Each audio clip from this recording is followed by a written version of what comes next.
He's looking at me like, a lot of interest in the United States trying to do this. He's like, around the back.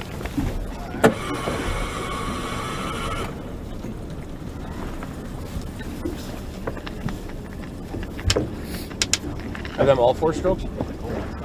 Oh, your Merc. Oh, yeah, your Merc's a 4 stroke. Yeah.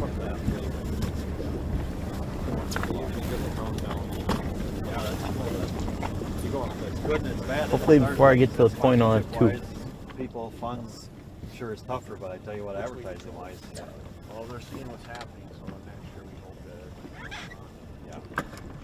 that, Later this summer, I think we got some activity. I always try to make sure I get, like your Evinrudes or Mercury's into the shot. Yeah.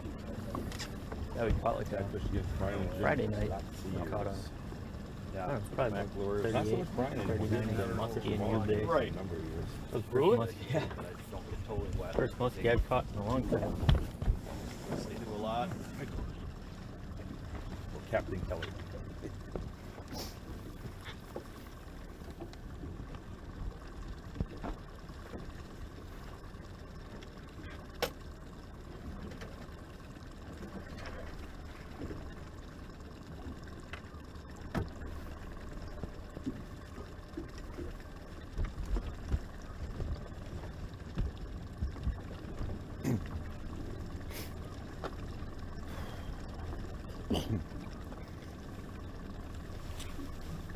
Of all the head-to-heads they've had so far, I bet you I probably have not seen 20 minutes of total. Yeah. So what did they had now? 3? 2 walleyes and a bass, right? Yeah, I think there was one before that. Oh, was there? Yeah, that was the one that I missed. Okay, all right. So I probably missed a total of 20 minutes on all of them. Apparently I have too much time on my hands. Yeah, right. Just play it in the background. Well, I got another business, and when I go to my office, I work on a computer, so I have another screen.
All right.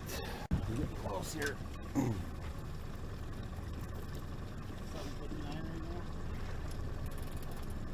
Okay. So I'm looking at my graph.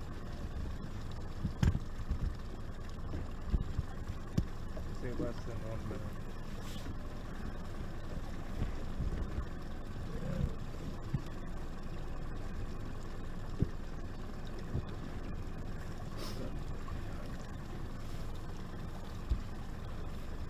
Here we go. Game time.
Alright.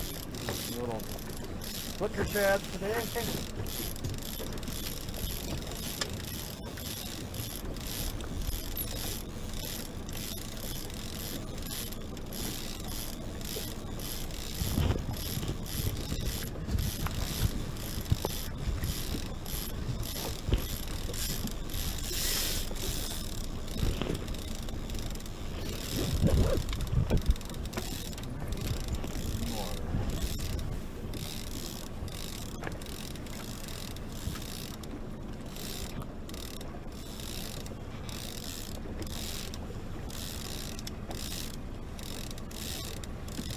Oh, come on.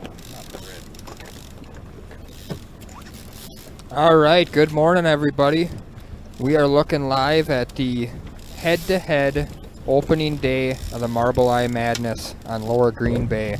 Got a four-way screen going right now. We got Michael Dennis, Dennis Butts, John Klumpner, and Tyler. I'm gonna just go ahead and wreck his last name right away. Hoppensberger, I guess. All four anglers here that we got on the screen right now are setting up the troll. Good morning, Walleye Nation. With planer boards. Welcome to head. Hopefully we have a good day here. Pulling some flicker shads, number 7s and number 5s this morning, starting out. So see if the pattern from the week sticks out. Morning, Tim. Morning, John.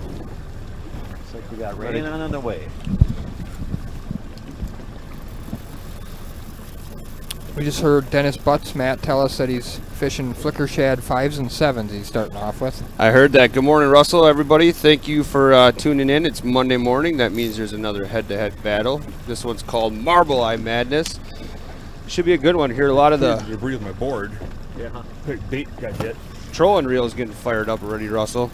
Yeah, I see quite a few. I think there's going to be a mix this week. I think you're going to have a few guys trolling boards. I think you're going to have a few guys trolling three-ways, and you're looking at two jiggers here on the bottom. Nice. Chris Barch and Jeremy Zimmerman are both jigging.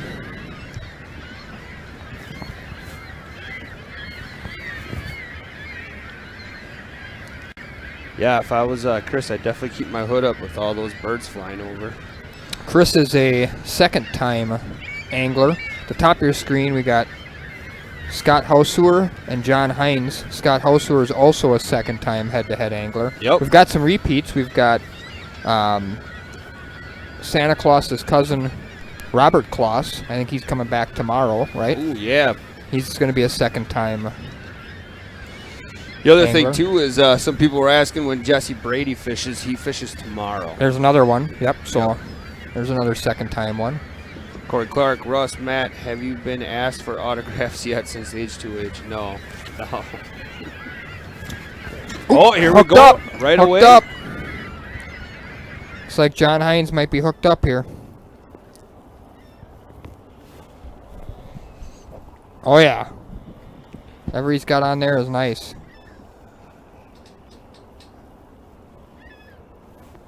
Good morning, everybody. Here as we watch John dealing with the fish. You can see that board's kind of moving back and forth.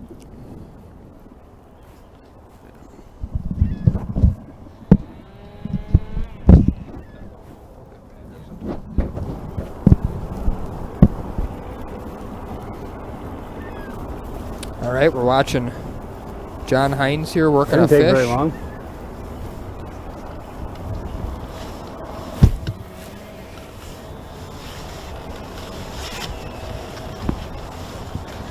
Just hope it's a right species. John Hines is hoping it's the right species.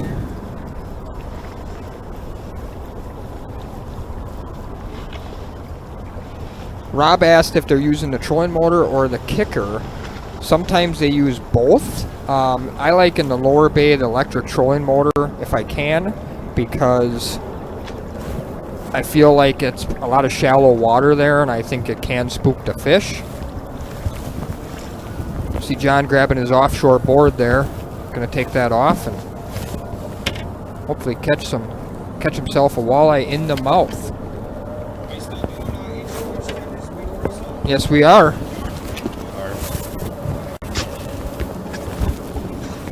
Is that one of those? Is that an Okuma or what kind of line counter is that? It looks like it's a low profile cold water, yep.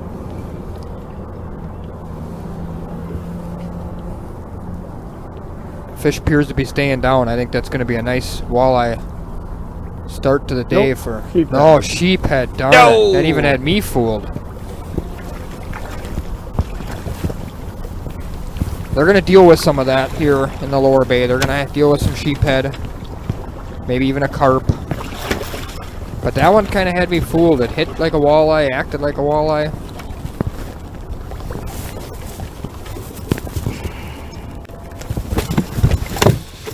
So good morning, everybody. How was everybody's weekend? Gosh, here in Wisconsin, the weather was pretty nice. So hopefully those people joining us from different states got a chance to get outside and breathe some of that nice fresh air.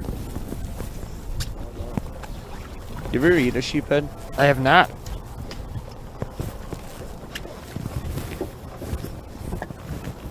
I have not.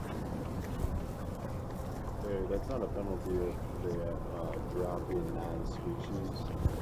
So it looks like is he the one that was saying pulling flicker shads? No. But it looked like that's what he had, either Yeah. a flicker shad or a flicker minnow there. Yeah. I looked a little bit late, but So we'll just get everybody up to bar here right away. Remember, throughout the day I'll be dropping links. If you're going to purchase something, help support some of our awesome sponsors. You can see them flashing across the bottom of your screen. yeah, so some of the baits that I expect us to see the trolling guys using are flicker shads, number 5s and number 7s primarily. Flicker minnows, number 5s, number 7s primarily. I expect some guys probably to be trolling with the Walleye Nation's creations. They're shaky shad baits, probably the 5s and 7s.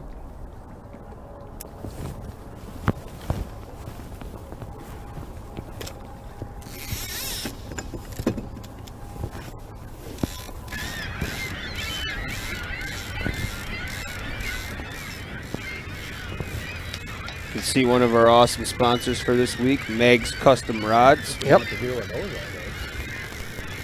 Walleye Nation Creation, like Russell was just kind of hitting on.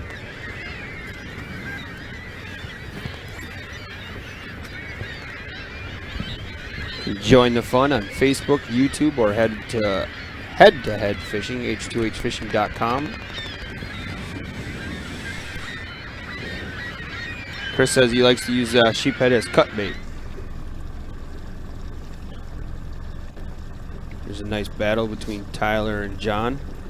John, I believe, was the gentleman that might have been saying he was going to be starting with number 5 and number 7 flickers.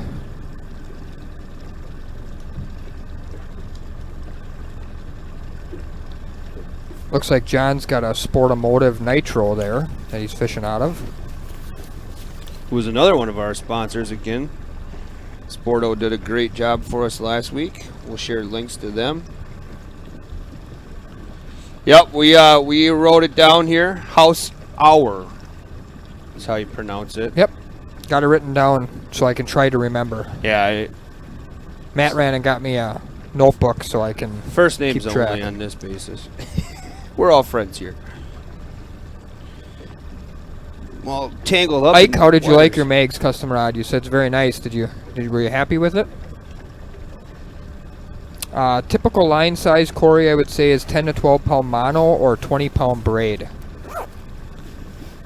Water temps in the lower bay, John, this weekend I heard was in the mid to upper 40s. It'll be interesting to see if we can get a look at somebody's graph and see exactly where it's at. But 45 to 48 is what I heard a lot of. Did you fish this weekend? I fished Green Bay on Saturday. I struggled. Ran around a lot, saw quite a few other boats. I only saw 2 walleyes caught by anybody else. We did have some excitement. We caught a couple, but we had some excitement. We caught about a 45-inch muskie. Oh, wow. A buddy of mine that I was with caught it. 20-30 marks out here on this side.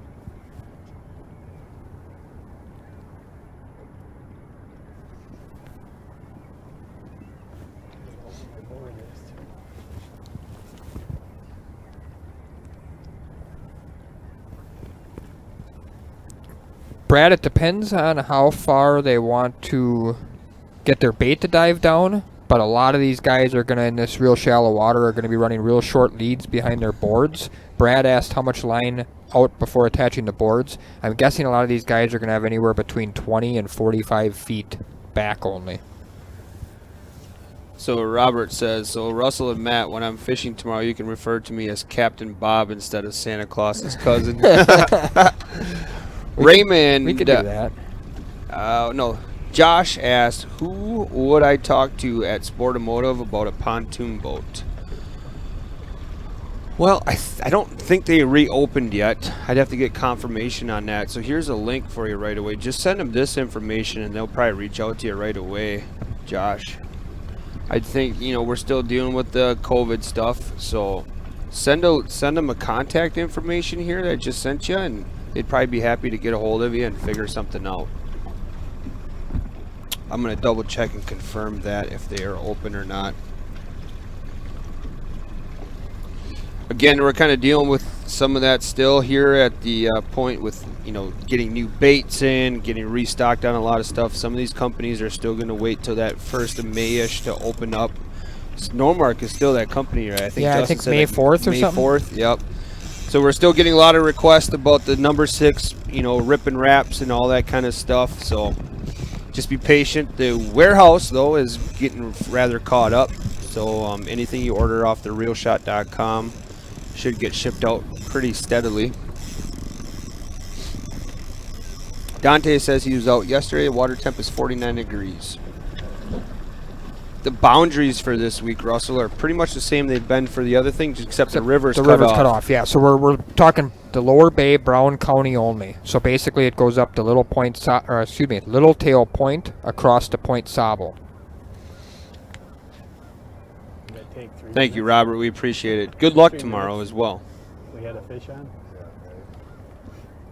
One species. Got everybody all excited.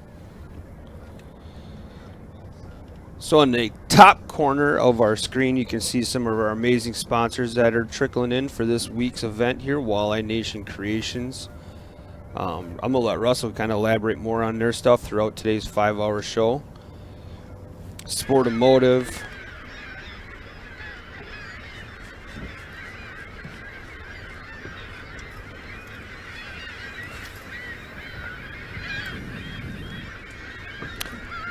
We're looking at the 2 jig fishermen here that we got this morning, Chris Barsh and Jeremy Zimmerman.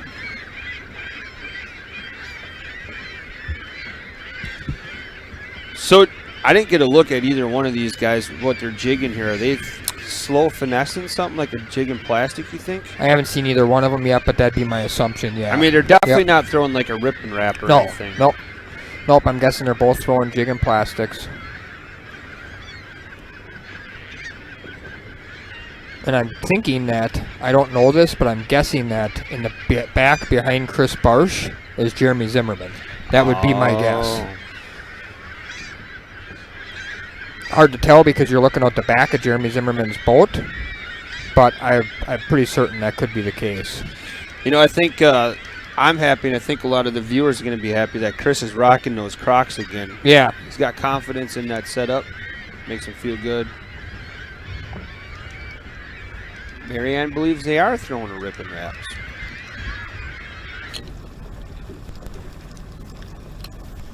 The water is excited to be back on the walleye. I'm sorry, I didn't mean to cut you I was just going to say, the water is pretty cold overall, you know, in comparison to normal right now. So it wouldn't surprise me if they're slow rolling rip and wraps. I mean, I definitely saw a lot of guys when I was at Green Bay Saturday using much more of a slow cadence versus a, versus a faster, aggressive cadence like we saw in the river a little bit more. Steve, you ordered a 7.2 medium light and a 6.8 medium light mags rod. That's awesome. Did you order those off the website? Tyler is reeling in here. I wonder if he's going to set up for another pass or if he's going to move. Probably in the 30-pound range. Okay. Well, that's a good assumption. If yesterday's pre-fish was any indication, I'd probably say in the 30-pound range. Wow, he expects someone to be in the 30-pound range. Jerry says Jerry Ruffalo is a good friend of mine. I know he was out over the weekend. He said it's very clear, 3 foot of visibility. That's tough. That makes it very tough in that shallow water. This one, Jim, they were allowed to trailer to their launches. What's that? I'm pretty sure I'll be fine. I'm guessing everybody went on a You're not natural. gonna Oh no, I'm gonna be dumping the lines in here in a second. go. Oh, okay. I'm just spinning right around. I wish they'd put a little slot out here too. Yeah. Yeah, I would too. Even if you just make a small one. Yep. Thank you, everybody. It looks like Sportamotive is open by appointment only if you're looking for boats. You can contact Jerry over there as well. I shared the contact information. Here's Dennis Butts and Michael Dennis. Justin Anderson wants to know, is there any new rules for this one? Well, obviously it's into mouth only. The net rule is all the same. The boat flip rule, I don't think we're gonna see any boat flips with these walleyes in this one. No, I think everything pretty much remains the same, except for we did change the rule on the stacker. No more stackers. So it's 2 lures max. So that way it was kind of fair for the jig fishermen and the trollers. You know, jig fishermen can jig 2 rods fairly easily if they want vertical jigging, or they can even throw a rod over the side and dead stick it while they're casting their other rod. And then the trollers are 2 baits now, so we won't have any thoughts or issues with the guys with the stackers. So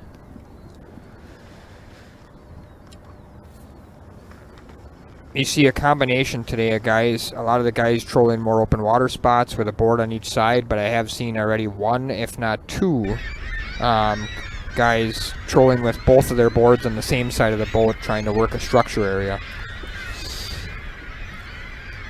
Barbara's on Lonnie's page. She says, received my Megs rods last week and thoroughly impressed with the quality. Beautiful rods, impressive work.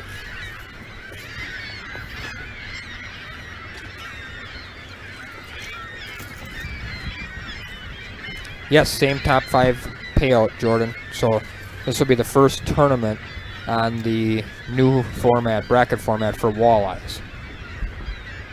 So we started the new format last week with the Bagel Bass Bash. Yep.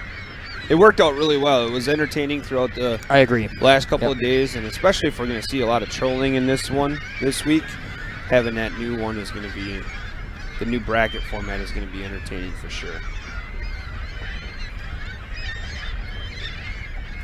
Ike says, I boat flipped a walleye into boat this weekend and hit the gunnel. So I sat and took a 2-minute penalty and drank a beer.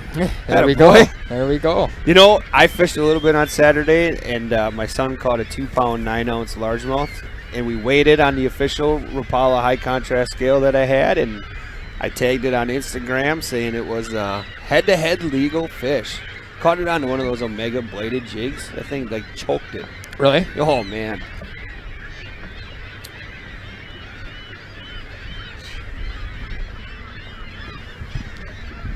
So, Brian, just to clarify on that sheephead, those fish, obviously it's non-species, if they hit the deck or they when you're I'm going to talk over Michael here. So those non-species fish can definitely like get released. They have to be released below the gunnel, but they can hit the deck or they can hit the side of the boat accidentally. There's really no penalty for those on non-species. Is it because you just prefer fishing that way, or you do better that way? I do better that way. So that's your confidence? Yeah. Gotta have that. Yep. I love Michael Dennis's giant H2H sticker on the back of his boat there. Oh, that's a nice looking one. Into mouth even. Yep. Hit a waypoint and possibly go back and try to find them. Cast to them that way. And then try to target them? Yeah, you catch them like that. Morning, Rachel. My wife's on already. Lures running good. Might be a little early for her. Yeah. We got for water temp. They were kind of asking before. If you don't mind, you don't have to give any info. 47.9 in here. I think you just said 47.9. Yeah, I saw It says certain temp you're gonna wait Captain for. Bob say that it was 47 to 49 this weekend. Little warm water pocket. One of the things I was going to say earlier is I expect the fishing to get better as the week goes along. We're supposed to have warmer and warmer and warmer temps all the way to 70 on Saturday. So obviously the tournament ends on Friday, but I kind of think as we get some nice steady warmer 50s and maybe even 60 temps throughout the week, it wouldn't surprise me if the fishing just improves daily throughout the week. We need this week of weather that they're calling for. We need it to actually happen. And we also need, the fisheries, all of the fisheries in Wisconsin could really use just a solid 50s and 60 degree week. Yep. I was on 2 separate bodies of water on Saturday. One lake, high of 47. The other lake, high of 53. Yeah. It's just, it's just crazy that it was a little darker body of water, the higher temp one. And Morning, Keisha. I think she just had a birthday. So, happy late birthday. The Rapala scales, I believe, have been ordered. We're just waiting for them to Yeah, you ship can tell out. when you got anything over 7 pounds. If it's over 7 pounds, it's just going to slide right to the back of the boat. Yeah. Nice and neat.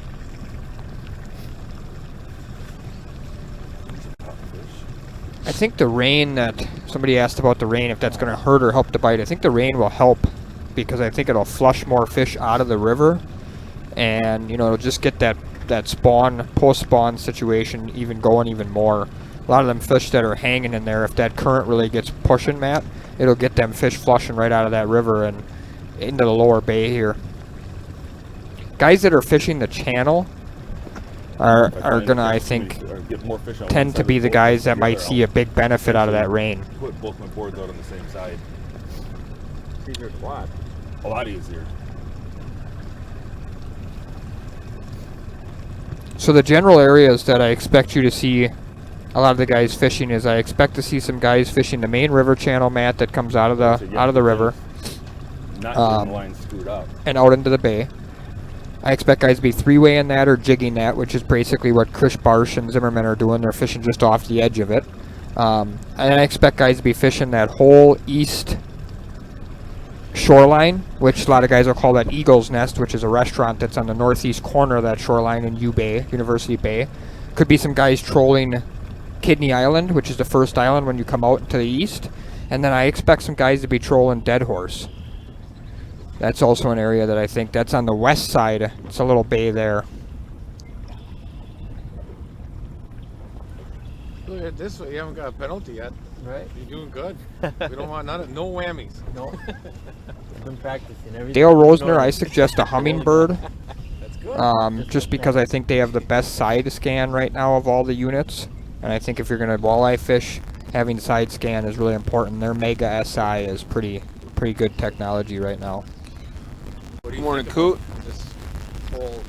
Good morning, everybody that's joining us on the chat. Remember, you're watching Marbleye Madness. This is on the lower bay of Green Bay, Wisconsin.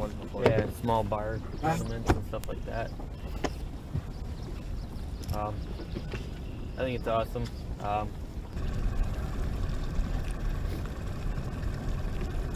Side note of that, I think a lot of people in Green Bay are a little bit confused on the draft this year. Yep. I thought it was a very good draft by the Packers, truthfully. No, I think Jordan Love's a rare talent. I think he's got the potential to be the next Patrick Mahomes, in my opinion. He's got all the talent in the world, and look how good it worked out. Everybody thought the same thing when they drafted Aaron Rodgers, and they had a 35-year-old legendary Hall of Fame quarterback, Brett Favre. Right. Look how good Aaron Rodgers turned out to be. If Jordan Love ends up half that good, they could have another Hall of Famer on their hands. Yep. I don't think anybody's ever had 3 Hall of Famers in a row. Obviously, the 49ers had Montana and Young. Yep. And the Packers have had Favre and Rodgers. I'm not sure if there's ever even been a back-to-back another Hall of Famer, but it'd be pretty crazy. But boy, I'll tell you, I did a little bit of homework before the draft, and Jordan Love was the guy that I fell in love with the most, quarterback-wise. I was hoping Dallas selected him, truthfully, because I wouldn't be upset if they traded Dak Prescott. I think he wants too much money, but regardless, no, I thought it was a good draft by the Packers. I like their second round pick and A.J. Dillon too.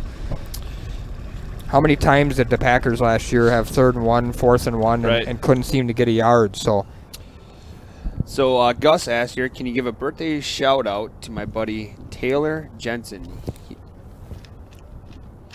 He is a big fan of H2H. He's 22 today, so happy birthday.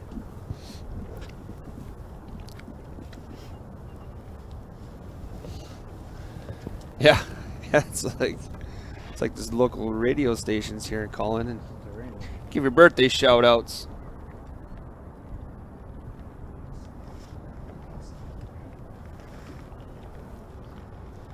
Yeah, we've heard some guys thinking they're gonna get some big weights today, and I've sort of been, I wouldn't say necessarily in communication with all these guys, but I've definitely heard reports from multiple of them, and sounded to me like it was one or the other. There were guys really on them, and there were guys really struggling. But right now, so far, it looks like everybody's struggling. But again, as we've talked about in the river, and we talked about, kind of everywhere, early morning a lot of times in the spring fishing is not ideal. I mean, it just isn't. A lot of times it takes a little bit of time for that sun to come out. Now today we're going to have overcast and some rain, but water needs to warm up. I saw a comment before by Jerry, who I mentioned earlier, was fishing yesterday in the lower bay, and he said at one point the water got up to be 50 degrees in the afternoon. That's what I mean. So if you see a 2 or 3 degree temp change, that can be really critical in a slow bite like this. So if that sun comes out, or even it just warms up some and you get a 1 or 2 or 3 degree temp change on the rise, that'll definitely activate the fish a lot of times, and that's what you need.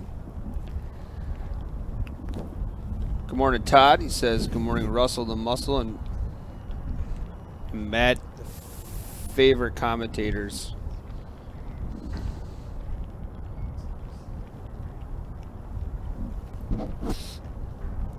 I myself am looking forward to my first serious, I guess, so to say, walleye tournament coming Sunday. Bagel Walleye Club this weekend for myself. Looking forward to that. After watching head-to-head for 5 days, I'll actually get to go out and compete in something and burn off a little bit of that competitiveness. Matthew's got a good question. What's considered big weight on this body of water? Well, it depends on, are we talking 5 fish or head-to-head? But I would say down in this lower bay, I think it's very, very, very possible somebody's, some guys get into that 30, 40-pound range if the fish turn on. No doubt about it. Down here, it's a lot of 3 to 4 pound fish generally. A lot of them same fish we saw in the river that they were catching a few weeks ago. Scott Hausauer is hooked up. Hey, Mike, just address your comment. He says, first time able to watch on the big screen via YouTube. Does anybody know how to get the comments to show up doing that? Yeah, you got to click on the little arrow, and it will say top chat or live chat. You need to have the live chat on. So there's an arrow pointed down, and it says top chat or live chat. Have the live chat button on. Remember, you can watch this on YouTube. Really simple. I'll share the link right now.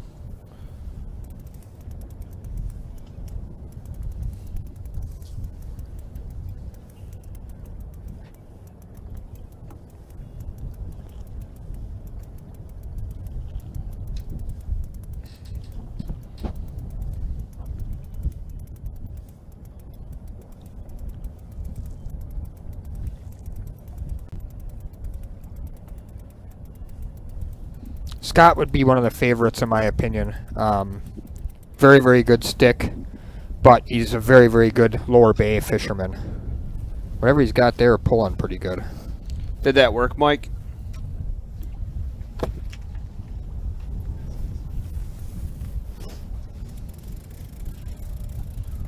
Yeah, we talked about the boundaries a little bit earlier, but I'll just remind everybody a couple times throughout the presentation today. It's lower bay only, no river. And it's Brown County, which is Littletail Point, straight across to Point Sable. So Brown County, lower bay only. I would agree with Chad Schilling that this is a Marbleye this time. This one looks straight down. It's got... Want to talk about Chad Schilling's business? I think he's one of the sponsors. Yeah, say the name. Is that Oahe? Oahe, Wings and Walleyes. That is, yeah. He's not grabbing the net yet. This is an interesting take here. He was sort of pulling the rod like he didn't think it was a walleye. Boy, he does a lot of awesome stuff. Here Chad he does. goes. He looks like he's about to grab it. No. There you it is. See it And flash. it's a nice one too. He sure is. Yeah, whatever I saw looked big. I don't know if it's a There nice. it is. It's That's a walleye. big It's a walleye. nice one. Walleye. Get him, Scott. Oh! Got In the him! net. Woo! In In the the net net. and in the mouth. Yes. Great job by Scott to get us started off here. In the Marbleye madness. Not easy to net them by yourself.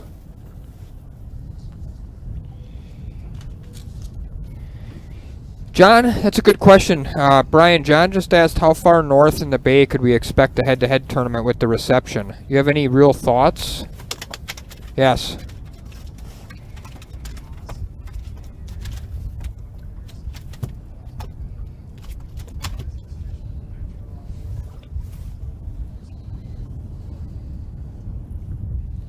Sounds like potentially as far up as Henderson's Point, maybe, so Oconto, type area, maybe. And that's at the furthest north, based on cell reception at this point anyways. Believe me, if it can be done, Brian will figure it out. Yep. Yeah, the state parks are really the issue. With there's quite a few different state parks up there, Potawatomi, etc. There's not the cell towers that there are in a lot of other areas.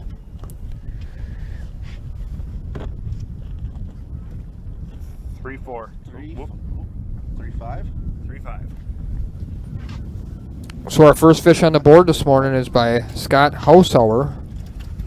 3 pounds, 5 ounces. Gamer for boys. All right.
Jeff, you can watch H2H fishing in a couple of different ways. You can watch it on YouTube, Facebook, or you can go to h2hfishing.com.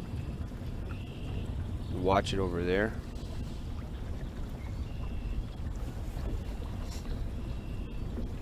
The other thing about h2hfishing.com is it has all the upcoming events. It has the bracket on there, so if you haven't filled out your bracket yet, you're a little bit behind, but do one just for fun. No, I've never done that. No. Scared? No. Just a crank guy, huh? Yeah.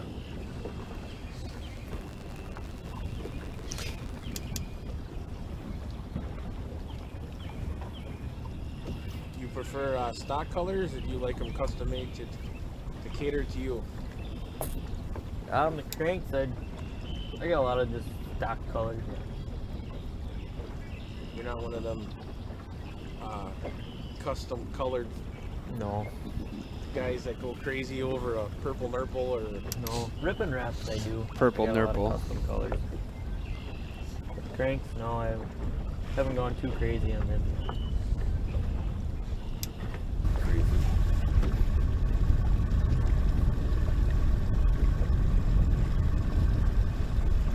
Yeah, when Looking they at- built the island, they actually were driving dump trucks out to put all the riprap down. yeah. John and They just kept Tyler building here. the island from the shore all the way out. Yeah, it's pretty crazy when you do that. Yeah. We didn't figure they were going to leave the riprap all the way across. Melissa, though. H2H is walleye, bass, and salmon fishing so far. Back to the 2 jig fishermen. Interestingly enough, they're against each other.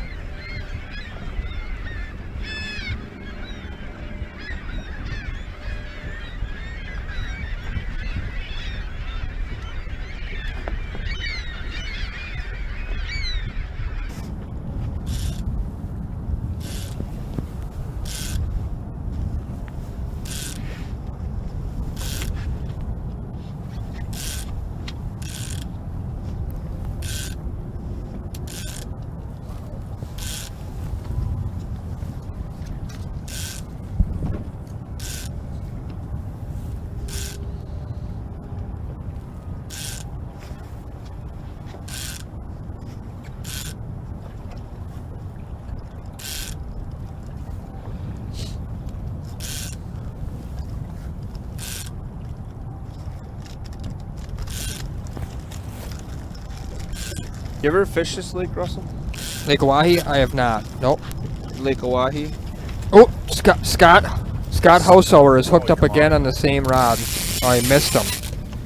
That tends to actually happen a lot. You get bites when you're letting out a board like that, and my experience has been about 50% of them get off right away on the bite because the bait's actually not pulling forward at normal speed. So when them fish go and hit it, you don't have that hook set of the boat pulling forward as that bait's kind of just fluttering back. A lot of times they'll hit it and they'll get off.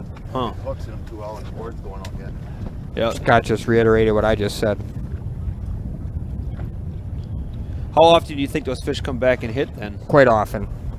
Especially if they don't get hooked, you know, that Oh, they don't they realize feel it. something's wrong there. You know, if they just grab it and it comes out of their mouth right away, a lot of times they'll follow back up and check it out. Jeremiah wants to know if we have the Viper Custom Flicker Shack. We do. We have that new UV series, Oh, yeah. which is really cool. Yeah.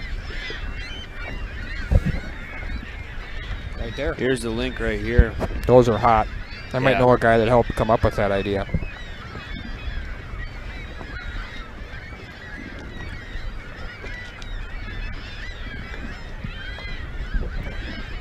Here's the link, and the H2H code will actually work on these. H2H10. How fast do you think they're going, Russell? 1.7 to 2 miles an hour would be my guess. I'm gonna get a lot of questions on the boundaries here. See if I can steal that picture off of Facebook.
Corey Weaver, is there any major differences in planer boards? Advantages, disadvantages?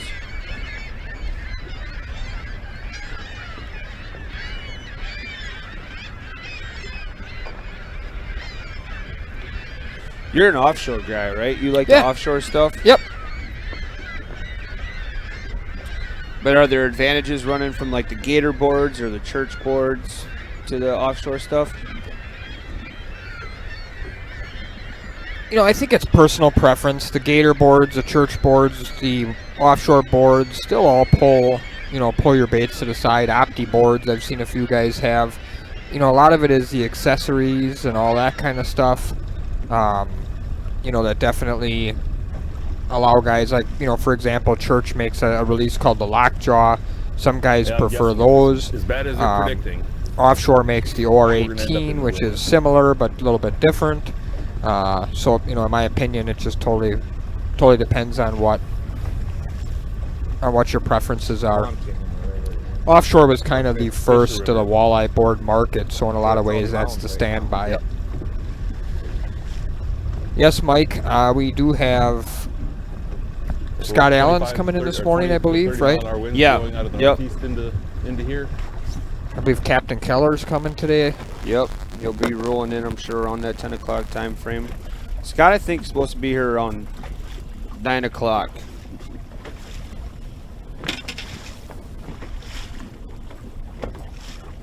Captain Keller will be busy later in the week pre-fishing for the Bagel Walleye Club tournament. Yeah, he said he's going to join us today, tomorrow, and then he's going to try to go out and fish the rest of the week. Hopefully he finds them for us. Awesome. Yeah, well, it sounds like we might try to Skype in with him.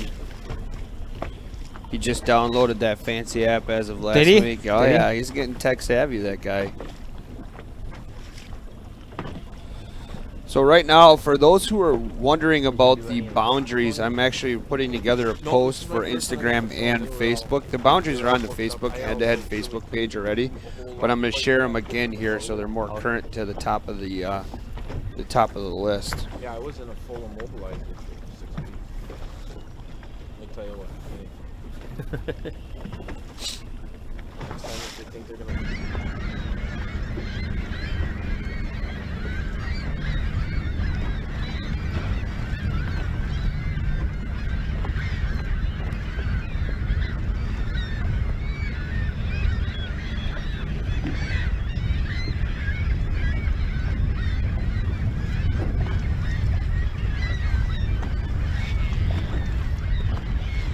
All right, there you go. So for those who are wondering about the boundaries, just go over to H2H Fishing on either Facebook or Instagram, and you'll be able to see the boundaries.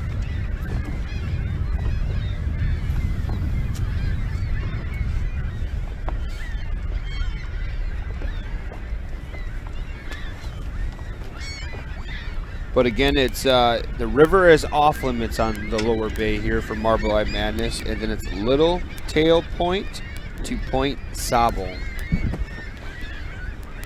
To me, if I look at that, it looks like it's Point Sable. It's S-A-B-L-E, but it's Sable. I believe it's Sable. It could be Sable. I'm not necessarily the best at spelling, apparently. The only reason I've been hacking everybody's last names for well, weeks. the only reason so. I say Sable is I actually went to school with a Sable. Here's a silly question for you, Russell, but I'm good at asking those. Why have the motor cover on there? Is it to keep the engine warmer, to protect it from debris? Generally protected. I had one on one of my boats and I really liked it. I would probably have it from now on. Those cowlings are very expensive, and they're very easy to bang up with your nets and lures and things like that. There we go, Chris is hooked Chris. That was a huge hook set. We're going to find out right here what Chris is using. We said this a lot last week, but we'll say H2H Tiptoe and Pucker. That got me stoked, man. I love hook sets.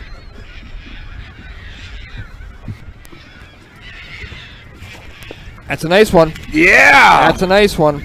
That is a long fish. It's a dandy. What's that? Not the right one. Not the right one? Yeah, it is. Oh, yeah, it is. Holy cow, that's a big one. Kind of get a look at what he's throwing. Chartreuse jig head. Ooh,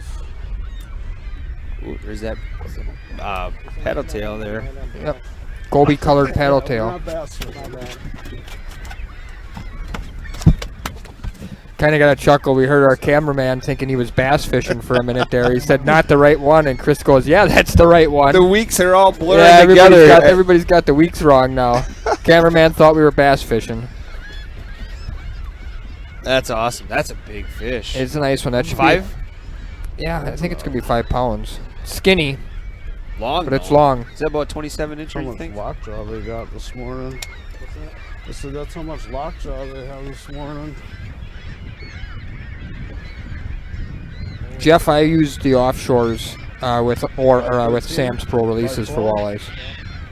513, 512. Yep. 5 pound, 12 ouncer to kick it off. That's awesome for him.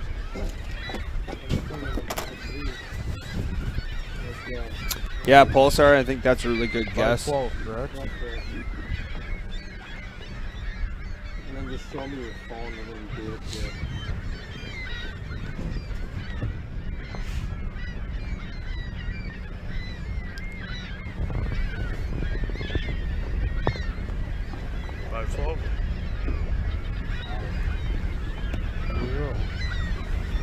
And away we go.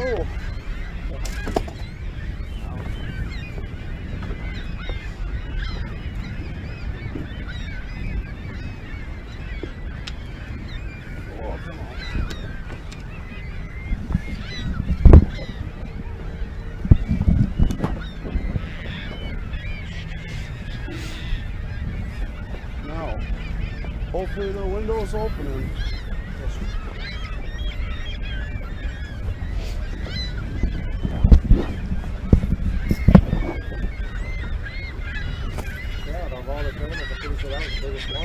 Yeah, so far. Hopefully I get a couple bigger ones.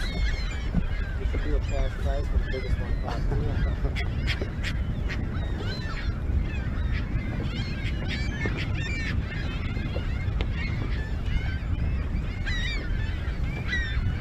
Yeah, you could tell that one was caught before. Lips were all red.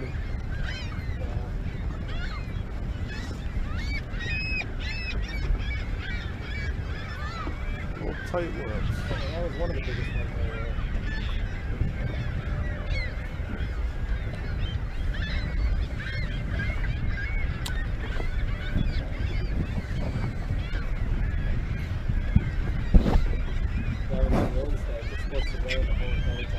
Yeah.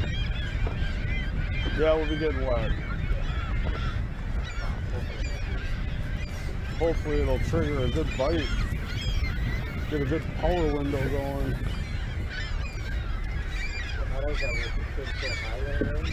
What's that? Fish high in the winds? I mean, if they ain't a walleye. Ooh. Oh, here we go. John Hines is hooked up. I think he said this ain't a walleye, so And this one catch one. he missed one too. Yeah, there's a lot of torque there. I would guess that to be a big sheephead. But last time I said I thought it was a walleye, it was a sheephead, so maybe now if I say it's a big sheephead, it'll be a walleye.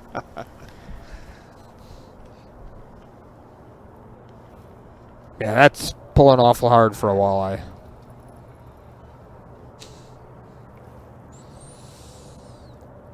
Waste time on the muskie, I think. Unless I got something tail hooked. Ooh, he thinks it's a muskie.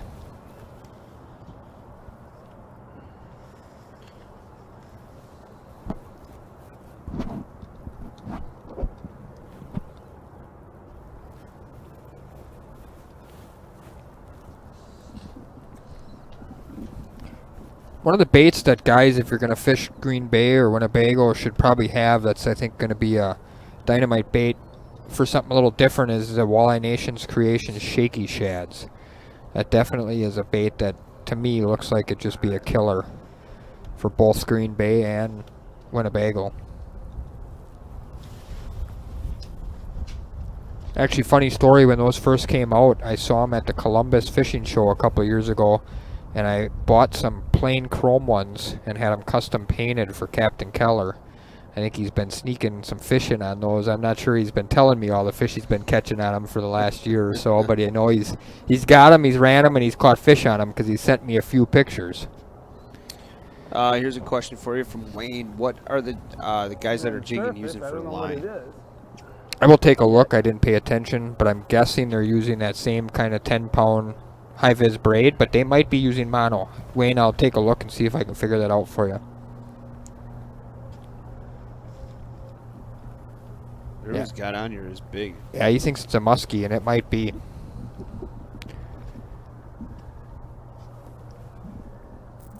Eric, I would say the shiver minnows will probably get updated this week. I know they got the new blade baits on. Those Yeah. have been selling like crazy. But probably this week. I saw them in there in the box back there yet. They haven't got to them yet, so. I think I got something tail hooked here. Some tail hook possibly. You can see it on the back. Yeah, so it's- on the top of the water. In the It's back. not in the mouth, so it's possible that it was hooked in the mouth and then possibly came unbuttoned and got rehooked or something.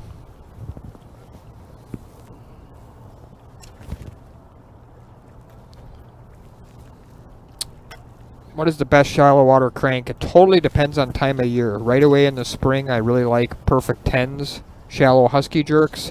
And then now as we're getting towards, you know, what should be a little bit warmer water spring, I would say Selmo Hornets, Walleye Nation Shaky Shads, or Flicker Shads. Those would be the three that I would tend to go after. Oh, no, I couldn't get one.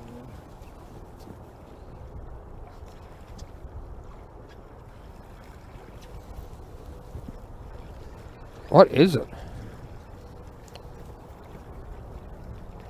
Is that a big buffalo carp? It's a back hooked something very large. I think that's a big buffalo carp hooked in the tail. It's not Oh, little. catfish. Yep, catfish.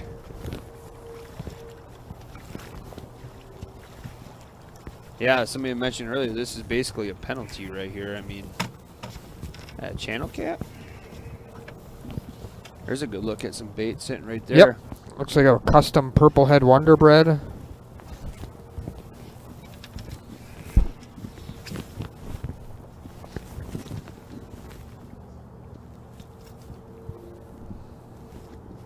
Handling both of them.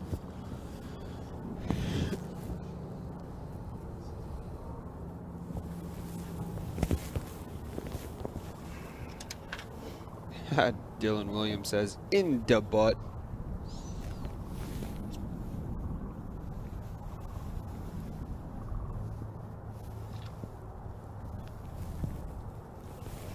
Oh, kitty. That one.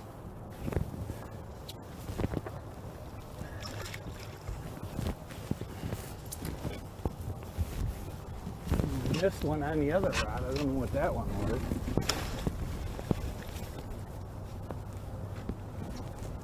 With the water temps being the way they are, Russell, and catfish still kind of congregated together as well, you think? Yeah, probably. So he's thinking he's not sure what he missed on that other one. Could he have gone through a pod of cat, you think? Yep. Why do people not use shad wraps? They do. I think the biggest thing with the shad wraps versus flicker shads is price. I mean, that's just simply the biggest thing. They both work.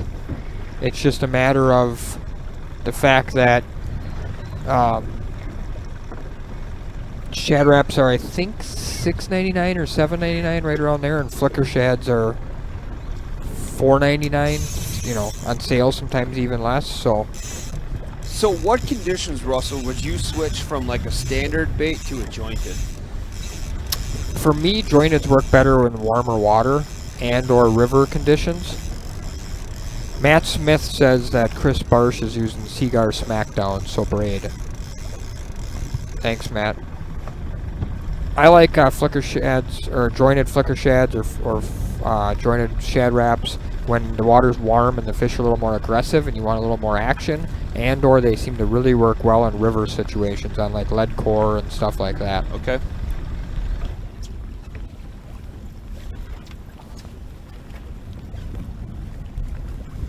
All right, one more pass through here. If you're not here, going somewhere else. Chris kind of had a question that I was thinking the same thing. Why are those two guys jigging, do you think, versus as many guys that we're seeing trolling? There are some spot on the spots in the lower bay, not a lot of them. But there are some that are good for, you know, jig fishing. But it is definitely, the lower bay is, I think, a little bit stronger in the trolling. So that's why I think you're going to see more guys trolling. the biggest thing is if you can find a pot of fish that are in an area, a small area, you're better off jigging for them. Absolutely no doubt. You can catch them faster. You can keep the bait in front of them the entire time. But a lot of times in this lower bay, what happens is they spread out, along an entire area. The sun is so close. Also, a lot of them are coming out of the, out of the river, so they're flushing out and moving through. They're not staying in one spot, Matt, very long. So that really makes it difficult to jig for them because you're kind of just waiting for random waves to come through instead of covering water and trolling over the top of more fish. Yeah, Jeff said big thing he thinks is flicker shads have a rattle and shad wraps don't.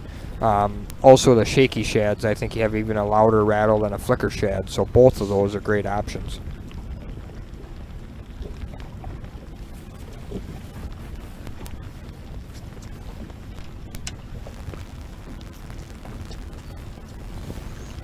All right.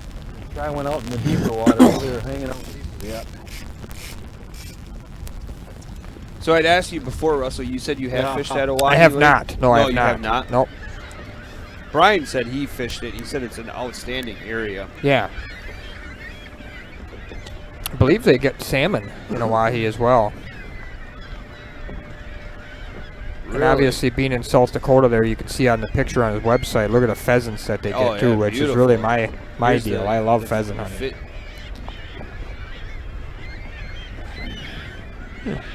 Here I'm looking at some of the on the pegboard here. Look at some look at how big those white bass. Look at those crappies, those huge white crappie and a big old black crappie on that board. That's awesome. I'd love to go. I've only caught one white crappie in my life. How many of you caught? None. I don't think I've ever caught a white crappie. I've caught quite a few of black crappies, but I don't think I've caught any Some white. big pike he puts you on. That's awesome. Right? Share a link for those people who are interested. I'm on his website, Oahe Wings and Walleyes.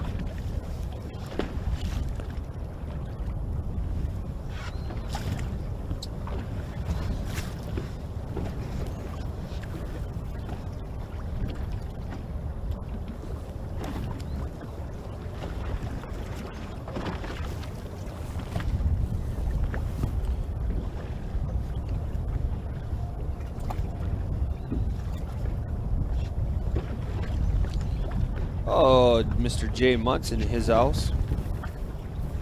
Oh, Oahe Wings and Waters. We have a rare opening for opening weekend of pheasant season. It hasn't been available for a long time. Somebody snatched that up. Here's the pheasant portion of it all. The hunting side. Man, looks like a blast.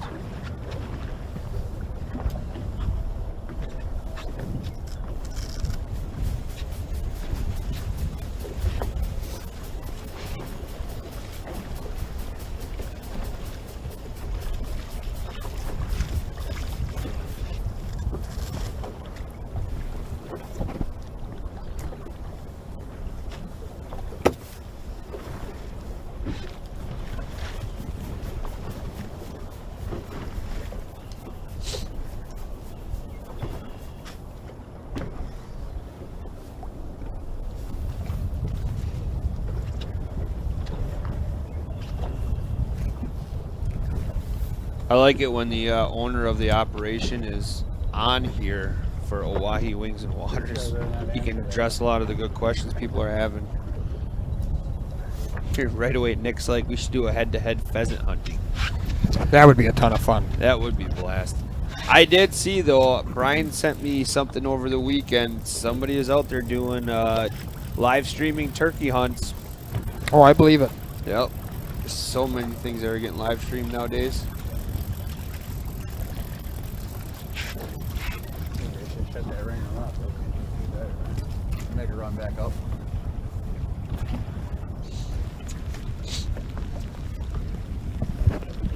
We heard Dennis say before when he was on that this is the last pass through his spot. If not, he's going to make a move.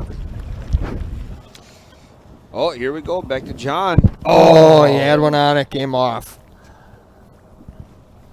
Yeah, Nick. We're seeing most of the guys. So 6 out of the 8 are trolling.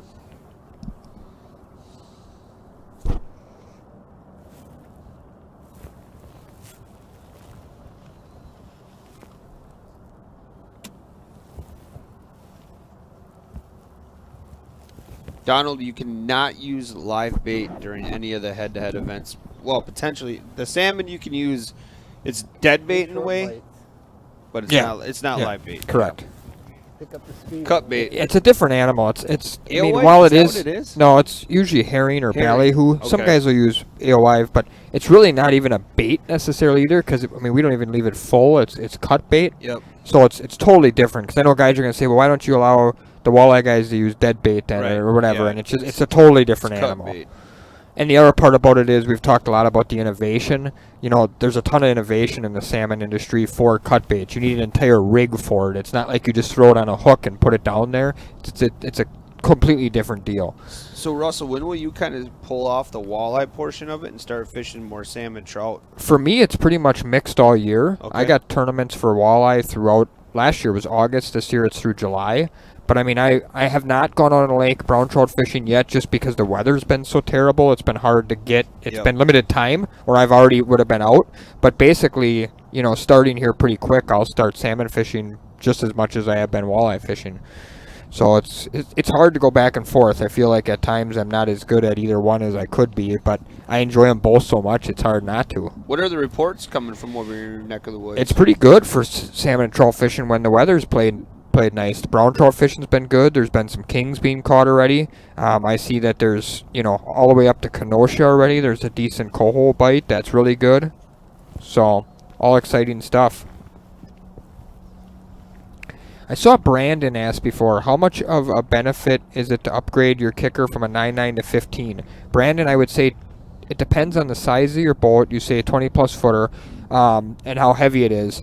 The issue with a 9.9, if you got a 21-foot Ranger, let's say, or Nitro or something, is sometimes you got to run it at, you know, 3/4 speed or higher, which is not the greatest of, you know, the greatest thing for, you know, the motor to be running on that high of an RPM. Hooked up again on that same bait. He's got him this time. It's not the greatest thing for that motor to be running on that high of an RPM all the time, Matt. So a lot of guys will upgrade to a 15 just because they can back the throttle down with more horsepower and run it at a lower RPM. Is this a kicker right here? That's It on is, sale? yeah. That's a Mercury Yeah. 15 horse Check this out. Here's a 4-stroke kicker. Sportomotive has a sale right now on a 15 horse kicker from, like Russell said, from Mercury. So nice having that capabilities right there, just to click on that.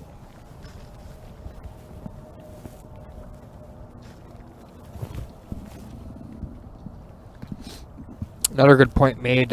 He says he thinks 15 horses have alternators and 9.9s do not. That could be true. I'm not 100% sure on that. The advantage there is that, you know, that alternator's kicking back to your battery, adding charge back to your battery. Feeling it's a sheephead. Here, Brandon, I'm actually going to share that link directly with you. There you go.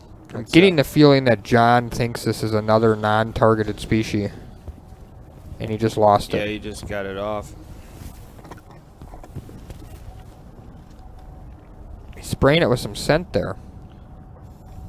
It's that, kind of looks like that Wonder Bread purple head bait.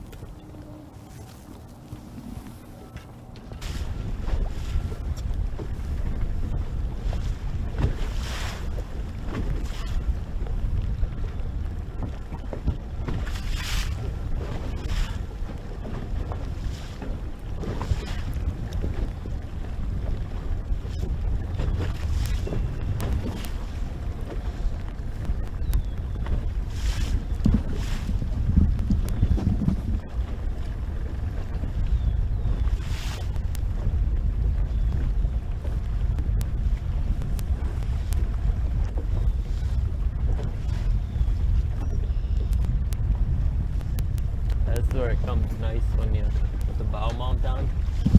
With the bow mount and the kicker pushing, it's nice because then you can control it. Your boat's not whipping back and forth under the wind. I don't think he has any in the boat yet.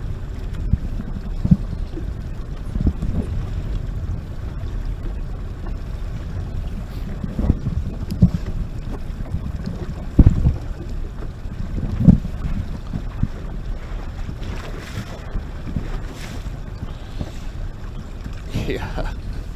Chris says, well, poor walleye guys, will we ever see the sun? They saw it this weekend. Yeah, but not during the tournament, that's for sure. That's just the way head-to-head works.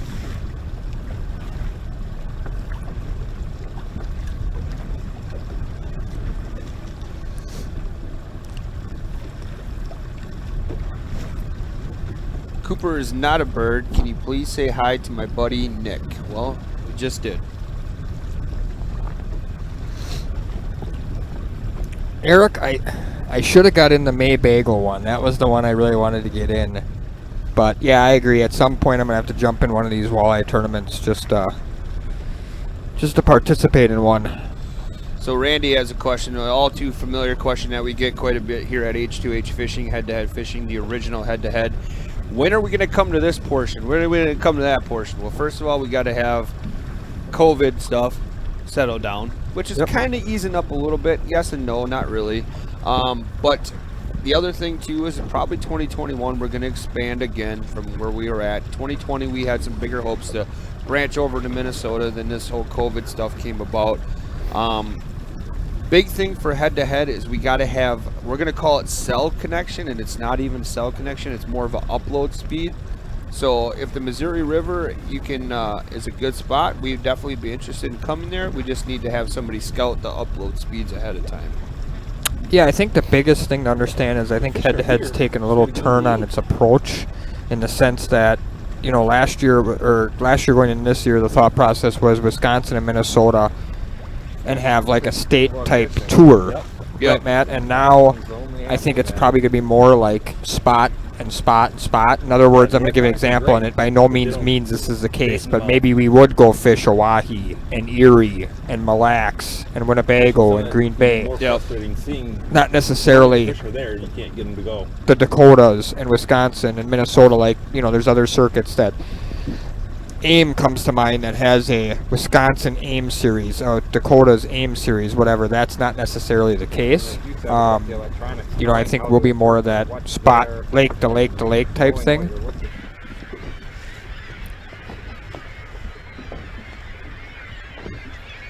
How long before Chris gets sick of those seagulls, or do you think he's already past that point? Yeah, when we go back to him, I get kind of tired of it. Somebody said it reminds me of the Alfred Hitchcock movie. Yeah, yep. The birds. I mean, I think he'll stay there as long as he knows that there's fish cruising through that area. Well, he'll stay there, absolutely, but it's just going to drive him nuts. Yeah.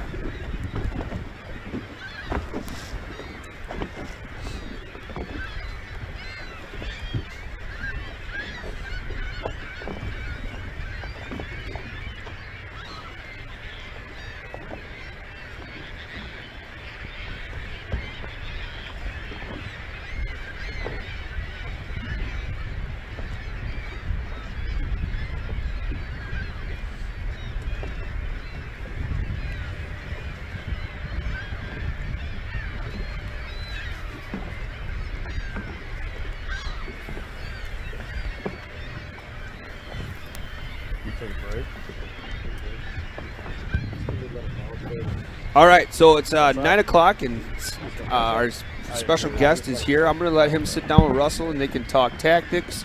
They can talk about what worked really well for him during head-to-head. So I'm talking about Scott Allen is sitting in here. So Russell's going to take over. I'm going to take a little break. So enjoy Scott Allen, everybody.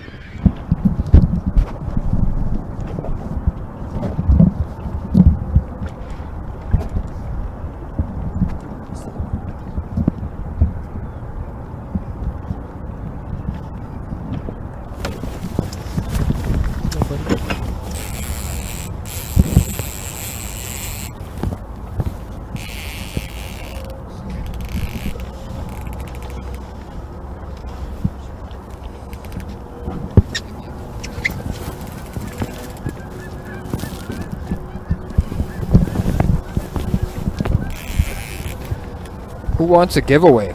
Anybody out there want a giveaway? As we're watching John Hines hooked up again. He's been hooked up more than anybody this morning, but he's not been able to put a walleye in the boat yet, Scott. Yeah, it looks like he's into a lot of fish, which is good where the walleyes are. He's catching a few rough fish, which... Based on the way that rod's bent over again and the fact that it was on the fast side of the boat, I'm going to guess it's a sheephead. Yeah, but we're going to find out. Yep. All right, we're going to do a giveaway. We'll do the standard share this stream on Facebook and tag 3 friends. And then also YouTube, same thing. We'll do a random name on YouTube and a random winner on Facebook, and we'll announce those winners at 10 a.m. We're going to give away 2 of Coots / HT Lures Magnet Goes. 1 winner on Facebook, 1 winner on YouTube. So on Facebook, go ahead and share this stream and tag a couple friends.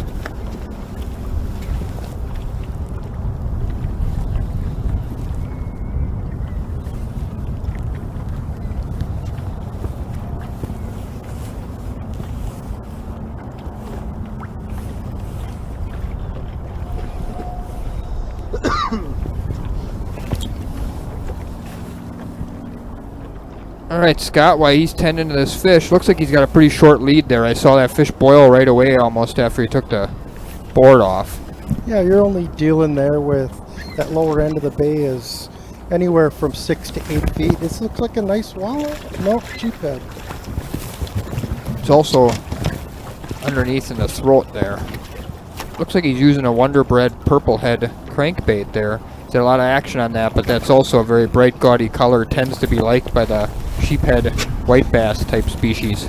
Yeah, the water clarity down there, I'm sure with the north wind, is pretty limited. I would say maybe they'd have 8 inches tops. So I think that's why they're using the bright baits and something with a rattle to get them to come in. But you'll get a lot of carp, sheephead, catfish with that.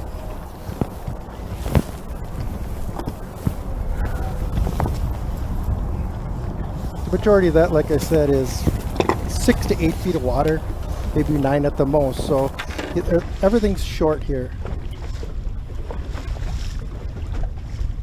Is Dennis trolling Dead Horse? Is that where he is? I was trying to figure that out before. It's kind of hard to tell by the scenery, but...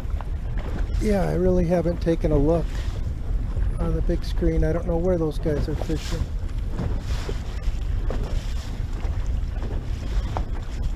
Actually, I think he's, looks like he's trying out the north side of Longtail. Starting right where the Swamico River comes out, that's kind of looking like where he's running. There's a Longtail Point comes out there, and on the north side there's a really nice sand flat, and the fish that actually come out of the Fox River, and there's some that go up the Swamico River. They'll tuck into that flat along there, so I think he's actually pulling along that edge there. And that again, that water is 6 to 10 feet through there. Yeah, Andrew just said the same thing. Looks like the north side of Longtail. Yep. Hard to tell because I just haven't seen a lot of shoreline in his pictures so far, so it was kind of hard to tell, but... Yeah, that's definitely what I saw, what it was, where he is at right now. Are you a little surprised that the fishing's not better? No, not at all.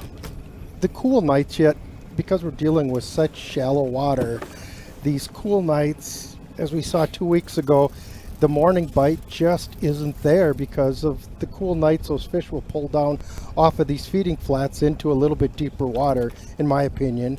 And it takes a little bit, like 2 weeks ago, 10 o'clock, boom, the fish just kind of move back up into the flats and start feeding. So I think it's going to be slow. If guys pick up a fish now between now and 10, it's going to be kind of a bonus fish. I think you're really going to see the majority of the fish from 10 to 1 o'clock.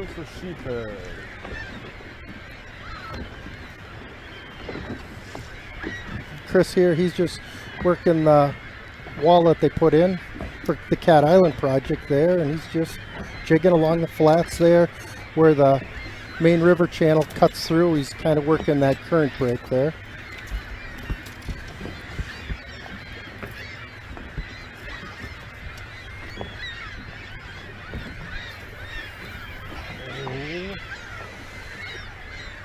Just grab the tail. I think Chris just said he had a bite and it just grabbed the tail of his plastic. Yeah, he's not going to get a ton of fish there, but Chris has done really well there on some larger fish post-spawn. It's a little bit early for that now, I think, but He's definitely going to get some fish out of there. Interesting tactic. Dennis Butts decided to pull one of his 2 trolling rods, and he's casting a rip and wrap while he's trolling. I saw him get that rip and wrap out.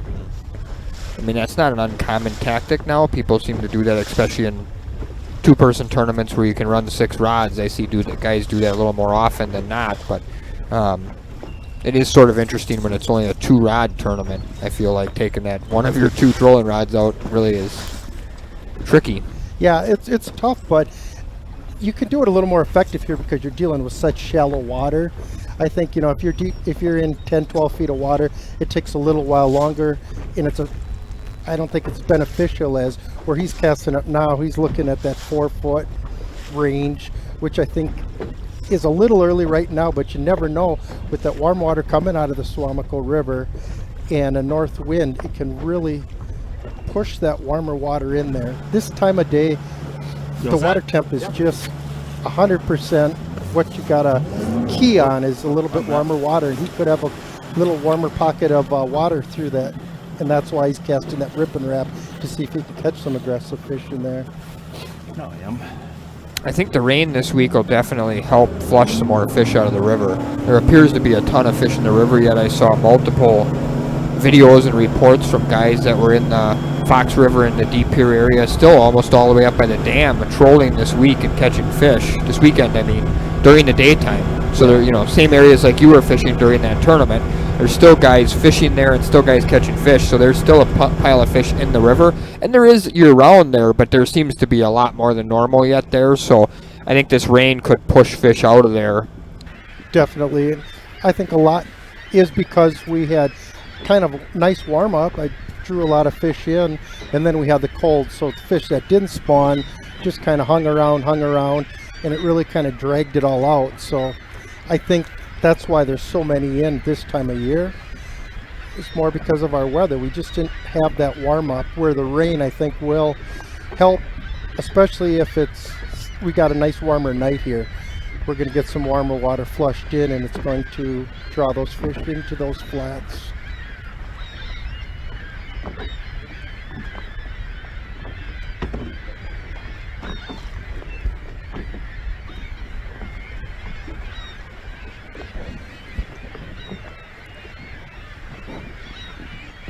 Well, I'm going to ask you a couple of questions I've asked every walleye H2H past fisherman, kind of see what your take is. So you've obviously fished a lot of tournaments over the years. I know you've fished MWC, you've fished a lot of other tournaments and circuits.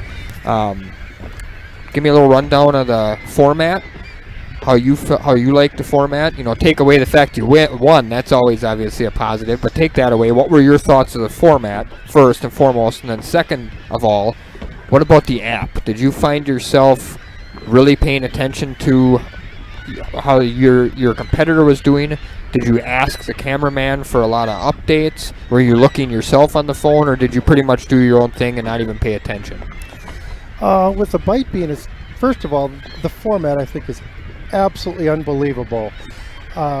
Fishing the different circuits that I have fished throughout the years, nothing compares to the feeling you have, the highs and the lows, by fishing head-to-head against one angler and one angler only. And it does kind of dictate a little bit of how you plan your day. If he's not beating them up too bad, and my goal was to stay within a fish, and I knew if I stayed within a fish, I had a spot or a couple spots I probably could go and catch some fish, and you plan a little bit more for the future. Where look like Scott's hooked up here with a nice fish. Yes, he does.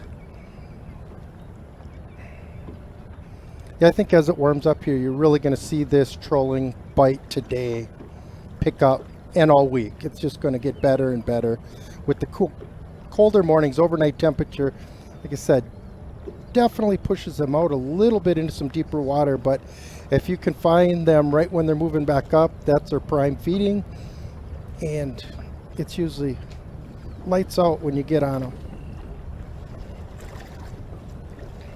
That looks walleye-ish to me.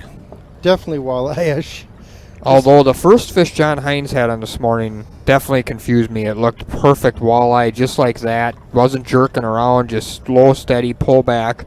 Turned out to be a sheephead, but this one definitely, the first one Scott caught, no-brainer walleye, and this one so far looks to be the real giveaway for a lot of people that aren't, avid walleye trollers. Is not so much, I don't pay attention as much when I'm fighting them on the board, but the minute you take them off the board, if that fish is almost straight down, it's a dead giveaway. Most of the time it's a walleye. Yeah, it's Catfish will do that to you, but yeah, catfish, when they'll go right down too. They'll fool you like a walleye. and that one looks straight down. Look at that. Yep, straight down. And catfish will give you the swirls. They'll make the round circles down there where a walleye is just going to bulldog and be right to the bottom. The bigger the walleye, the straighter down they are. Smaller ones generally will pop up to the surface a little bit. Agree, yep. A lot of times with 14 to 17 inch fish, you'll see what I call the open mouth walleye, which will be that mouth wide open up on the surface back there. Exactly, yeah. Sometimes it also depends on how they're hooked too. Yeah. Yeah, the early years of Lake Winnebago, when you had a lot of the 10, 12 inchers, I mean, if you had wind, a lot of times you'd see the fish skipping before you could recognize it on your board. Yeah, back before tattle flags, right? Yep, yep. This is a walleye in my opinion. Scott's checking the drag, he's working it slow. You can tell he's intense on this fish. He knows this is probably one of the ones he wants, and in what seems to be a pretty slow bite, if this is another 3+ pound walleye, it could give Scott a 7-pound lead here early, which is tough to bounce back from. Looking at the lineup, I mean, there's a ton of great fishermen, but Scott was one of the guys I thought right away that was sort of a top seed in my opinion. Yep, nope, Scott knows this lower end of the bait pretty well. It's a walleye. Yeah, it looks like a nice fish here. See him set the net down so he can easily get a little bit more line on the fish. Yep. This is the toughest part of the whole thing right there. You got him. It isn't as big as his last one, but it's a nice one. Say it's 2.5, 3 pounds. Yep. Looks like a nice 2.5. Pumping 3. Remember, if you want to take part in our drawing, our free giveaway of a Magnet Go product for your net, we're going to draw the winners at 10 o'clock. Free, or a random winner on both YouTube and Facebook. You just got to share this stream and tag a couple friends. And remember, there's no limit on how many times you do that. The more times you do it, the better chance we see your name and picks. So you can do it once, you qualify, but you can do it 20 times too with different friends. So see Scott trying to get it to 0 and showing the cameraman.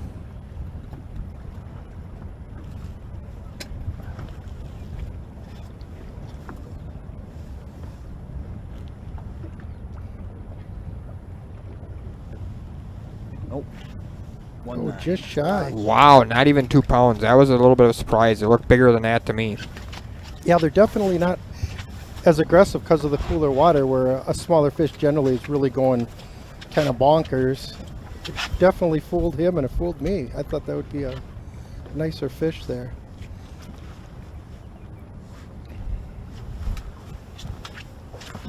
Also, I know the guys that talked about netting. Obviously, Scott likes the same as me. I like the rod in my left hand and the net in the right, and I like netting them on that side of the boat, where the only thing is, with his rod being there, kind of gets in the way a little bit if that fish decides to run forward. It's a good point that we don't talk about a lot. So being that you're right hand dominant, I'm assuming, Scott? Yeah, I am. And so Scott Hausauer, I believe, I know him pretty well, I believe he is. I am too, I would agree with you. You want the fish preferably on that left side of the boat if you can, so you can use your right hand to net them. It becomes very tricky to net them on the right side of the boat with your right hand. You got to kind of pull them into the net with the rod, and that's tougher. Yeah, and you're crossing arms, yeah. Which, or you're trying left-handed, and if you're not comfortable with that left hand, it can be awkward, especially when you're trolling, or in the river system where you have a little current. That's where it becomes a little tougher. But yeah, we're talking about the this circuit. It is just, it's such a mind game, like all fishing is when you start getting tournament fishing.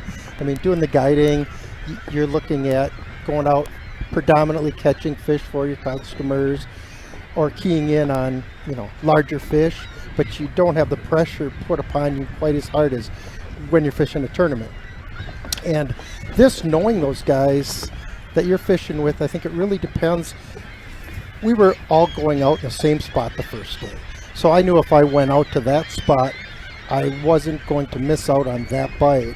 And then once we saw what it was going to do, you go to kind of, I think, your number one spot. I don't think you go to your number one spot right away because you're kind of showing your hand to the guys the rest of the week, which I know for me, I think I surprised a lot of people the last day by going jigging, even though I did well trolling the day before. Those fish were in there.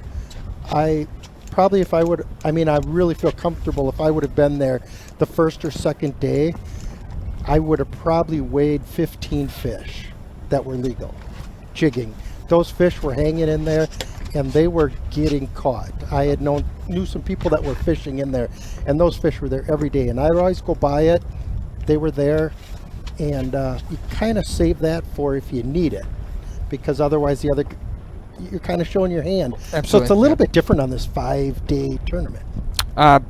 Procore 7 on YouTube. Can you expand on what you mean by how come the H2H website is not updated with the events that are occurring now or in the future? Please let me know what you mean by that. One of the things I wanted to ask is, Scott, that kind of touched into it. So your choice to start jigging on Friday of the championship was based on the fact that your electronics was telling you there was a lot of fish there, and you wanted to basically fish those fish. Did you feel you wanted to do that because you saw the fish there on your electronics, or did you feel you wanted to do that because you wanted to do something different than your competitor was doing, as you knew Scott Risto was going to go right to trolling right away? I knew Scott was going to troll. Say you take, again, the last day. Obviously, the 2 days prior to that, I caught him trolling. So did most of the guys, and they did it from 10 o'clock on. It seemed like those fish really turned on from 10 o'clock on. Yep.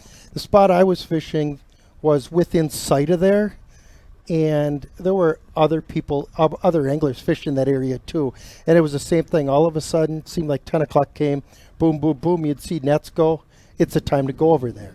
And so you can kind of pick up, I think, optional fish. I was going for the optional fish. I knew those fish were there. They were in the deep river channel, which they were there. Everything was fine for me. I just had, the females had moved out of there. I had a lot of males, which I don't know why that happened that day. I think we caught 10 fish at least. Yeah, you caught a lot of fish that morning. They just weren't the right ones. And then a couple of them that were close, you had hooked. Every anything fish, funny? Or? They were so neutral. Every fish I caught, I did not have a legal walleye caught in the mouth. Right, yeah. Everyone was right under the lip. And I don't know if you know, I was trying to drag it a little bit. I was I put a tail on, kind of mounted the tail up, so hopefully he'd grab it on some plastics, and that's why I got a really big white bass on that. So I knew I could do that and hopefully pull 2-3 fish out of there before 10 o'clock came. And I knew what my competitor was doing. He had one fish in the boat, so I really wasn't worried with that one fish, and I knew he was going to just be trolling that same area where I was trolling anyhow. Right. And I felt I know it a little bit better. There's a couple spots, really. People think you just troll and you go. All our fish there came within 2 spots when we were trolling that were maybe 20 to 30 feet long. It was 2 little spots, 2 little points where the main river channel had a little cut back towards shore in it, which created a small little eddy. And those fish would stack into that eddy, and we could troll it. And every time you got to there, I had 2 doubles. Yeah. During the tournament, those fish were right there. You want to answer this question? Trent asked, what size anchor is recommended for the Fox River with the current there? It depends if you're going to single anchor off the bow, or a lot of people will double anchor sideways, and the size of your boat. It's such a different thing. I use I have a 15-pound anchor that I have in front of mine, and generally I don't anchor that much, but 18-foot Miro craft, so an aluminum boat. 15-pound anchor 15 should is be plenty. Yeah. Yeah, 15 would be plenty for that. Spring of the year, you might want 2 of them, especially if you're fishing more than one person in the boat. Because on the river, anytime you're fishing a river system, I think it's beneficial if you can go sideways or even a little kiddie corner. And then what that does, when you anchor up, say you're going by the dam, for example, I like putting one anchor out and then kind of going backwards and then putting another anchor out so you're spread out wide a little bit to like a V. And then that'll actually allows you to pull one anchor rope in and let one out, and it'll swing you left to right in that current. So without pulling anchor, you can really fish a wider spot just by adjusting the length of your anchor ropes. But a 15 is plenty for your boat.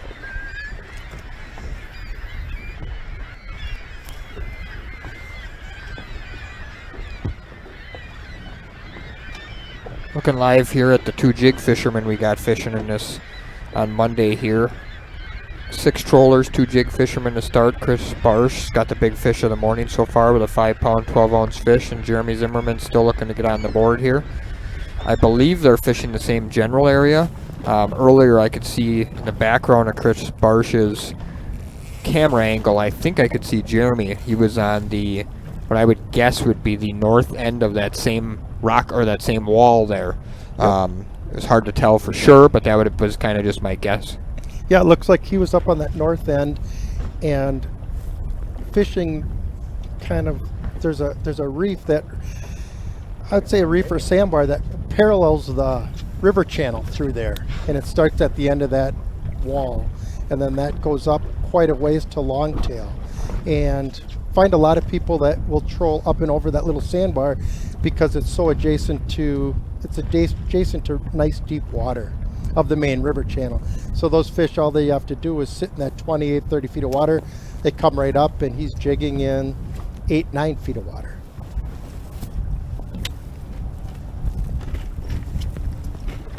If any of you guys have any questions for Scott Allen, please feel free to put them in the chat, and I'll ask him those questions. I'm sure he'd be willing to answer any questions on Green Bay in general. Doesn't have to necessarily be about the river or about the lower bay. He's a pretty top-notch guide all throughout Green Bay and has had some major success in tournaments in many different sections of that lake, not just, or that bay, I should say, not just lower or upper by any means. So if you have any questions on types of fishing for Green Bay or baits or tactics or electronics, feel free to ask on there while we got them in-house here, and we'll relay the questions. Looking at Scott Hausauer and John Hines right now. John's been the hottest guy this morning, just not able to put any walleyes in yet. And Scott's got 2 walleyes, but only one was the 2+ pound range.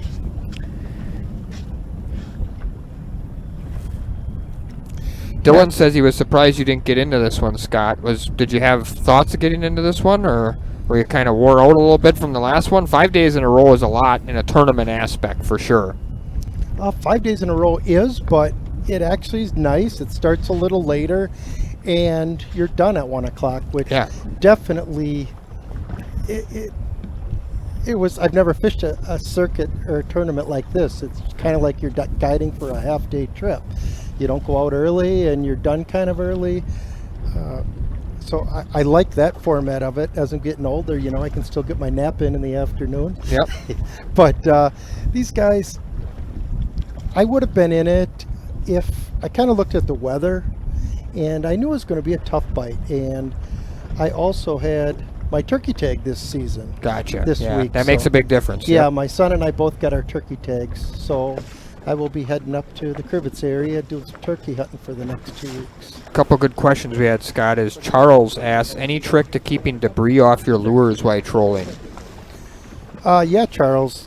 A lot of times, especially if we get the eelgrass, which we get a lot down here, we'll either put a large swivel above, even if we're running a crankbait, we'll run a swivel or a split shot up above in front of the lure, and that generally will keep the lure a little bit cleaner for longer span, because what generally does is it'll slide down your line, and that little BB weight or Barrel swivel. Yeah, barrel Yep. swivel will get it.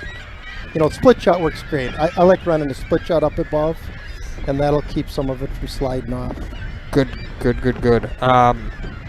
Tony Larson wants to know if you took Joe to lunch. Tony, not yet. Not yet at all. We're talking. It was such a roller coaster ride, and Joe just getting back to work too because he was sick. We're looking to have a really good party. That was the toughest part of this whole thing, was winning a tournament. Generally, everyone that's part of it will get together and we go out and we have a bash, you know. And after even the day of fishing, you go out, have a few beverages, talk smack. But that was tough. So no, Joe and I will be going out and having a great time.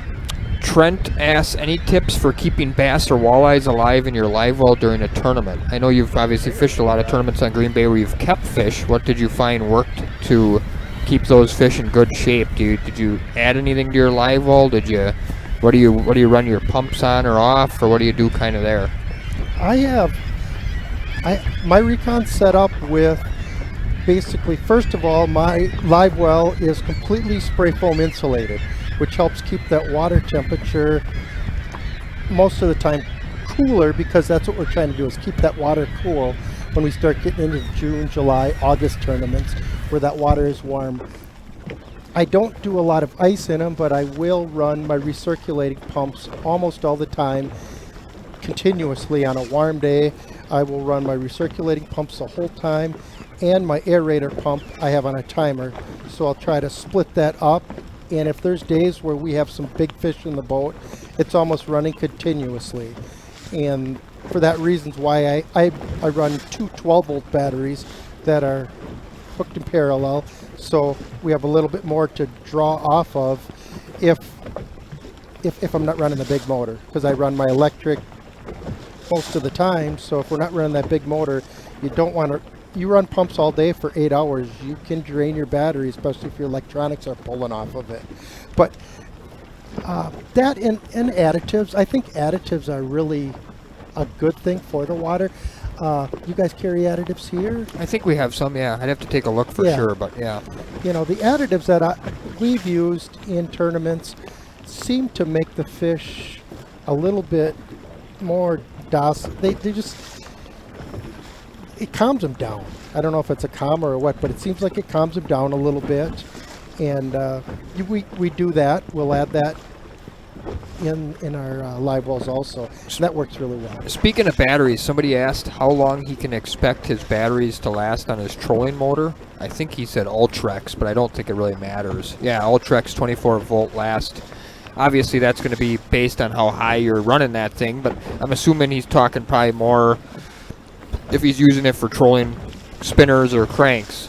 How long is the average battery situation? Then he says, do you have a battery that you recommend? Okay, yeah, first of all, I run Optimas. I've been very happy with my Optima batteries because I don't on my boat run a kicker motor, so I really rely on my bow mount. I had been using the Terrover for quite a few years. Now I went to the Altera this year, and I run the 36 volt, so it actually lasts a little bit longer than I think what your 12 volt will run. But depending on your boat, depending on the winds, you should be able to get a solid 6 hours on a set of batteries. In my fishing, I'll pull crankbaits. We'll go salmon fishing, and we'll run our crankbaits at 2.5 to 3 miles an hour, and I can pull them for 4 hours on a set of 3 batteries. So I think it really matters a lot of the condition, what you're doing. Crawler harnesses, you're going to be pulling at 0.9. You can obviously run a lot longer with and that. Part of it's going to be the weight of your boat, right? I mean, if you've got a 20-foot glass boat versus an 18-foot aluminum, you're going to be able to use a lot less, speed or higher speed on your electric motor, which is going to eat less battery. Yeah. And or wind conditions. That's if you're it. always trolling with the wind, you're going to, of course, use a lot less than if it's flat calm or you're trying to go into the wind, which I don't recommend ever doing, but it's you know, that's going to all dictate a little bit. But that's some good info. Right. Saw a couple other good ones. Jay Mitchell asked if you have a good recommendation for an ice guide for on the bay. I do. Be careful, Scott. No, I'm just kidding. It was a joke. Oh. No, go ahead. You ice guide, right? Yeah, Green Bay Ice Fishing is the name of my business. We specialize. We do the whitefish, and we specialize in perch fishing and walleye fishing. We actually take smaller numbers of people, and if you want to get out and get on a really nice walleye bite or some big perch, we have that capability to do that year-round. We don't just do it at the end of the season. We can do that year-round. But as far as whitefish, I've been guiding for ice fishing guiding on the bay for 12 years now. I was joking if you were going to recommend a friend other than yourself. Be careful, because you probably got quite a few friends listening right now. That was the joke I was going at. And so. we all, actually, Chris and I work together ice fishing. We kind of help each other out, because it's nice to be out there and have a partner when you get in trouble, if you get in trouble with the wind and the snow and stuff. So a lot of us, when we're ice fishing out there, really work together. We're kind of fishing the same areas. Yeah, it's a different animal than it is, you know, summer fishing for sure. I mean, you want to be in communication with some other guides and some other people out there, because stuff just does happen. I mean, it just does. Oh, breakdown is you can have a brand new side by side or whatever you're running out there, and you blow a belt, you're dead in the water. You blow a bearing. When we use our vehicles quite a bit, and when you get stuck, you need some people to help you. All right, couple good questions I think we should hit here before they get off the screen. Clark asks, Scott, do you use hair jigs? And if so, what size and type? Hair jig for me is one of my top, and that's my most favorite bait to use. I love the hair jigs. I actually like running. Hammer Time makes a really nice jig. Hutch's makes a nice jig that I like. They're a bucktail and a mylar fly material combination. You still got the hair there, which when you jig the hair, I think you get a lot bigger puff than anything else. But having that little flash in there, A little ways here, we're going to try some flicker minnows instead of flicker is really good. And sometimes we'll put a little different part of presentation. crawler on them, Little a different minnow, wobble. but you can run them just bare. And as far as weight, it really depends what you're going to do. If you're in the river system and you want to vertical jig them, sometimes we go up to a 3/4 ounce. My recommendation to people always with jig size is, bottom line, go as heavy as you need to go to make you feel in charge with contact to the bottom. You have to feel that jig hit the bottom, and if you can't feel it with a 1/4 ounce jig, go up to a 3/8 or go up to a 3/4. You gotta. So would you say a 1/4 to 3/4 is the range guys should maybe have in their box? Yeah, I do 1/4 and 3/8 primarily.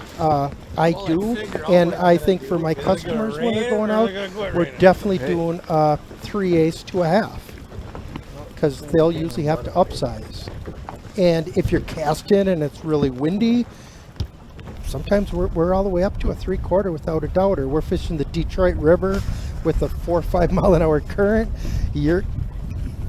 We have so many different options out there because you have to match what you are doing out there. And Detroit River, for example, 1/2 to 3/4 not uncommon at all. That's a pretty common size lure out there. Another one I saw that I thought was a good one is a guy said that somebody asked he was going to get ready to stock up on some baits for the bay, crankbaits, stocking up on baits to fish the bay this summer. Can you give them some go-to baits and colors? Bait-wise, I primarily run crankbaits. I love the Berkeley flicker minnows, and flicker shads are probably my top two baits that I go to. What size minnows? 7s and 9s, or 9 and 11, or that whole range? Yeah, or? I generally run the 7s and the flicker shads, and I'll run flicker shads most of the first part of the season, and then I go to flicker minnows once I start hitting July and August, and then I'll go usually up to a 9. But later in the year, last year for example, we were downsizing to a 5 flicker minnow, and that was lights out.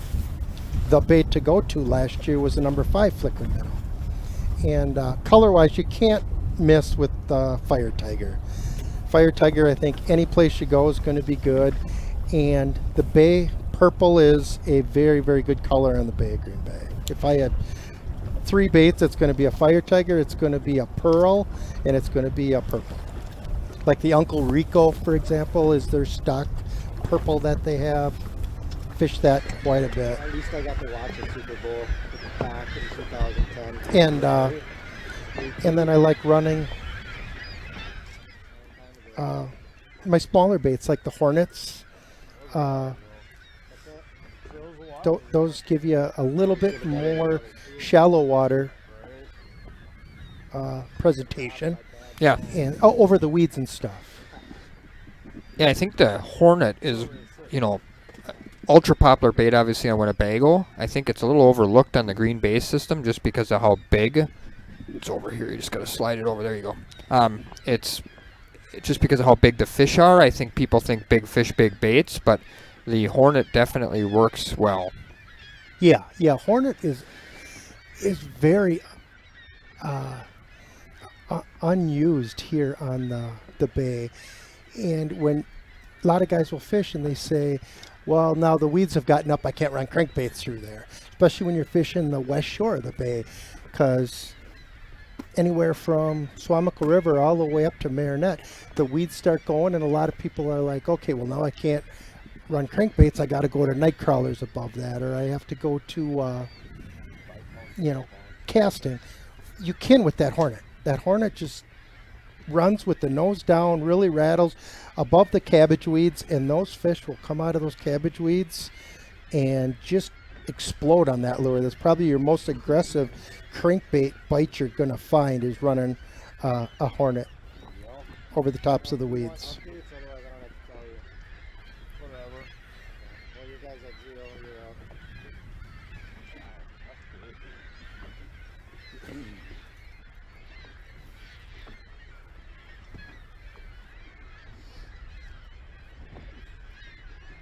Fight for the lead. A little bit, but no, that first one I would say would have been right around there. We had one bite. I would have liked to get in the boat and see it. That's for sure.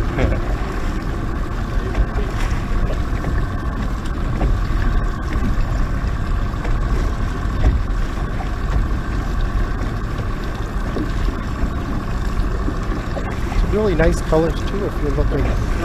The wasp is a kind of a plastic version of the Hornet that has a good rattle to it, and I'll spend some time the here. colors are amazing. I've been starting to use the wasp 2-3 years ago. I think they came out, and I've had really good success with running those.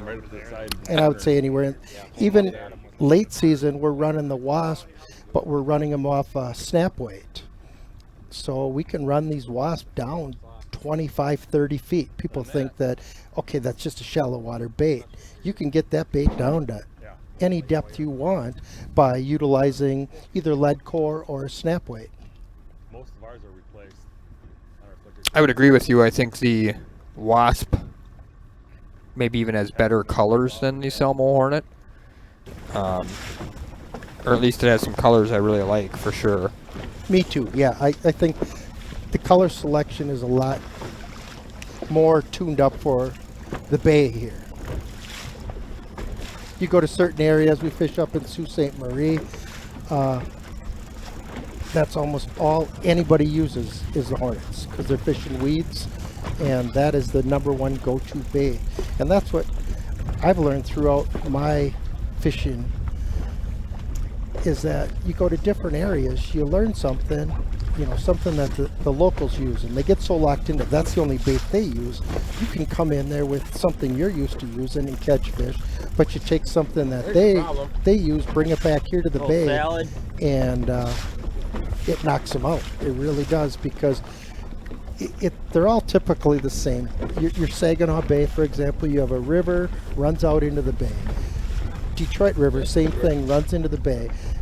Post spawn, those fish will congregate the closest shallow water that's outside the current and the warmest. So it's very similar, even though they're whole different bodies of water, you can do the same thing on them.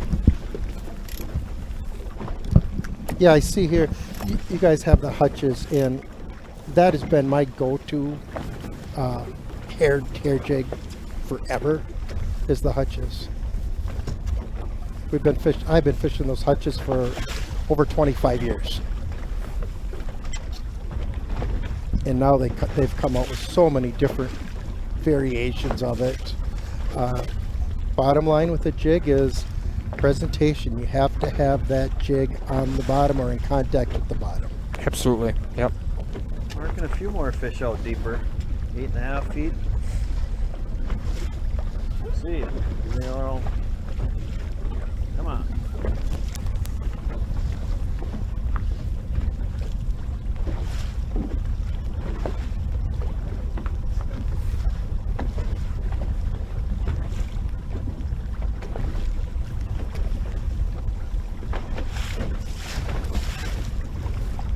See Dennis and Hoppy there, Michael is just looking for fish, trying to get around, trying to get those baits over some fish, and hopefully that those pods of fish are active.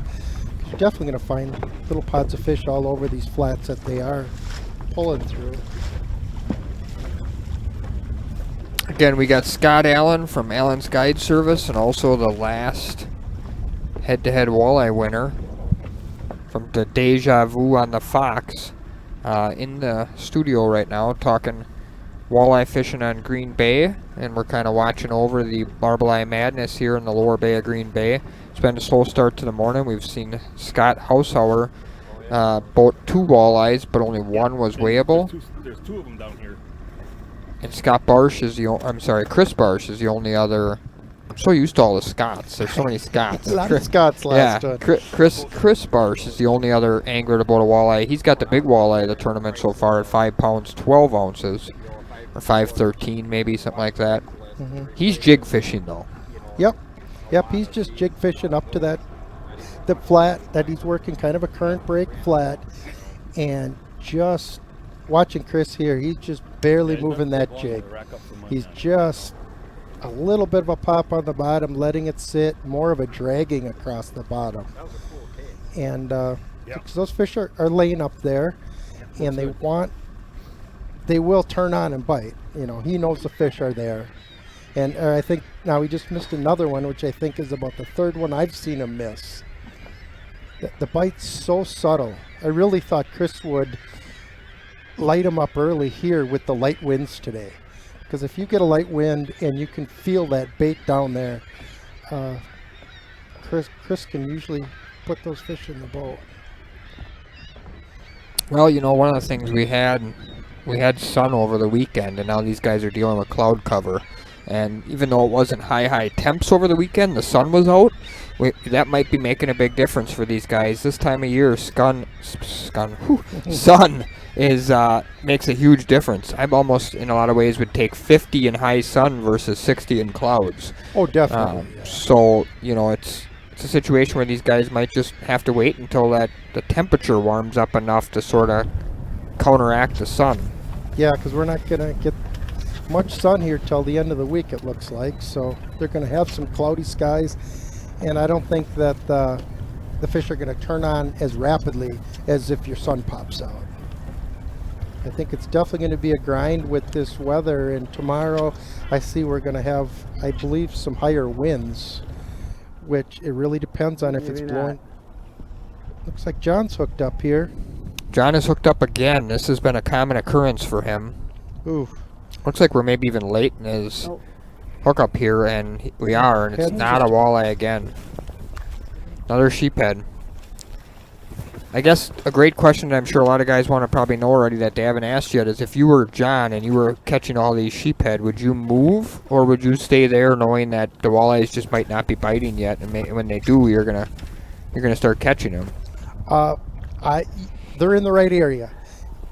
Those sheephead are in there because the bait fish are in there, and that's where the walleyes are going to be. If you're, our saying always was, I mean, if you're catching sheephead, you're going to catch the walleye. The only thing I have noticed over the years, and a lot of people, they say, oh, I just catch sheephead, sheephead, sheephead. How can you catch the walleye? I'll tend, if I'm catching the sheephead, to run my baits a little higher, which it seems like the walleyes will hit those baits up higher, and the sheephead like to have the baits more down on the bottom, which is kind of opposite of what people would think, because the walleyes are, hung down on the bottom.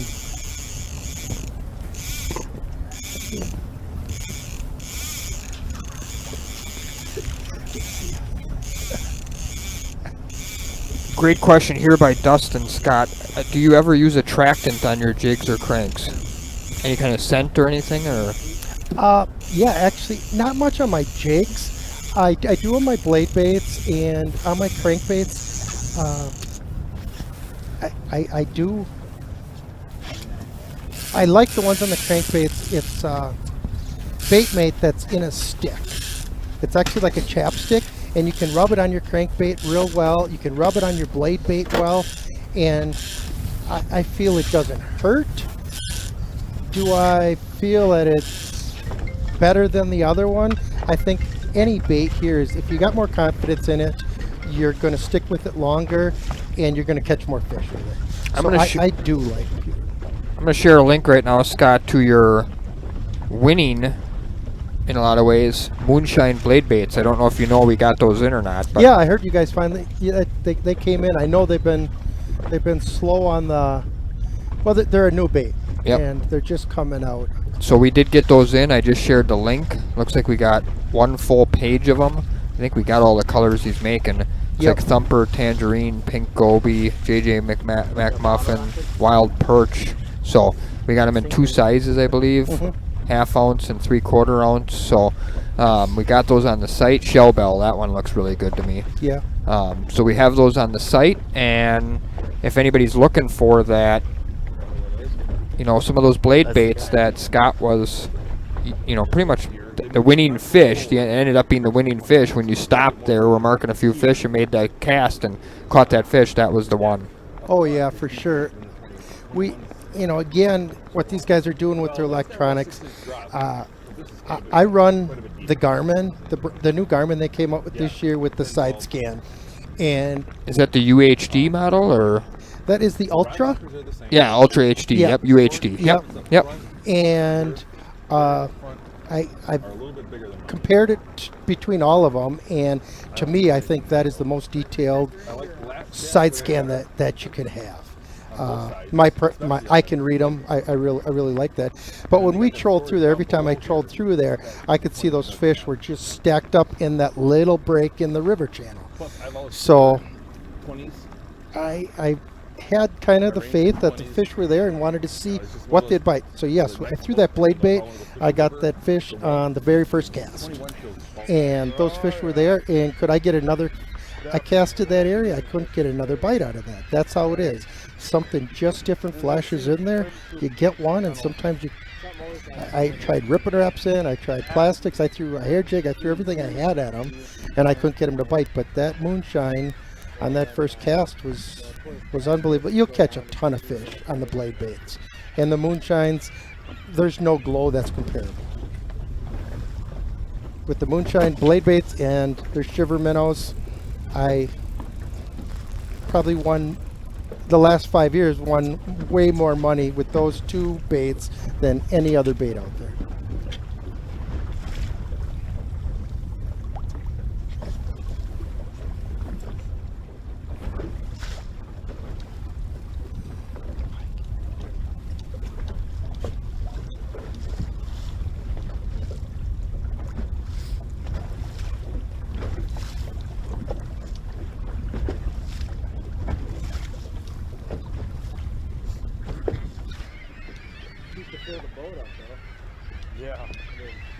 So if you're watching Chris there, he's not even really jigging. All he's doing is he lets it sit and he's just giving it a crank. He's basically dragging that jig across the bottom, trying to kick up some dirt. And those fish, like we saw a couple weeks ago, will actually come down and pin that bait to the bottom. Hopefully, if they're the larger fish, will usually inhale it. The smaller fish tend to. it's, you know, you get a little more fall hooks, it seems like, with the smaller fish than I do with the big fish. Anytime there was a big female in the river when we were pre-fishing it, that female had it inhaled. Our males would have it probably 50-50 under the bottom of the mouth. We were missing a lot more.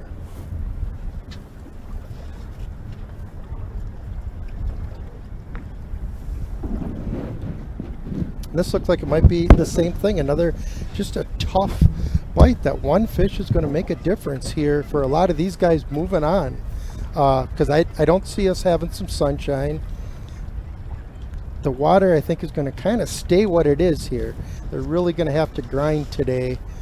And I think a fish is going to be the difference.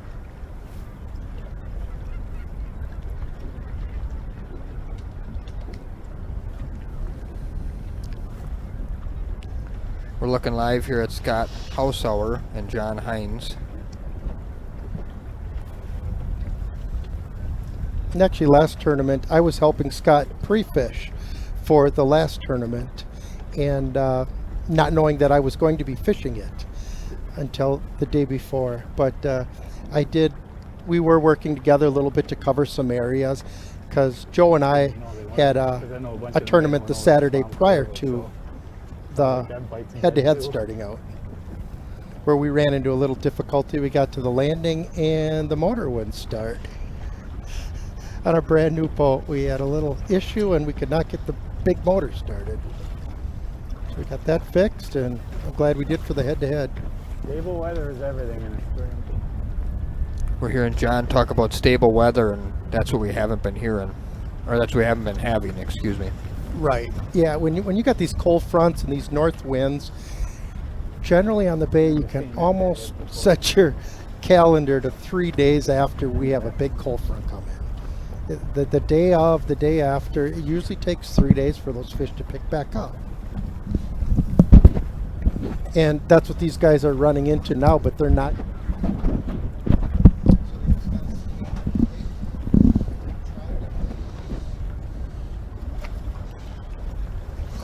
It's going to take to trigger.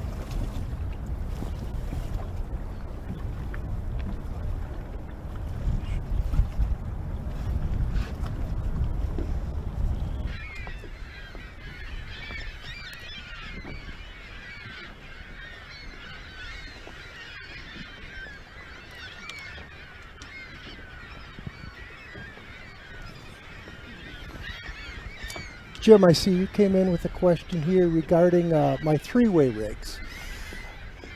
Yes, I generally will run, I like running the kill zone when I run my three ways. I'll run a pencil weight on the bottom, and then with the kill zone, depending on the weights or the lures that you're going to be running, you can adjust the heights of your baits on your main lead.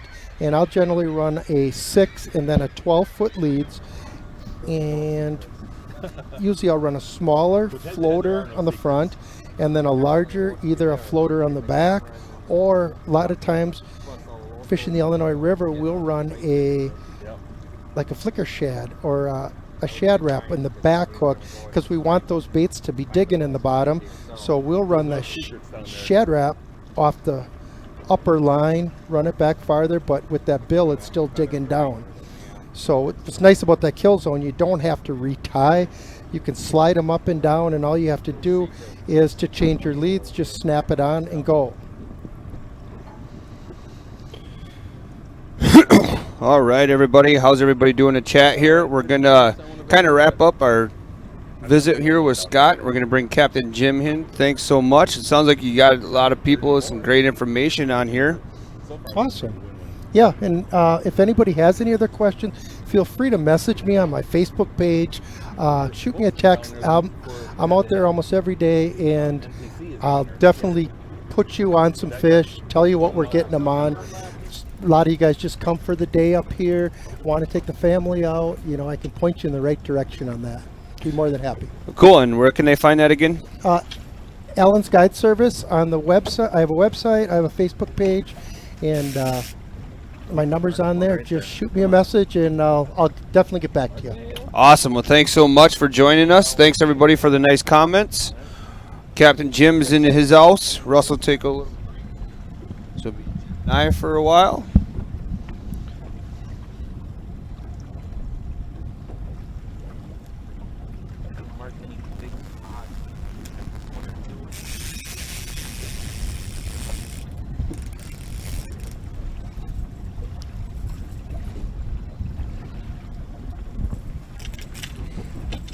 All right, next spot. We're moving. I mean, I'll take some sun.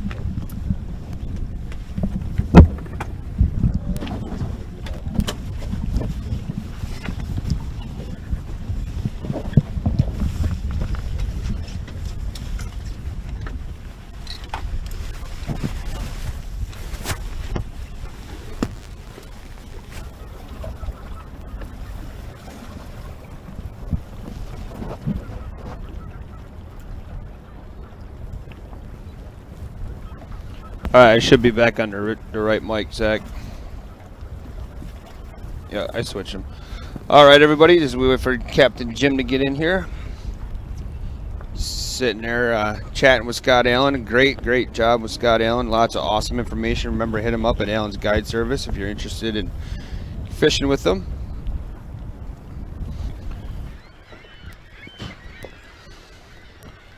Kind of recap where we're at.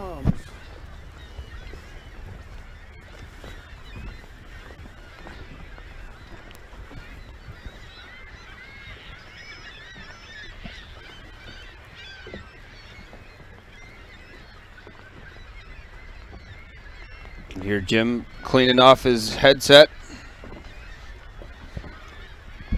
Oh, sorry, you couldn't hear Jim cleaning off his headset.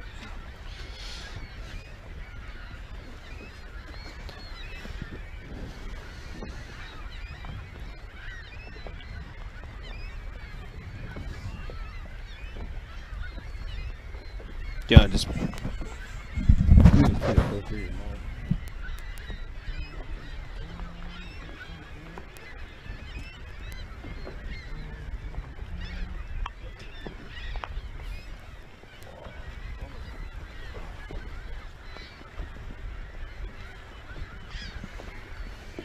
Oh, good morning, Matt. good morning, Jim. How are you? Captain Jim here. Yeah, very interesting day.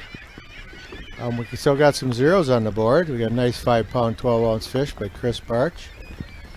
And it's going to be a good match. I think you guys were talking, or Scott was talking at like 10 o'clock, 10, 11 o'clock. The lake should warm up a little bit. The fishing might pick up. Hopefully it'll get interesting here. Kind of recap some of the battles here. You're looking at Scott versus John.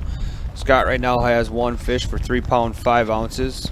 John's still looking for that first walleye.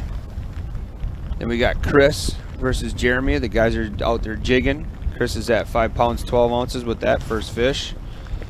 Some guys on the board are looking still for their first. John and Tyler. Dennis and Michael. Dennis are still kind of looking for their first head-to-head 2-pound fish. Yeah, pretty surprised that John Klupner and John Hines are both zeroed. We got a couple hours gone here, Matt. These guys are good fishermen, and they know this body of water really well. I'm going to, you guys covered the boundaries a little bit, so I'm going to cover some of the mileages, Matt, on the lower bay here. But we qualify for if they had to give us an extra, give the club an extra slot. We would have been in it. Yep. I mean, we got Gave them 3 slots. 7.7 miles, Matt, Teams that did better than us from Metro up made it to. in. Oh, And then after they got the main registration done, they still needed boats to fill. So the club got another slot to fill. We took it.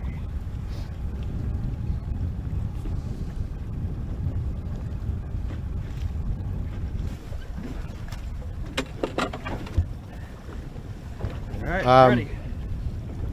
yeah, I was going to say the mileage just for the viewers. We've got 7.7 miles up to Littletail, Matt, from Metro. And Longtail's 4-mile run over to Point Sable is 5.3 miles. So there's a lot of water out there. And then from Littletail Point over to Point Sable is 6 miles. So it's a lot of water. It's a lot of shallow water, and it's full of walleyes. It's just a matter of these guys getting some good bites here. Morning, Chad. Thanks for sponsoring too. All right. COAHWings.com. Yep, we shared it. We can share it again. Yeah, I've been. I know Captain Chad pretty good. He knows me, and he's got a great place out there. I've been out there to Akaska, South Dakota. We fished an aim tournament years ago, and it was a lot of fun. We bunked in one of his places and told all kinds of stories all night. We didn't get any sleep.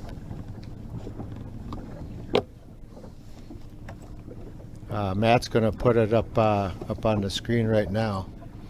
So again, thanks Chad for supporting head-to-head fishing. Okay, Matt just shared it on the live chat. There we go. Great people. Chad and his wife are awesome, and they know what they're doing. You'll not only have fun, you will shoot something or catch something. Right, right. That's what they do. They shoot and catch stuff. So that's really cool. The lower bay is a neat place to fish, folks. It's full of fish. As you can see, these guys are catching all kinds of different fish. And I like that north shore of Longtail, Matt. I've caught tons of big fish up there. And I believe somebody mentioned one of these boats is fishing there right now. Squamico River comes out, and it comes out between Littletail and Longtail, and there is some monster fish in that bay. Did you get them trolling? Yeah, you can get them trolling, or you can cast the rock bars like some of these guys are doing now. Somebody asked me if I'm excited for the Bago event. You bet I am.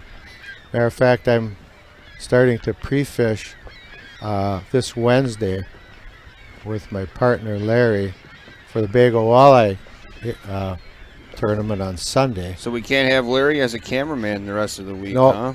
Larry is. I told him he could do today and tomorrow. Oh, He wants to get out fishing too, because Of course he does. he's been cameramanning for a month now, yeah. Doing a great job, by the way. and yeah, he is. Larry's a great guy, but he's been my partner for years. He was Brian's partner before he was my partner. Shane wants to know, a couple people want to know what the winners were for the drawings. I'll name those off right now. YouTube, we had James Lemler, I'm going to say Lemmler. Facebook, Joseph Miller, Miller. So I'll put those names in there. Remember, if you don't message head-to-head by the end of today, those winners are those prizes will be thrown back in the box. So again, James Lemler on YouTube and Joseph Miller on Facebook.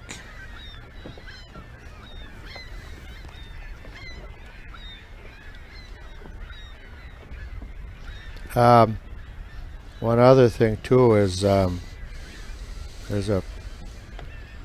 a shipping channel that runs from Metro, where they launched, up to the tip of Longtail, and then it goes northeast out into the bay, and there's some fish that follow that racetrack. I call it a racetrack. It's like a underground road for these fish, underwater road for these fish. And I know there's a lot of people that have trolled and will troll in that channel. It gets 25-30 feet deep, Matt, because of the ships. Giant ships come into Green Bay carrying all kinds of freight. So yeah, there's a lot of different water here to try. Got that whole bay between Littletail Oh, and here we Longtail. go, pike. Ooh, big pike. Well, we got a nice little walleye chop going. We should get some fish.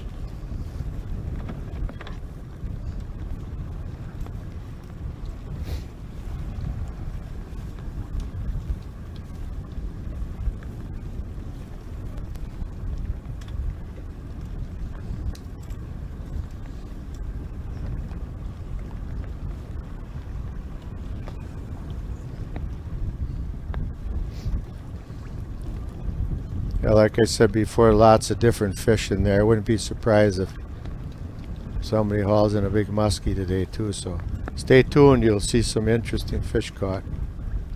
Not all walleyes, but still some nice big fish like that big pike right there.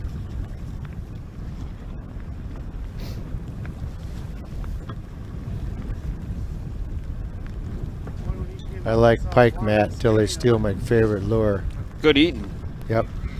Get rid of those Y bones in there. There's ways to do it. Yes, Joseph, you were announced as one of the Facebook winners. Go ahead and send us a message to H2H Facebook page. Just need an address, or if you're local, we can set the magnet go aside for you. Yes, James, you are also the winner. So message the H2H Facebook page for either one of those two, and give us an address if you're not local. If you're local, we can put the magnet go up front. You can go ahead and pick it up. So thank you. There's your 10 a.m. winners have both reached out. So thank you, thank you. We'll do another one right away. How about we'll do another random draw here? We'll do a into mouth, H2H into mouth. We'll pick 2 random winners on Facebook and YouTube. We'll do a H2H into mouth sticker. Very nice, Matt. Those are very popular. Yeah, they're awesome. They're awesome stickers. They do a great job. Here's what kind of they look like. Share the old link.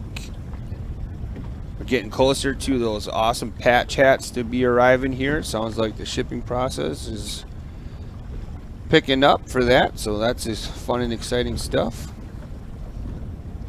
Yes, Matt is putting it on a live chat right now, folks. It's good looking stuff too. Mm-hmm. And the stickers are made right here at the Real Shot. Sure are. Made in the USA right here at the Real Shot, Appleton, Wisconsin. And thanks everybody for trading with the Real Shot. It's been awesome. Mr. Hines is still looking for his first walleye. Scott has a 3-pound, 5-ounce fish.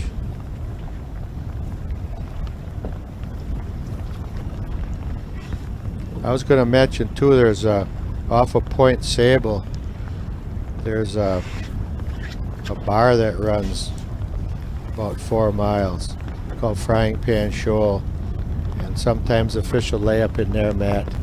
It's real shallow. They'll lay up in that bar.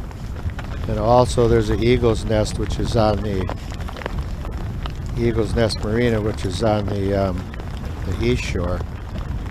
And I've had real good luck trolling the shallows up in there, 5, 6, 7 feet of water. There's a lot of options there. Dead Horse Bay, that's south of Longtail. And I mentioned the bay between Littletail and Longtail is full of fish. And it just depends on who can find some fish. Hear that rain starting to hit these guys. They're glad they have their nice rain gear on there.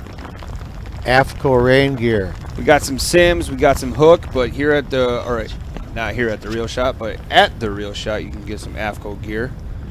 So here's a nice link to that. Remember, if you do that H2H tent code, it'll save you 10% off your purchase of AFCO. So take advantage of that. Some good savings once you take 10% off. Yeah. We're supposed to get some rain today, tomorrow, and Wednesday. Yeah, it's got some interesting weather moving in. So that's okay. I've had good fishing in the rain. So have you, Matt. So has Russell.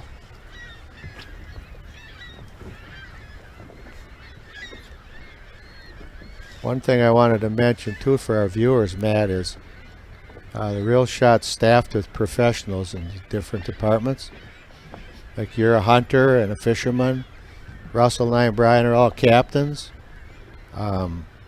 Zach's getting into fishing big time. We got bow experts. Justin's a pretty darn good stick himself. Yep, tons And and tons. Kyle's a bass pro, so we've got some. He's rocking that Sportomotive Nitro sweatshirt there. That's a pretty nice sweatshirt. We've got some pretty good, knowledgeable people and some real pros working here, so hopefully we can share that knowledge with the folks. That's what it's all about. I figured I'll be 72 in a month, Matt. So now I'm gonna have fun and share stuff with people. And why not? Yes, John, the Real Shot is a Glock dealer. And we're kind of getting word, too, that a lot of the firearms distribution is starting to, you know, just like the fishing side, a lot of things are COVID, you know, delayed right now. So a lot of that kind of stuff on the firearm side, too, is starting to ship out more. We've been special ordering some guns, and they've been taking a little longer than we've really wanted to, but it sounds like it's starting to pick up here a little bit more as this stuff kind of, you know, it's just getting better and better every week. So just be patient with the orders, but have a really nice firearms division. Come see Mark. Yeah, we sell all the lines too, don't we? We have a huge assortment of firearms, and the biggest thing too is we do the used firearms portion as well, buy-in and trade-in. So if you want to stop in sometime and see Mark or Mike or anybody at the firearms counter there, Steve, be happy to take care of you on that run. Marcia says, can everyone please say a prayer for my mother-in-law? She had a heart attack this morning. Well, yes. Here's a little prayer for you, Marcia. Yes, prayers go out. Fishermen overall are prayerful people. So are hunters. Because you know what God did and how this is all came about. And it's His creation. That's right. Just think about everything that is out there. All the fish and all the birds and deer and all the animals. Yep. We're in charge of all that, Matt. Guide Put up you there, and I in charge. Yeah, guide up there, Lonnie just said a prayer for her. John in New York says a prayer, so that's really nice. A lot of support on the chat this morning. That's phenomenal. Is the H2H 10 code valid in store and on pre-owned items? The H2H 10 code is meant to be used on the website, so unfortunately, it's not allowed to be used in store for the most part. You can see some of the camera guys cleaning off the lenses there, Matt. It's coming down pretty good. And it's fishable, you can see that. One of the boats is more protected and John Klumpner's more out in the open water. You can see the difference in the wave action. Here, Jim, I'm going to share the link right to the magnet goes right off the website. Thank you, Walleye Nation Creations. As Russell said, I have used your lures and they do work. Yeah, one of our sponsors. That's awesome. It's very good. Thank you, Walleye Nation Creations. They got a nice logo too. Nice looking lures. They're bright and shiny, and they dig deep. They really dig deep. I mentioned that to my partner last year. I was wondering if there wasn't like a little duck or big long duck stiff. Yeah.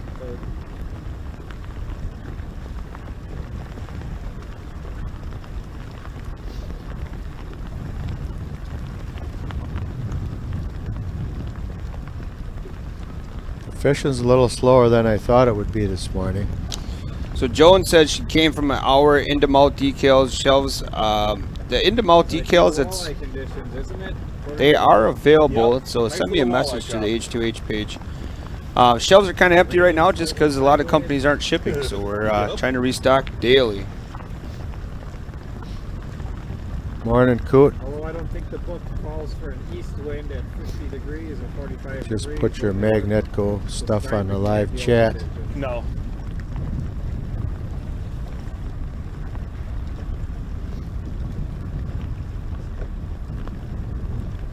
There's all that old adage, fish or wind from the east, fish bite the least. Yeah. West is best. I've actually had more good days with an east wind than I ever have with a west wind.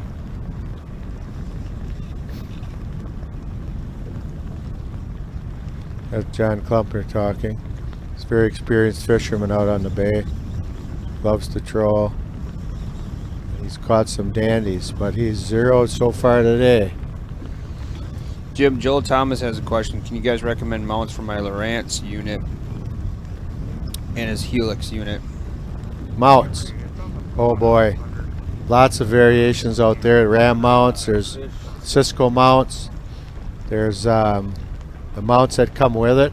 I've got one of mine's recessed, so I don't have a mount. My other ones are on ram mounts, my bow mount. I think he's looking for more to put them side by side. Okay, I don't have mine side by side, so. But I know John Hines uses Cisco. I know other people use Cisco brand mounts, and I've used ram mounts. I got one recessed, and then I've got one on a ram mount on my starboard side. And I don't believe we sell mounts, do we, Matt? No. We can special order them, I believe. Okay, we can special order those. If you find something you like, let us know. Shoot us a note. But get a good one, don't get a cheap one, because they take a pounding. They take a pounding. I got mine bolted down because they've come loose so many times that I've got lock washes and lock nuts. There's a ton I got stuff of interference in the water column. bolted down good. That it wasn't their last pass.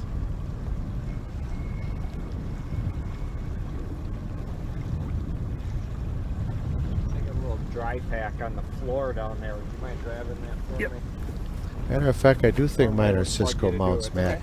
Thank you. I got ram mounts on my bow mount. Then I think I got the Cisco mount with the lever latch on a ball joint that you lock it down.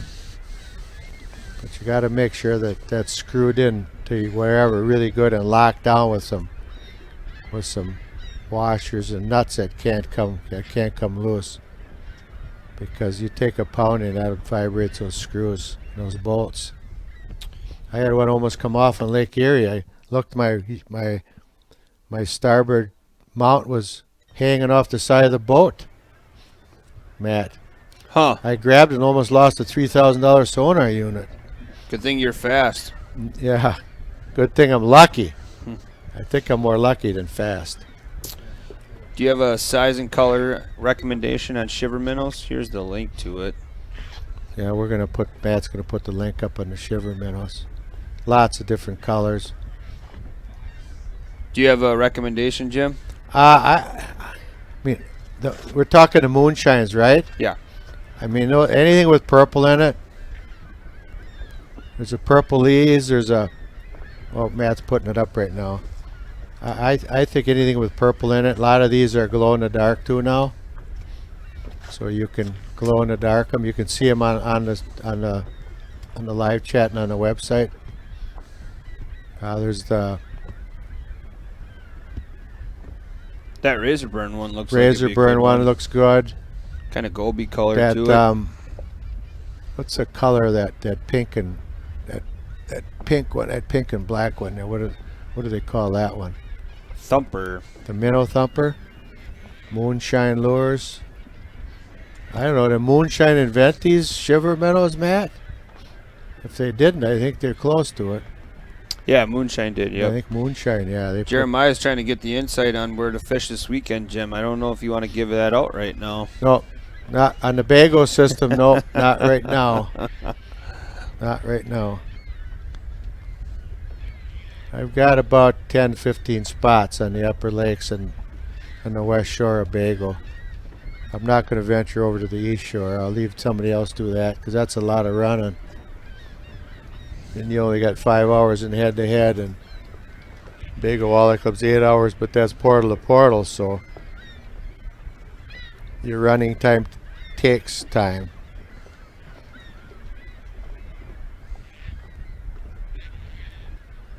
But the head-to-head format, you can go wherever you want to go, and you don't lose time coming or going, unless you pull up and run between your 5 hours. We got a hook up here. John Hines is hooked up. Let's see, he's due for a walleye, folks. It looks good too.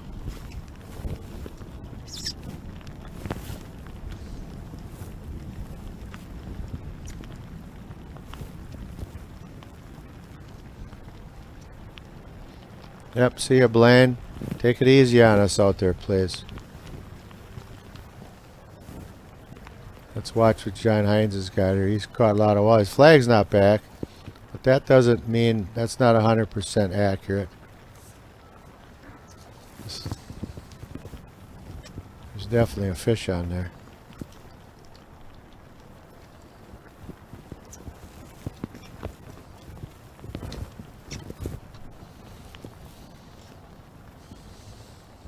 Oh no. Oh no. Another sheepy, I think. Oh no. Yep. Ow. John's caught the White most bass. fish today. He's caught the most fish. He's just not the right fish. Oh, it is. Never mind. Yeah. I thought it was a white bass for a second. Small sheephead. We call them farm animals where I come from. Sheephead farm animals. And down south Gotta they be get one hungry walleye in there somewhere.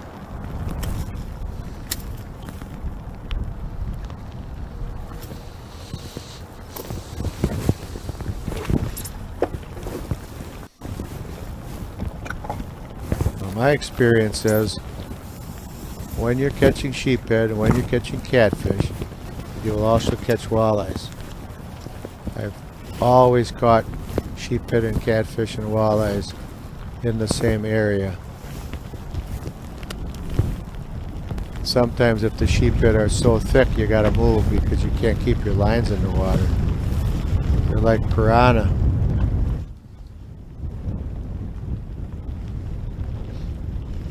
And they will hit anything. Big, small, it doesn't matter. Colors, it just doesn't matter.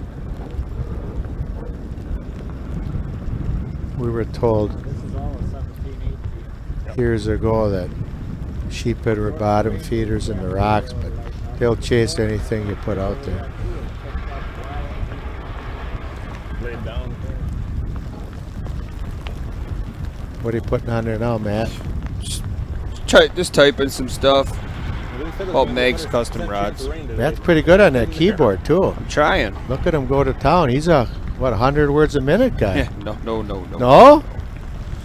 Nope. Dennis has a question. Does it help to speed up when you're catching a lot of the sheephead? No, not really. It just depends, but I've caught sheephead going 1.1. I've caught them going 3. They're one of the most unique fish out there, but I tell you what, they can see. They don't have a big mouth, but usually they got all 3 hooks, the back hooks in their mouth. And they can see like you wouldn't believe. They can zero in on that bait regardless of how it wobbles and regardless of the speed. They're just monsters. Come on, Salmos.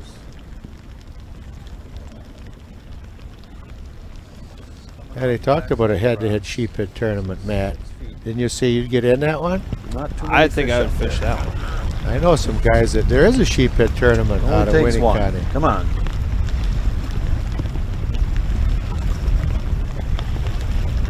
Bring in some monster bags.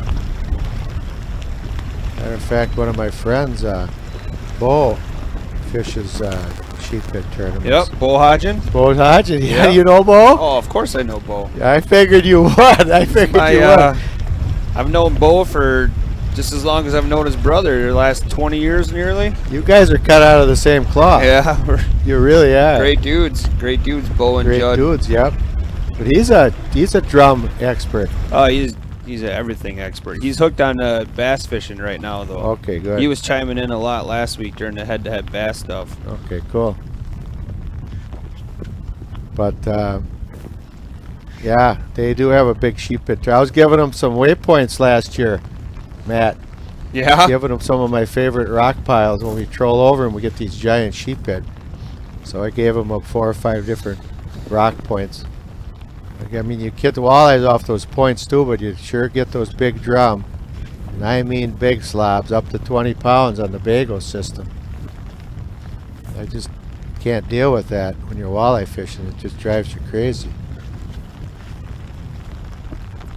Russell's pacing out here. Yeah, he's ready to get back at the helm. Want me to give up the helm, Matt, or do you want to take a Why don't break? you hang out for a little while? Okay. Talk for a little bit, and then Okay. we'll give Russell a little bit of a break and Okay. trickle him back in probably closer to that 11 o'clock time when we announce the next winners. So remember, in order to become a winner of head-to-head giveaways, just really simply tag some friends, share it, both YouTube and Facebook, and we'll pick some random winners and then make the announcement shortly after 11 o'clock when Russell joins us again. Good. One thing that I would definitely try if I was one of these guys, I'd put some Salmos on there, or some of Coots Rattling Wasp. It's weird you say that. I'm sharing the post or the See, link right we're- now to the Rattling Wasp. Rattling Wasp, folks. I mean, I can't show you pictures, but a couple of years ago, Travis Dittman and I were partners. We were on the west end of Lake Poygan. We were in 120th place out of 300 boats.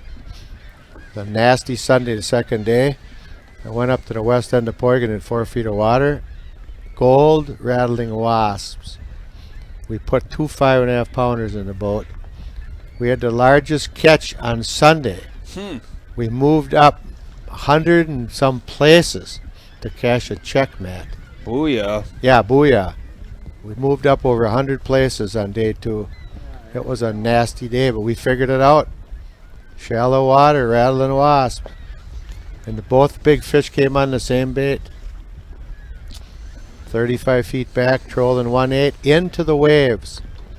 Into the waves. If Travis Dittman or his son Quinn or Carter are watching this, they can verify that. It was a heck of a day. Boy, was it fun. Travis's nickname is Diddy. It is? Yep. Okay. I didn't know that. I know the Dittmans as well.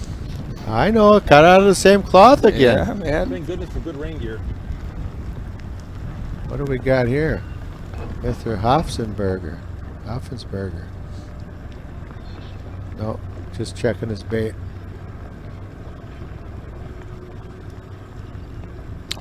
Had a question earlier. It's what is good tackle storage for hanging cranks? A lot of people like that crank caddy. You have the crank caddies? Yes, I do. I've got crank caddies. The ones with the, there's 3 levels, Yep. and you stick them in there and they slide in and out. Yep. You just got to make sure you know which kind of lures are going to go in there. I got my smaller lures in there, Matt. I do like it though. But you can slide them in and out. We're going to share that. Do we have those Double in stock? switcher tails. There you go, Scott Allen. One for you. If I get desperate, I'll throw that.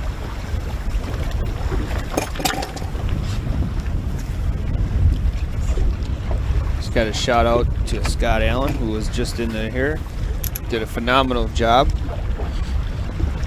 I walked in and saw Scott sitting in a chair, and I gave him a bow. The champion's respect. Yeah. Champion's respect.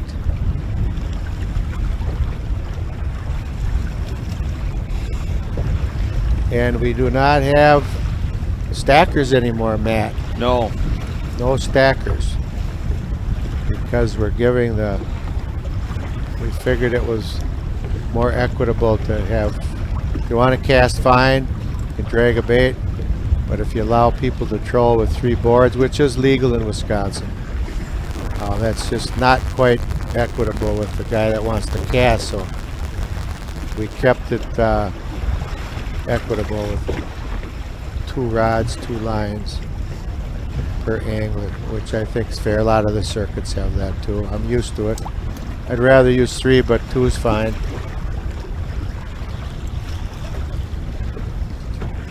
All right, we'll start sharing the information for the tiebreakers here. We're not. Hopefully, we don't get there, but I'm hoping we don't get there.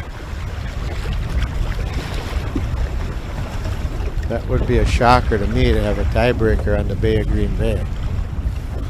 With a these lot of questions coming in about that. Here's the tiebreaker rules.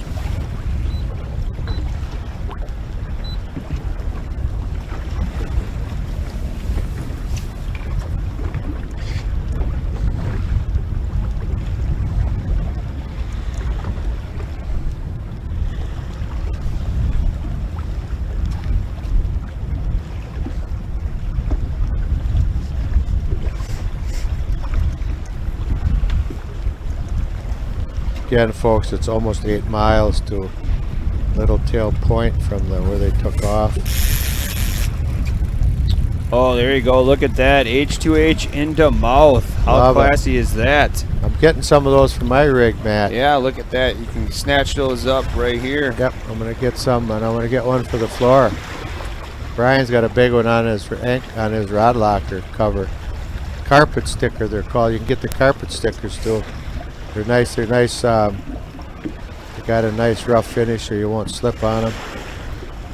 And they stick right on your floor of your boat, and they're awesome. 5.2 miles to Sable. Point Sable from the mouth. 3 miles to the point of Longtail. 5 miles up into the north end of Dead Horse. And about 6 miles to the line where they can't fish anymore, the longitude latitude lines between Little Tail and Point Sable. So plenty of water to fish. Michael Winter says, fish number 5 hornets yesterday in Dead Horse. Lots of big farm animals. Yeah, farm animals is right. They love them. They love them. Northerns love them too. All fish love them. But like I said before, if you get into those farm animals, you can't keep them off some of those baits, and you got to change baits if you think there's walleyes there. Otherwise, just pull up and move.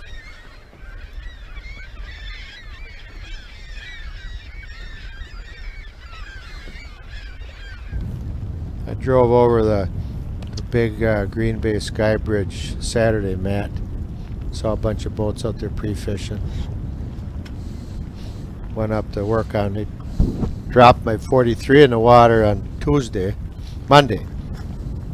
So I went up to work on the 43 tear on Tuesday, and then I went up there to work on it on Saturday. It's in the water now, huh? That's in the water. Tuesday was miserable, cold and windy, and north winds blowing 30 up there. And Saturday, well, hardly any breeze. It was just perfect. The bugs were hatching. So, you know what they say about Wisconsin? Wait a day and the weather will change.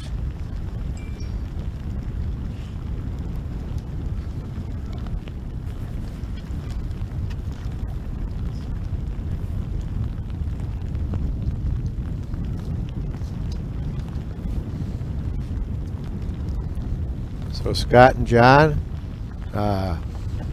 Scott's got one fish, 3 pounds, 5 ounces. Very surprised that some of these excellent, awesome anglers are still zeroed. I would have lost a big bet better than halfway through this match. And I'm sure they're surprised too. Eric says, fished yesterday in Swamico Bay, caught 3 walleye and a purple scatter wrap. Only lure that worked for him. Yep, there you go. Got to find the right bait and the right fish. And it looks like get a couple of nice fish, you'll be moving on, Matt.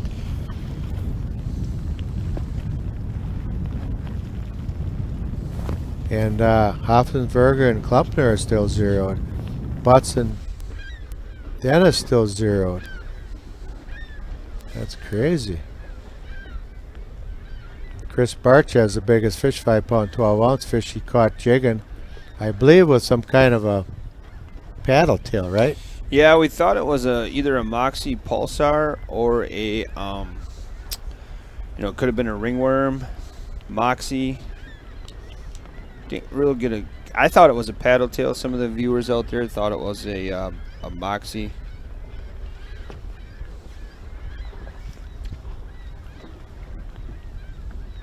Yeah, I would have lost the bet for sure on the action today. We got 2 fish, 8 anglers, 6 zeros, and here comes John's the on the rod. Is he hooked up? Yeah, he's hooked up, folks. Let's watch this. He's due for a walleye, and he's playing it like a big walleye too. Nothing better than a big walleye when it's raining out, Matt. I love it. I would rather fish in the rain, not lightning storm. I would take the fishing in the rain any day over the sun beating on my face.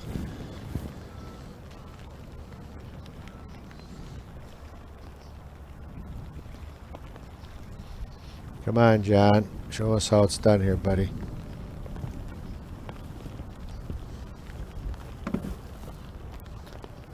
John and I are good friends. He's a good friend of the Real Shot.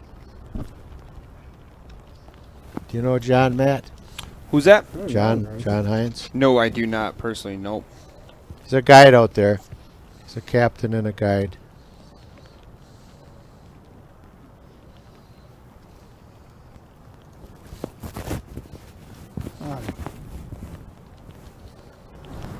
You saw the fish. Oh man. Another farm animal. Jeez. Just can't. We're leaving. Oh, so he's gonna pull up and move. Yeah, he's beside himself.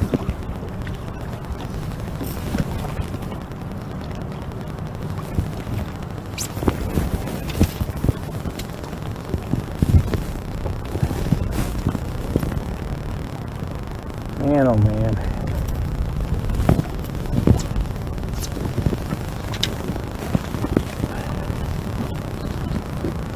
John can catch fish, you can see that. We're gonna go. Plan B. He's pulling up, Matt. Making the move. Yep. He's got 2 hours to go.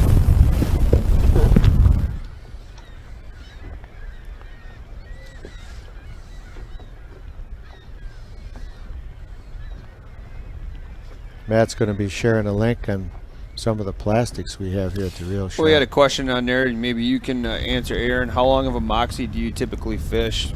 Most of the guys, I think, fish a 3-inch.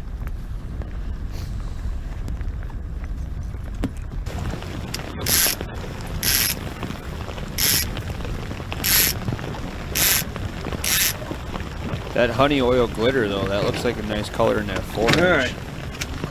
One salmo in there. There we go, folks. You must have read our mind. Putting the salmo out there. We This call it little the goat. perch caught both of them yesterday in here, so we're going to try that one again. Small flicker shad. Yep, we call the salmo the goat on my boat.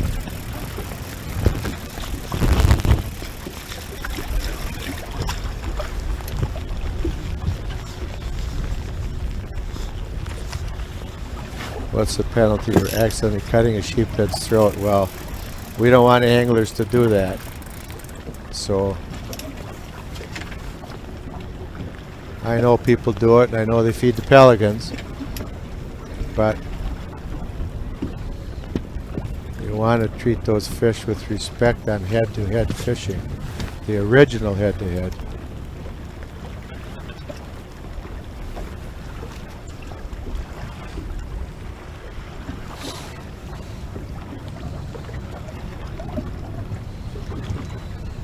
You'll get hooked up on that salmon. Here.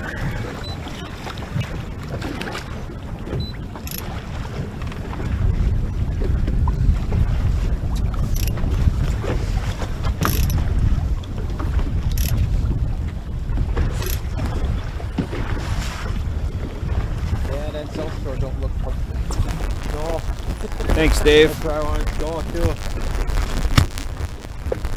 I just need rain, you know. Wet either way.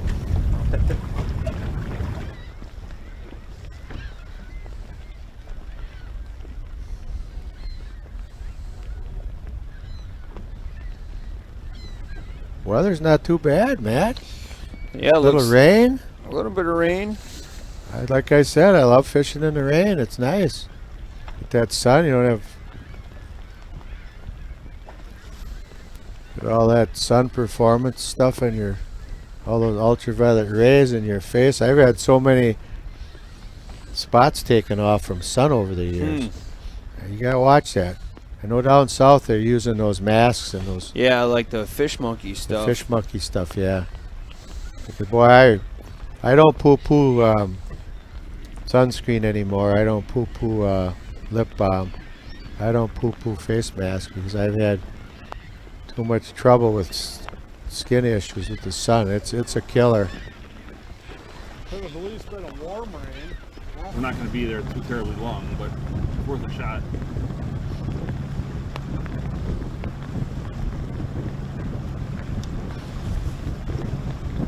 Somebody asked if all the anglers are from Wisconsin. Yeah, this group, with the COVID-19, we want to keep this close to home, right, Matt? That is correct. Yep. So we're trying to abide by all the rules, and everything's been good to go so far. So once it opens up, it won't matter, but right now we're keeping everything close to home.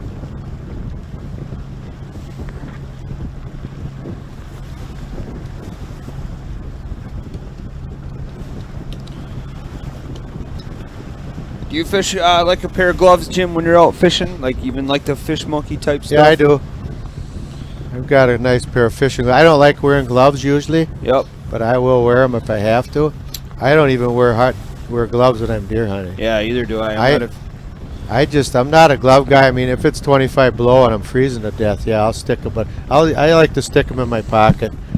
I do like the fish monkey, the stubbies though. Like I like the way you're talking. You know, I'm not always a big glove fan, but I got a pair of the stubbies that I was wearing this weekend, and they're nice. Adds a nice little grip to the rod. Protects your top of your hands. Brian Keller should It's an hour or a two. pair of those. Bring them into Fox River, get catfish, sheephead. It's some of the best memories I have. Taking people out in the boat. It's not always about getting all kinds of fish. You know, bringing the family out, some great memories, and nothing better than seeing some of the kids last year. The best thing is a 20-pound catfish. You want to see some excited kids, or 10-pound sheephead. So right now I'd like to see a 3-pound walleye. That's what I need. So come on. No buts about it, folks. John's Guide Service. You can see he's advertising it right now, which is fine. On the edge. Come on, fish. Someone asked where the real shot is. It's crazy. Matt Water just temp posted didn't the drop address. that much either. Half a degree.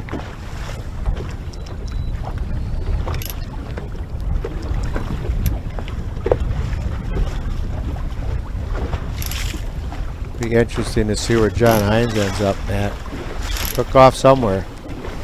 Not much boat traffic out here today with the storms coming in. Looks like you might miss them. Hopefully.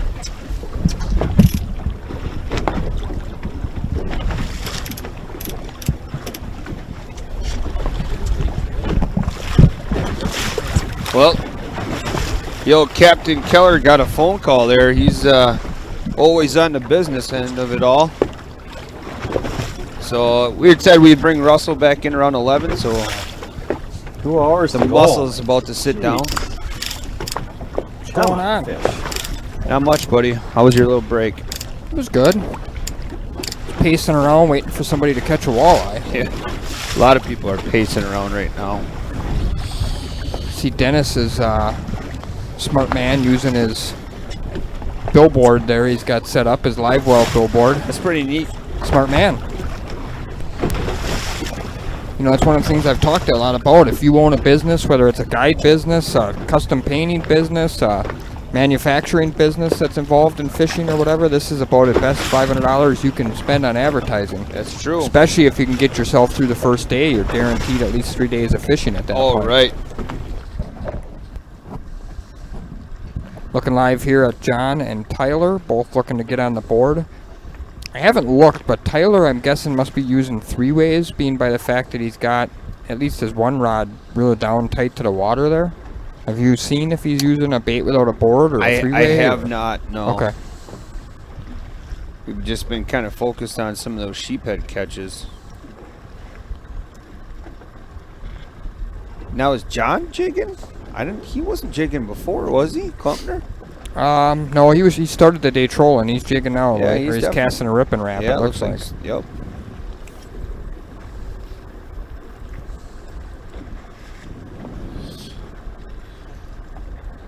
Had some questions on here, Russell. A lot of people were interested in the locator information.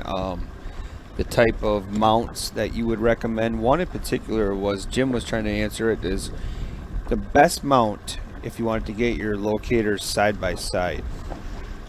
Did you have one in mind? He recommended like the Cisco brand stuff. So I would say single mounts, and then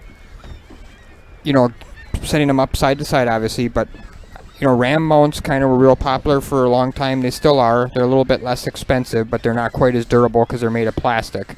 So like a Cisco or a Trax Tech or whichever one you prefer, their metal mounts are much more durable. And in today's world, with guys making long runs and rough water, they protect your electronics a lot better from jerking around, bouncing around, plugs coming undone, wires wrecking, things like that. Scott Allen just said thanks for sharing the mic with him, Russell. Yeah, awesome. Great job. A lot of people liked him being in here. We're gonna go for a ride. Definitely tough out here today, Stu, no doubt. Jeremy Zimmerman sounds like he's finally given up on that area he's been fishing. He just put his rip and wrap away. Gonna go for a ride, he said. Gonna go for a ride.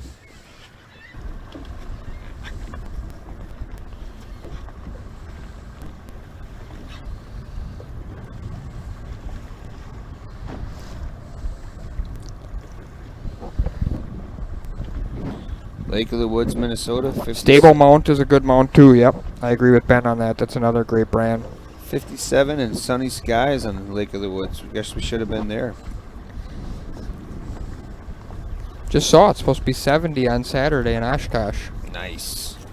We need it. Yeah, we're ready. I'm ready for some warmer nights. It's still dropping down a little cooler here, which we could use that to warm the water up. Why no live bait in tournaments? You do a nice job of explaining that one. Well, two reasons. Number one, we want it from a competitive standpoint. We feel like the tournaments are more competitive without the live bait. But more importantly, the innovation. One of the things I think a lot of people have talked about that have crossed over between bass and walleye is that the innovation in tackle in the bass industry has been leaps and bounds above walleye for years. And it's mainly because walleye fishermen, tournament fishermen, use the live bait as a crutch. The first time that it's sort of difficult, they just go back to live bait. So it's something that we're kind of adapting from the bass world, no live bait, and we hope that it's going to make anglers and manufacturers be more innovative going forward on walleye tackle, and I think it has, and it will. Yep. So 2 matches we got out of the 4 right now. We have a fish in the boat. We're looking for fish from the other 2 matches for sure. Yeah, we shared the tiebreaker. I'll do it again here, but biggest thing about it is if they're both matches are at zeros, which you can hear Tyler's asking right now. If both matches are at zeros, meaning both anglers do not have a fish in the boat, that's at least 2 pounds, we'll go to Sudden Dink Fest, where meaning the 2 pound minimum comes off, and then any walleye at that point is scoreable. Here's the rules again.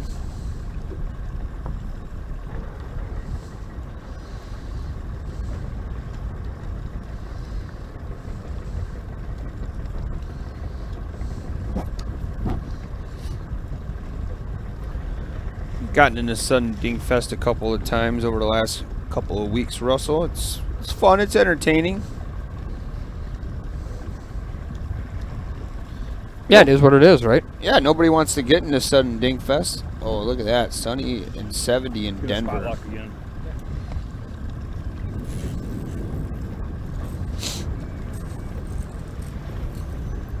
can see where John's at there. The wind is starting to play a role.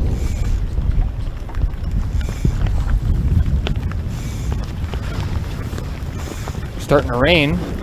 Yeah, they're happy that they have their rain gear on.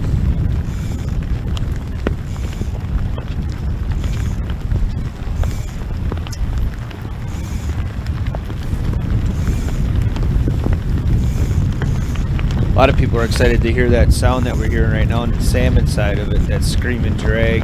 Absolutely, we're looking for that. I agree.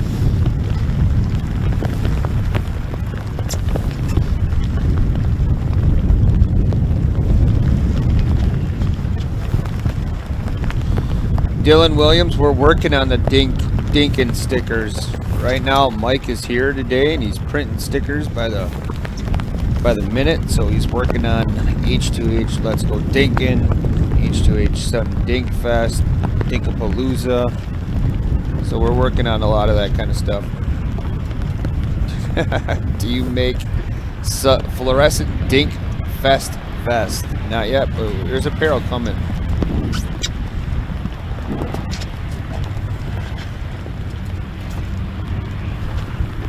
Yeah, 30-pound King's Bob's coming. It's I've seen some in the low to mid 20s already, so it's gonna happen.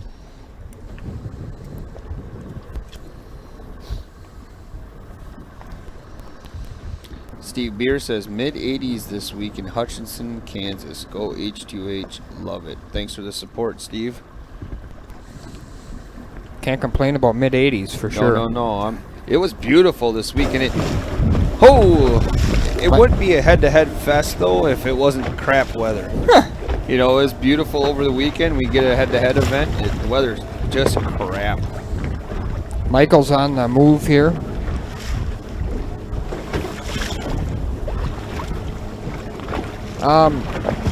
Joel, I would say send a picture to the head-to-head Facebook page, and then Matt can show me and we can take a look at it and send you a response back. Yep. Same for somebody else asked earlier about their 17-foot tracker. If you can send me a space, you know, kind of a picture of the space you're working with, I can sort of send you a suggestion. Oh, there it was, Joel. Yeah, Joel, same one. Okay, yeah, send me a picture. Don't you want to send it directly to Russell's stuff? They can do that too. Yeah, if you want to send it to Russell's Fishing Tech on Facebook, I'd be happy to look at it there too. Either way. Either way. Whatever's easier for them to find and make it happen. We're all one big family. Greg, I would say that the answer is yes to all of everything you said. Head-to-head is looking to grow wide. Head-to-head is looking to have higher amounts of boats involved. And head-to-head's looking at potentially a pool into a bracket. Looking at all of that. Yeah, there's we've mentioned it a bunch of times. There's no end to it. There's a lot of talk about what we may do for going forward. And now I can imagine we're going to get the, you should do this event, you should do that event, you should do this event. We've thought of them all. We're trying to do as many as we absolutely possibly can. I think it's going to happen. Yeah. Can you do a muskie? Oh, Scott's hooked up. Scott Hausauer is hooked up right now. Was that a dead stick rod? No, it's a board. Oh, it is a board. Yep. It's that same rod that he caught his first keeper walleye on this morning.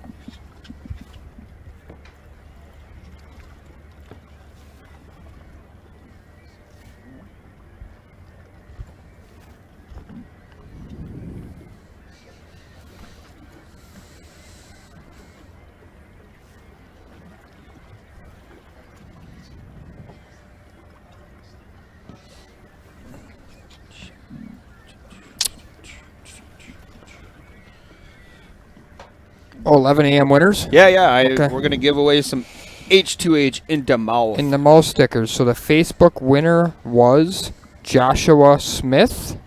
Joshua Smith, congratulations. You're the Facebook winner.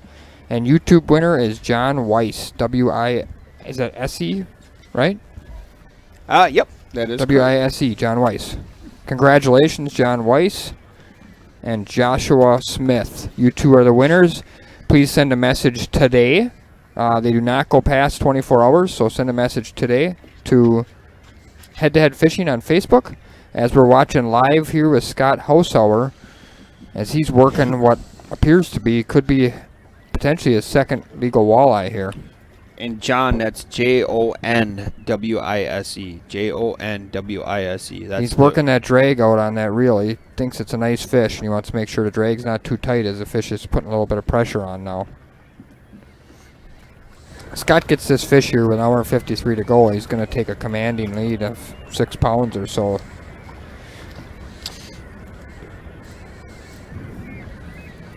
Yeah, Raymond, we definitely won't forget about the bow fishing one. That'd be a blast. I agree with Tony Larson. This looks like the right flavor to me. This doesn't appear to be. See It the was. flash. No. Big Drum. sheep. Yeah. Oh. Wrong guy. Boy, I would have guessed that to be a walleye. I was staying down. Scott seemed to be pretty... He seemed to think it was a walleye. But that goes to show you have to treat every fish like it's the right one because you just never know.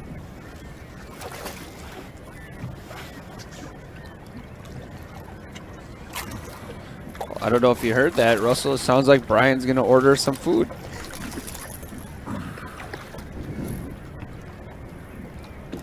Josh, you can send a message to Head to Head Fishing Facebook page with your name and address. What was it? Wrong kind. Sheephead. Thanks, John. John Scott was part of my Q&A session I did on Facebook the other day.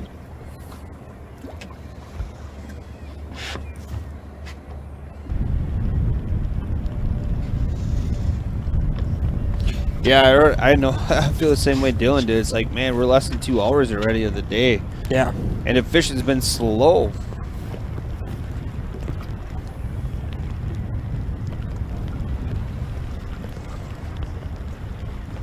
John doesn't have Facebook. How should he contact us, Matt? The Head to Head Fishing website? Yeah, there is, I believe. Let me just pull it up here. I'll tell you what. Where's John? Right here. Sweet. Here, you can just send me a message here. Don't worry about me. I don't get my boat paid for, so. There you go, John. I should go sing basketball. Email me directly. And it hurts way worse. And I'm the one driving. Sounds like Michael Dennis and the camera guy are having a little fun making a run here.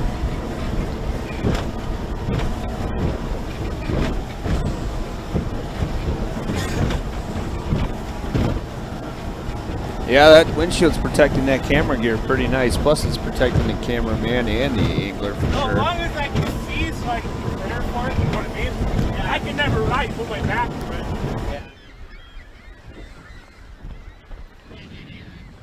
Looking here at Chris Bosch and Jeremy Zimmerman.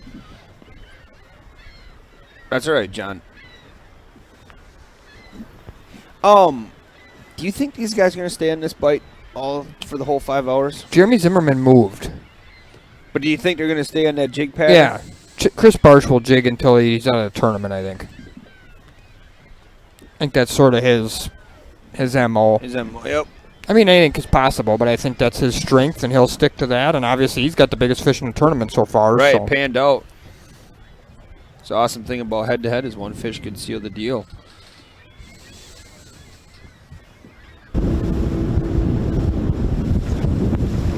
Dennis Butts is on the move now, too.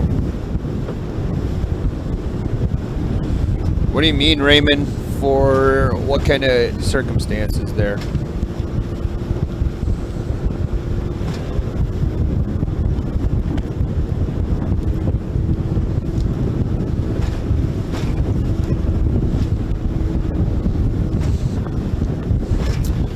Kind of recap some of our awesome sponsors for today's event. Sportomotive, Meg's Custom Rods, Walleye Nation Creations, LLC, and then I always like going to stumble on this one. Hawaii, yep. Hawaii Wings and Waters, or Walleyes. I apologize. Wings and Walleyes. Wings yep. and Walleyes. Yeah.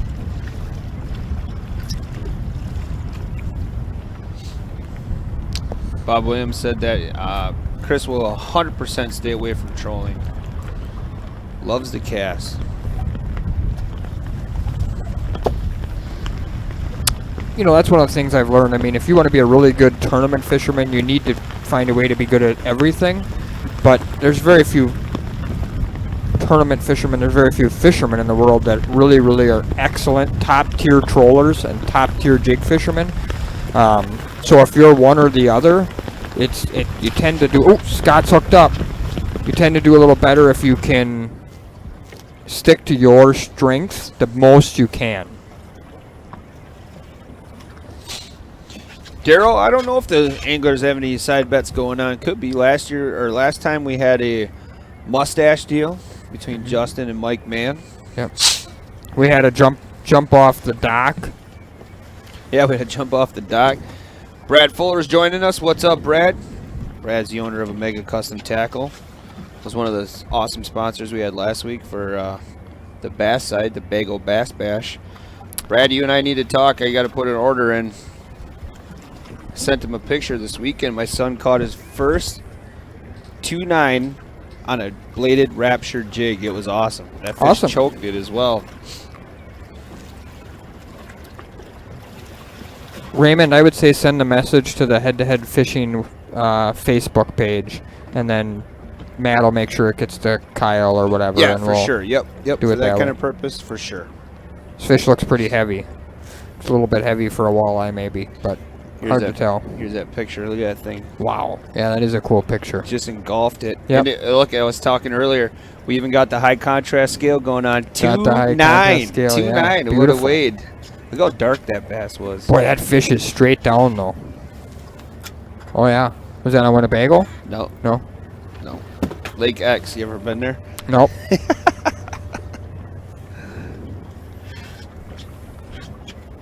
Brad Fuller's designing walleye baits? It says wallet, but I'm assuming that's supposed to be Yeah, he said walleye. walleye, not wallet. This fish looks like it was down, but I don't know. Got a funny feeling it might be another goat.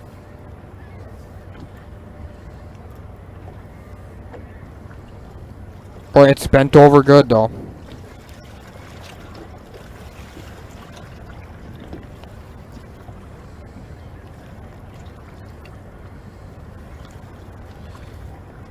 I think a lot of Brad's baits catch the wallet as Boy, it well. looks like a walleye head shakes to me. But he isn't going for the net, so I'm guessing it's not. Must be a sheephead. Oh, there's a flash. Yeah, it looked like a sheephead. Pike. Pike.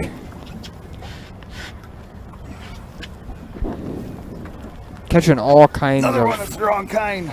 wrong kinders right now. Yeah, we saw a catfish, plenty of drum. I think this is our second pike. A little gutsy by Scott to be not netting that fish. Yeah, I think I had one this week and do a gator roll on me a couple different times. With a pair of hooks and their teeth, I surely would be careful. What do we got on the other side, John? Northern. John battling another drum.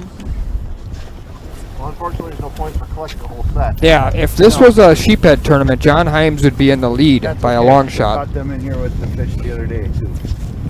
Lucas Outdoors is back. Where has he been? Yeah. Yes, Steve, you can get the H2H10 in store if you mention it to the employees. Yeah, but right? here's the deal with that. We're obviously using that H2H10 to promote the website. Okay. So if they want to get it, the easiest way I can explain to do that is to order it online and pick it up in store. Yeah, okay. Yep, do the in-store. I mean, we're not going to sugarcoat it. The H2H10 is to obviously help promote our website. Yep. And so that would be the best way to do it, is just do H2H10 on the website and just do in-store pickup.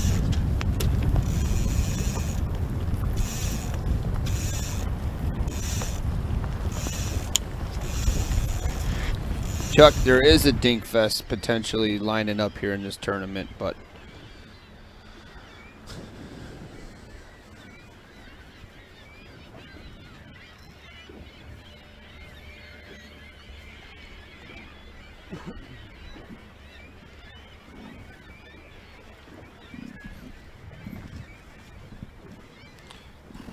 yeah, I mean, obviously, you know, it's meant to be used on the website, but if his only means is to use it in store, then just, yeah, you can.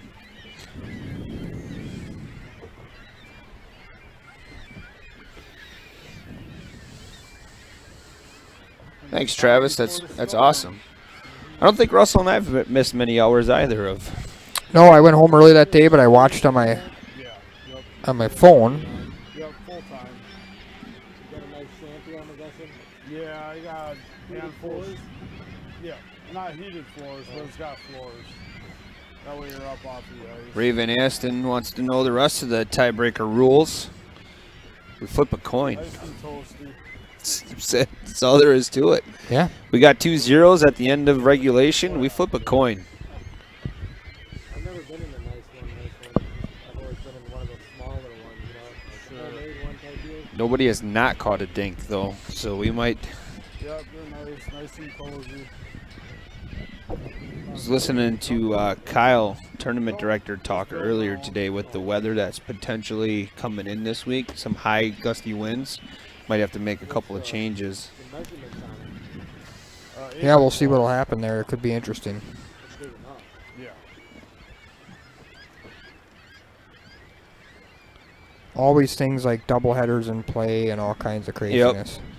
Now, you know, say the wind does get pretty. Are there enough points out there within the boundaries these guys can kind of hide behind?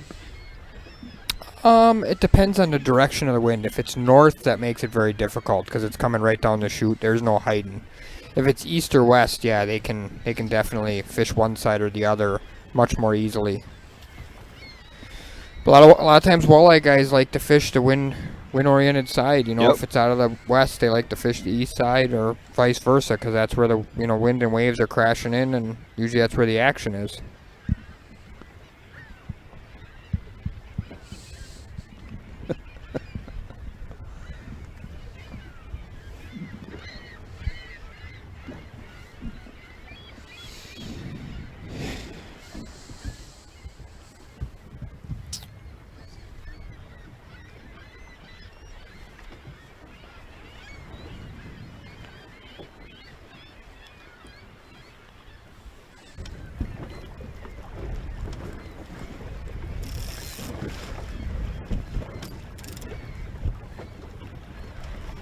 There's a fish. Oh, here we go, Michael.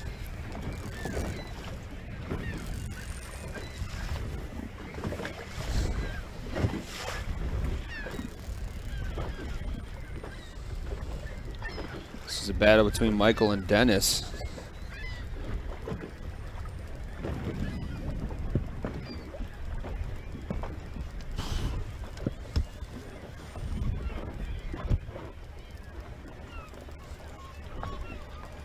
It's hard to tell if it's a long line troll or a three-way troll, but he's doing one or the other. Almost thinking three-way by how bent over the rod is, or he just has a really big fish on. I was gonna say that fish looks huge. It's a walleye. He just said yes. Baby.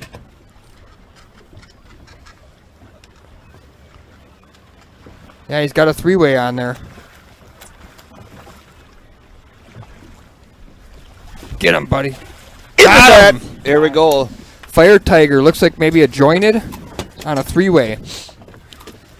So this fish is gonna break that battle there of zeros.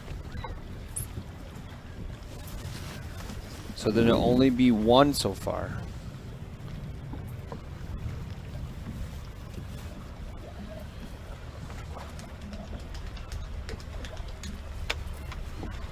See what Michael's got here.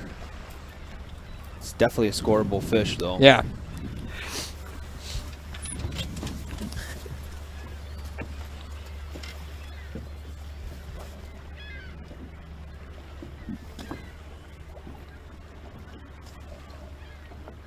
Got it? Zeros? Zeros?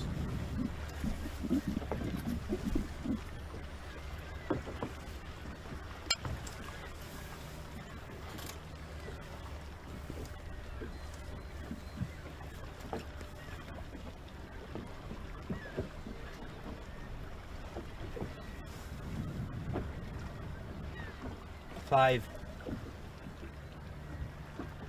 5 pounds even. Copy. 5 younder. Awesome. That's a nice one. Cassidy I've been said, looking that's for all my morning." husband. Beautiful fish.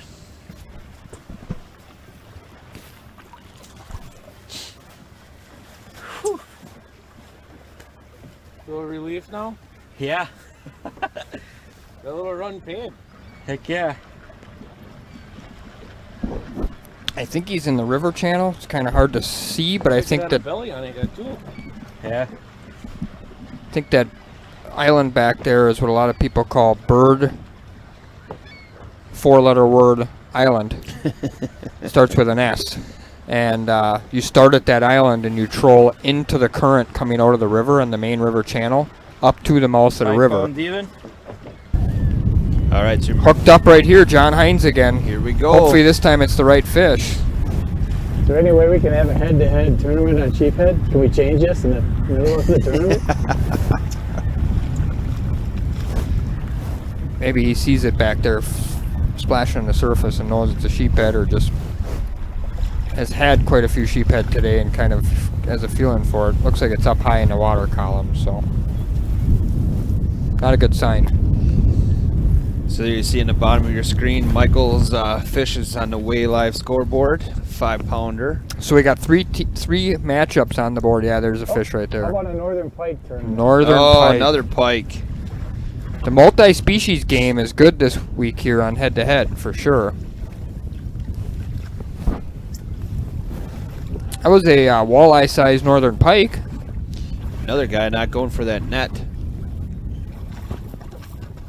Gutsy, but he's got the fish monkey gloves on. That helps. Almost looks like a walleye.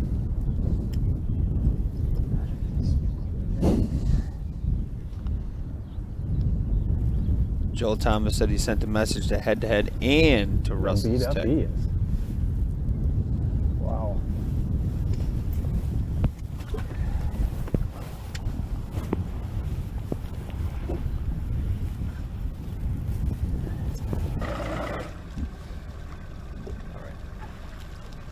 Right here's the one matchup we're looking.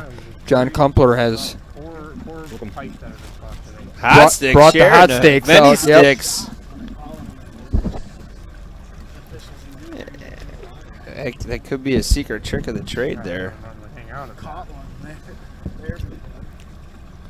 Jordan, you're willing to try anything now to get a fish to bite. Like I said, when that fish came up, I saw that it wasn't a sheephead. Russell, do you eat in your boat? Yeah. Yep. What about something like a hot stick? I mean, you were so hand scent cautious. I mean, that puts a little scent on the lure. Absolutely. But do you worry about that? I use a herring scent to wash my hands when I'm done. No way, really? Really. For everything? Procure everything I eat. Yep. Not drink a soda or water, but if I eat a sandwich or eat a stick or something like that, so that means if you're bass fishing, salmon fishing, walleye fishing, you always use that stuff on your hands? Yeah, I mean, I've used the alewife version for walleye before or whatever. I don't know that the scent really works as much or matters as much as just, you know, put it on and then, you know, rub your hands to get that scent off. I've ran out of it or forgot it before, stuck my hands on a fish in the live well, fishing a tournament, rubbed it all over, and then, you know, just something that wasn't human sandwich odor or whatever. Right. Nathaniel says, have we seen any saugers caught? Yeah, I don't think we've seen any. Nope. Lure lipstick herring scent. Yeah, that I haven't tried. Scott Risto says John is having a meat rally. I agree. Herring flavored chips are the bomb. I'll pass.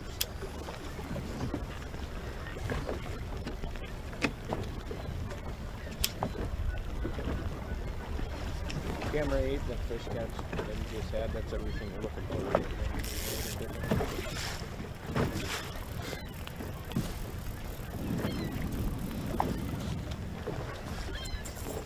Feel it wasn't running right.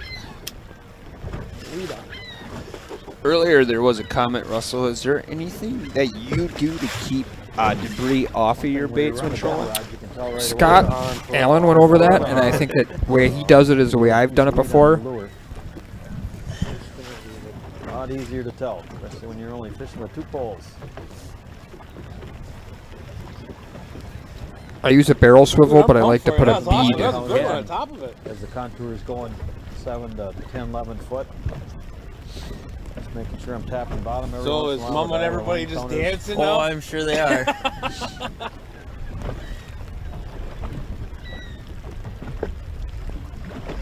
Going back up. I suppose, especially they can see what everybody else has got. You have no clue. Yeah. Or did you peek? He's got 0.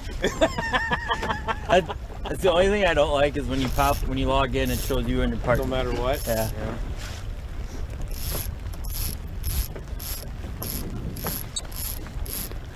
As much as you don't want to see it, it's kind of one of those things. It's in your vision. I think walleyes prefer Michael Jackson. So do salmon, but I think you'll hear a lot of arguments on what they prefer. That's why you were grinning so hard Yesterday.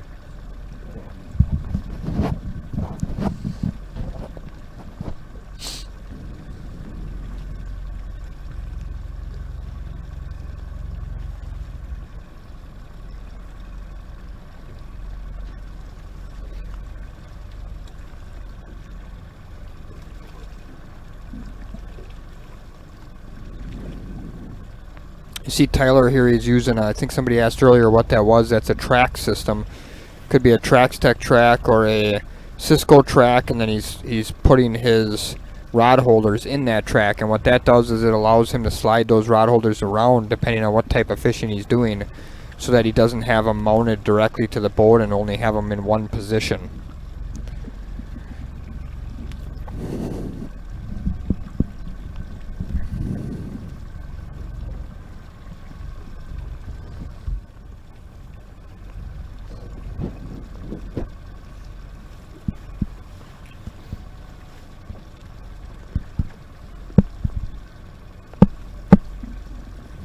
I actually have a puddle of water in my jacket pocket from the rain coming in from the side.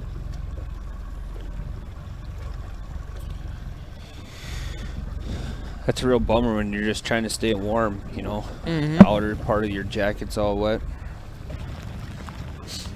Yeah, that's the island that I was mentioning earlier that Michael Dennis was setting up by. Bird Poop Island. Yeah, I've never heard it called Bird Poop Island either, but I'm going with the PG-13 version. Yeah, look at the pelicans out there. Cormorants. What are those ones? Were those not herrings, herons? Those the white ones that are standing there? There's Michael Dennis. Yeah, it's interesting that he's only got the one rod out. Like, why wouldn't you put a board out or even just another 3-way on the bottom? We saw guys work 2 3-ways in the river, and out here it even, you know, the depth doesn't jump around nearly as much, I think, as the river does. So Oh man, I'm happy for you. It's awesome. There's the real Dave Bob Williams. Keep it classy, San Diego. Michael Dennis and Scott Hausauer are both looking to add another fish to their well, to their card, which at that point would pretty much, I think, the way the fishing's been, put them in a very, very commanding position. But sitting on 1 fish each, I mean, if either one of their competitors pick up one just a fuzz bigger, it could definitely be a change.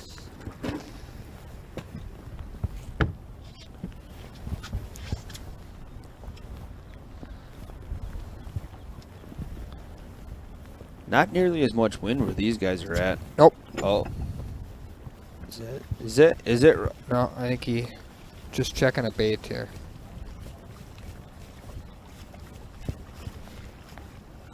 Yeah.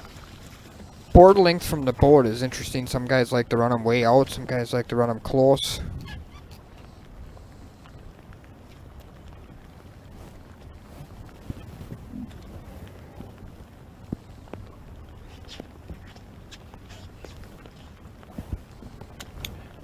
No, this is all catch and release.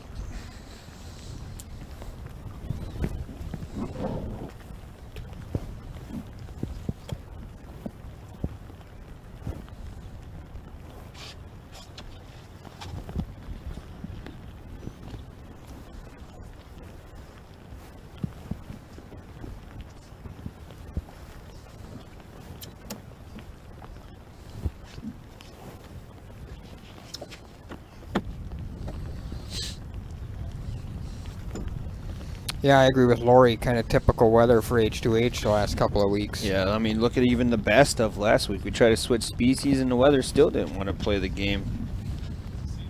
But like you said, it's supposed to get nicer towards the end of the week. Got a kind of little bit of a cold front pushing in with some rain off and on, and Cool thing about that, it just proves who the better angler is, you know? Yeah. Yep. Well, it's 11:30. Captain Jim's chomping at the bit to get on here and Yeah, spit some probably knowledge. So I'm going to step out for a half an hour, let him come back in, and I'll get back on with Russell around the noon hour, and him and I will wrap up. Hopefully there's a lot more fish caught by then. So here we go.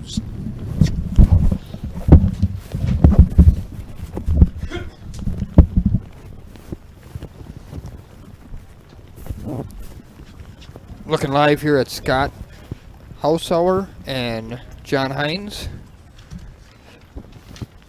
John's been our most active fisherman today. He just hasn't been able to seem to put a walleye in the boat.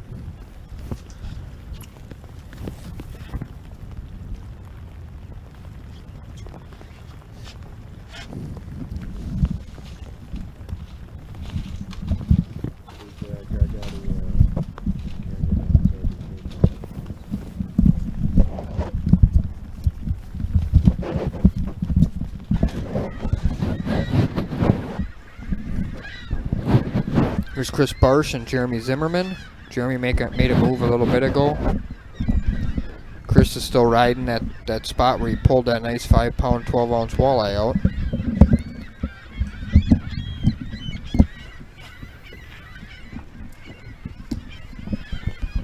Jim, welcome back. Hello there, Russell. How are you today? My pleasure, my friend. Yeah, how are you today? In a while. Yeah. Real good. Real Good. good. Real good. You took off a couple days last week, and Yep. I took the whole week off. The big boat's in the water. Spent 2 days on it already, getting it ready to go. I was telling the crew here on H2H earlier that was listening, it's a big week for you and I. It's our first serious walleye tournament of the year coming Yes. up on Sunday. Yes, it is. And I got my spotters out there. So I'll be out Wednesday. I'm going to try to Skype in to the live show, Russell. Yeah, that's what I heard. That'd be really cool. So we'll give you guys a live shot of Captain Keller on the water at the end of this week. So that'll be something to look forward to.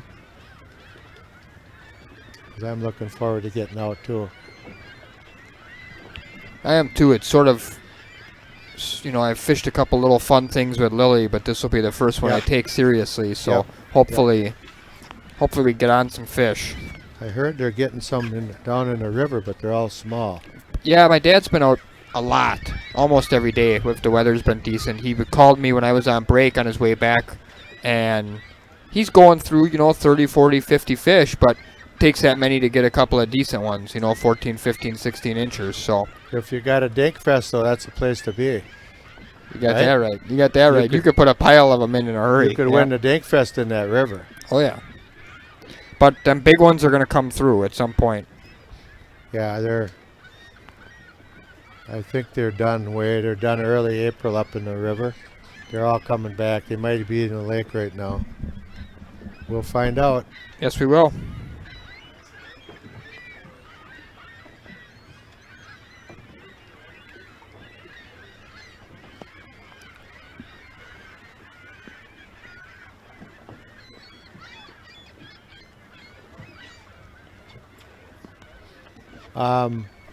Talking about the lower bay. Go to Metro, Green Bay. Put your boat in there. It's right at the mouth where these guys put in today. And then just fish the lower bay. Get a map. Get an Avionics app. Look at your chart. Check it out. And if you're going to troll, you can do what these guys are doing here. I would go over to the east shoreline and try that. 5 to 8 feet of water. I would try north of Long Point. The beautiful part there you can put in over at Swamico and that boat landing. I was going to say Swamico or Bayshore would be two that might be a little Bayshore's down. easier in and out. Bayshore's Bayshore's back down. up. It's back up. Oh, it now. is? Yep. They opened it this weekend. Okay, well I went Yeah. by there Saturday, it was closed. Yeah. Sunday I heard people were launching, so Okay. maybe it was even Sunday. Maybe but yeah. Sunday they opened But up then. Swamico's a good one. Bayshore's a good one. Flicker shads, flicker minnows, Yep. Salmos. Rattling Wasps, Yep. Walleye Nations, Shaky Shads. Yep. I was telling a little story. I got you a few Shaky Shads back when they first Yeah, came you out. did. I Got said, them "Russell." custom painted. I said, what are these? He dropped them off. Russell's the master on lure colors and type, but he gave. I said, what are these? He says, Walleye Nation creations. I said, well, I'm going to try them, and then I sent you pictures. I'll tell my wife. Absolutely. So anyway, that's what we would do. With Lori wants to know. Jason says, one fish caught, why not choose a place where guys can catch fish? Just a thought. Jason, the lower bay this time of year is usually very, very good. The one thing about choosing tournament places is nobody can predict the weather 2 weeks or 3 weeks out. No. If you'd have told me the weather would have been like this, obviously, you know, this isn't ideal, but if the weather turns to be what it is later in the week and the weekend, my guess is this weekend the lower bay will be on fire. We just need the right weather. It really isn't the spot. I'm telling you right now, there is probably 100,000 walleyes in the lower bay right now. It's not that they're not there. Believe me, they're there. It's just Maybe they're not more. biting. Maybe more. And then, and the water temp too. Did anybody see the water temp this morning? Russell, is it in the 47 to 49 degrees. Okay, well, it's pretty good. It's not ideal, but it's pretty good. I mean, the river was 39 to 41. They were catching fish. And I heard you mention too, Russell, that there's still fish up in the river. There is, yep. I saw Coot, who watches on here a lot, Paul Coot Williams, and about a Yes. half a dozen other people that I know trolling during the day in the Fox catching fish. Okay. So they're obviously still in the river, and there's quite a few fish there and biting. So as we get these couple of days of rain, what'll happen is we'll get that current really ripping, and it'll push some of them fish out into the lower bay, right into these guys. Oh yeah. Like Chris Barsh is in a prime spot right there where those fish are going to get pushed right into him. Another guy is that Michael Dennis is also in a great spot. Three-way in that channel there. Yes. And fish are going to get pushed right into him. I thought he was in the channel. I couldn't tell before. He's in the but channel. Yeah, he was going right past Bird Poop Island in the channel. Yep. Don't get downwind of that thing. Yeah. Yeah. Captain Jim tiebreaker for zeros. It's a dink fest then, as Russell calls it. And anything counts. It has to be a walleye. Yep. Any walleye within the last hour. And then if neither one of them catch one, then it goes to a coin flip at the boat launch. Yep. It goes to, hopefully we never have to do that. But somebody would have to win and somebody would lose. But what do? We got to end the tournament after 5 hours. Brian asked, Fox River dumps into that. Why wouldn't they try P10s like they are in the Fox River? They do try P10s, Brian, but sort of here's the deal. So when it comes out, when the river dumps into the bay there, it dumps in through the channel, which is deep, like 20 to 30 foot of water. So there they don't primarily use P10s. They'll do what Michael Dennis is doing right now, which is they'll use a three-way with a floater. If you want to get up on top of that, you know, off the channel, up on top of the break, Jim's probably fished there before, I've fished there before, that's like 7-8 foot.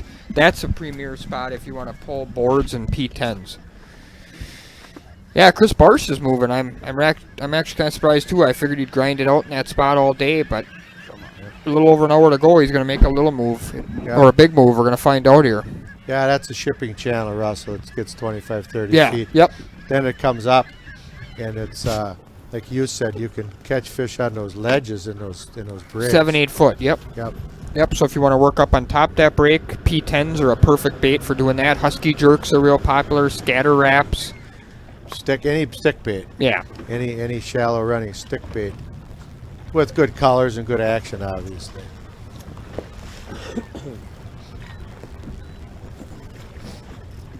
Ranger. Yeah, Scott Hausauer we see right here with his Ranger. Yeah, they made a lot of changes on the Ranger. That's a Ranger, right, Russell? Yep, that's a Ranger. It's made a lot of changes on that concept. Yeah, the new ones, they got even those new models without the side boxes too now. They call them, I think, the Pro Series or something. Yes. Sean, I'll bring up a link to the P10s. They're perfect 10s. They're a Smithwick crankbait. I'll bring up the link. Well, I think we're going to get some fish this next hour, Russell. I do too. I predict that last match that's tied at zeros will bust off, and I think a couple other people will get a couple fish. I was saying when you were out packing orders, I guess you're coming in pretty good again. And again, thanks everybody for ordering from therealshot.com. It's been awesome, but what was I going to say?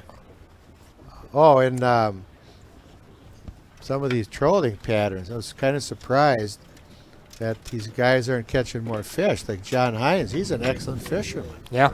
Yep.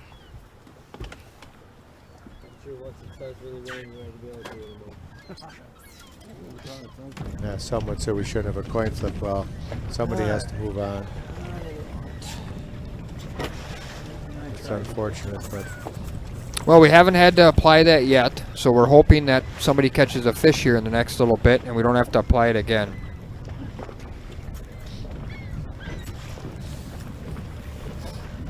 yeah. Can't get over. Well, it could go on for 2 days. I mean, who knows, right? Guys, his boat should be disqualified. I don't know what kind of thud they'd make if you shot them.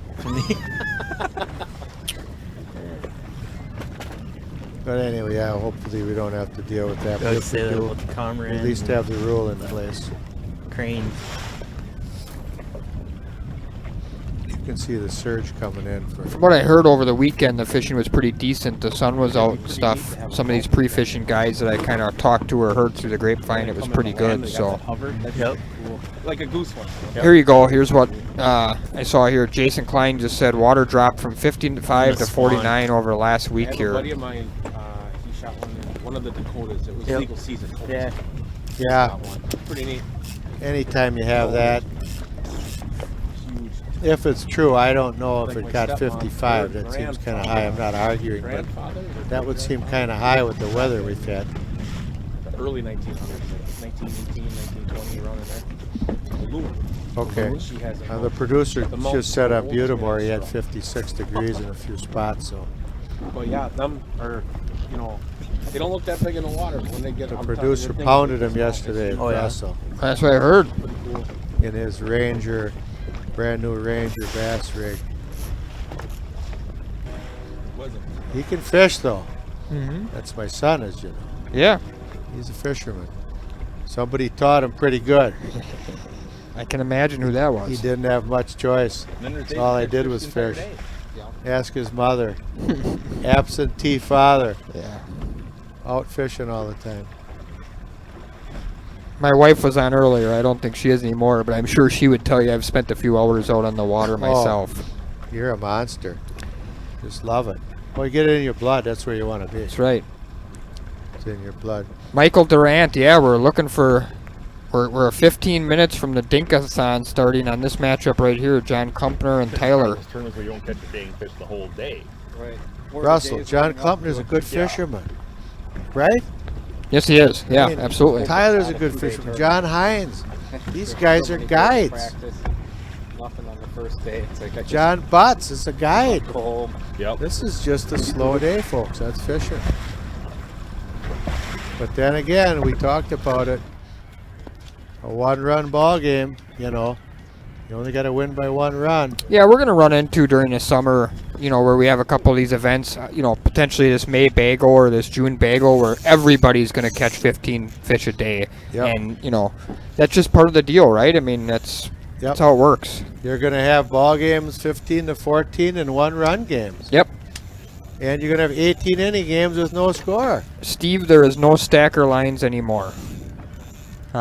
We decided to eliminate that option. That way it was two baits per angler, and we felt that made it a little bit more fair and a little bit more even for guys that wanted to jig versus guys that wanted to troll. Yeah, so 2 lines, 2 rods. A guy casting can have a dead stick too. But and we saw that up in the river, Russell. Yep. Or you can troll like these guys are trolling 2 rods now. John's got both his rods. Yeah, Chad, I agree. That's what I thought. John Klumpner and Big Bear Risto fished together, so obviously they're good fishermen. Scott proved that in the last H2H event, as we kind of knew that already, but he proved it in the last event. Nobody's more shocked than John Hines right now. Because John has caught a ton of fish out there. Pulling flies would be a great option in the river channel. A guy could try that, the shipping channel. They don't do it up there, though. Yeah, I'm surprised because I've done it in Menominee before and it works great, so I'm sure it works. I don't know. Do you know of anybody that's ever And we fished didn't the have any more Green time. We Bay had to head back to see it. River, pulling flies? Well, the Fox River, Lapine has, but In- not out in the channel. Oh, right. But I think it would work there. I'll get someone to Right. bring the truck down here and we'll load. I We won't go all the way back. I There's never no way we can cash a check with only 4 never fish. seen anybody do Tournament it. out of Escanaba. Like you said, why wouldn't it Yeah, work? well, It works never everywhere not needed else. to be a weigh-in yet. We're going back. in my head, But I can't believe some of these guys. Yep. What have we still got? 4 or 5 zeros. Well, Heinz match First won't guy go did into the overtime. Barch's Little match bait won't from go once on into Glad. overtime. But when we got near Black Bottom, I could see that Bumpner's might, there weren't any boats sitting Hoppenberger. outside of the Gladstone Harbor waiting to weigh in. and the other. So we only got one Russell that might go We're not into late. Dinkfest. I'm like, well, let's just keep on going. We got in there. And we're sitting out there waiting Also, to weigh in. caught one. I talked to Barch has John got the Schneider for a biggest bit, fish, and 5 pounds 12 ounce, which surprises me too. There could easily be an 8 or 9 pound fish caught. Mm-hmm. I wouldn't say easily, but they're there to catch. Jeremy's bolting somewhere across the bay. Did you see anybody north of Long Point, Russell? That's the Swamico Landing north of Long Point. Chris is hooked up right now. Doesn't appear to be the right kind. No, jerking like a farm animal. Not the right kind. Let's see if Captain's right. Oh yeah, it's a farm animal. Somebody said before they're better to eat than white bass. Huh. I wouldn't know. I wouldn't know. Yeah, somebody said they're just as good or better to eat than white bass. Not So- the right one. He's casting off a rock point. See the pelican, folks, sitting there to the right, looking for a sheephead. Yeah. These Somebody pelicans- started up by Littletail, like towards the border, towards the boundary gym this morning, but then he moved. Okay. Can't remember who it was off the top of my head, but somebody started up Maybe there. the fish aren't there yet, but I want to say it was, I think it was John Klumpner actually, is who started up there, and he's now since moved. But I would certainly think that north of Long Point, I've got 500 marks up there. I know there's fish there. And in the bay, between Littletail and Longtail, I know there's fish in there. well, right out of Swamico there. in Yeah, the bay. right, I mean, that's right out of the you know, Swamico that landing. shallow water right there is usually on fire in the spring. And I follow that break down Long Point, that whole shore. There's about a 2 mile peninsula there. And then another place I would try would be east or over by Eagle's Nest, Russell. In that shallow. Eagle's Nest is great. Yeah, Yep. Eagle's Nest is a great spot to fish. Remember, my dad won the Fox River Spring Deep Pier Classic, which is always mid-May one year, right out front of Eagle's Nest. Yep. After a big north wind and everything else was churned up Yep. except for in Yep, there. Yep. Was he trolling? Yep. Yep. Trolling spinners. Yep. Dennis Butts is who Here was we go. fishing there. Heinz Hooked is up. hooked up. He's due for a fish, folks. He Oh, it's is- pulling hard. Yeah.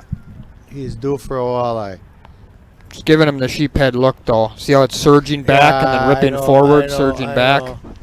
You'll be fooled about 1 out of 10. It might be a walleye. Yep. But 9 out of 10 times it's a farm animal. He's got both his rods going on his starboard side.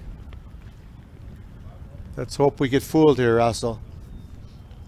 One of these feisty cold water walleyes.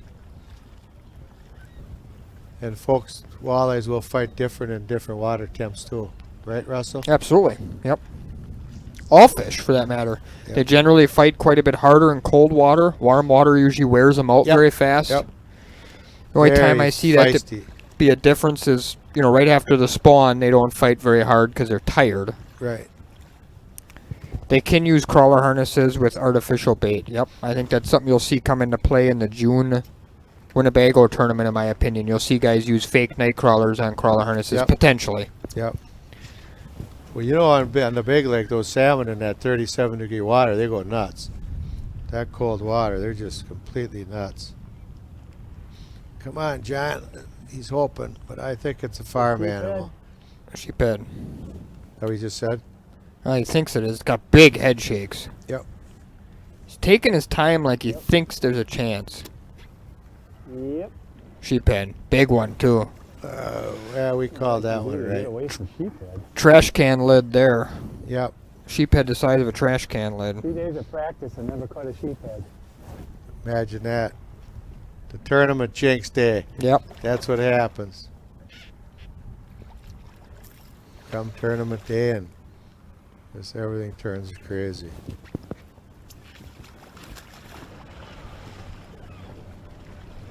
Well, Sean, one reason is they can't use live bait. I think a lot of people are nervous about using crawler harnesses with artificial. Hooked up, Chris Barsh.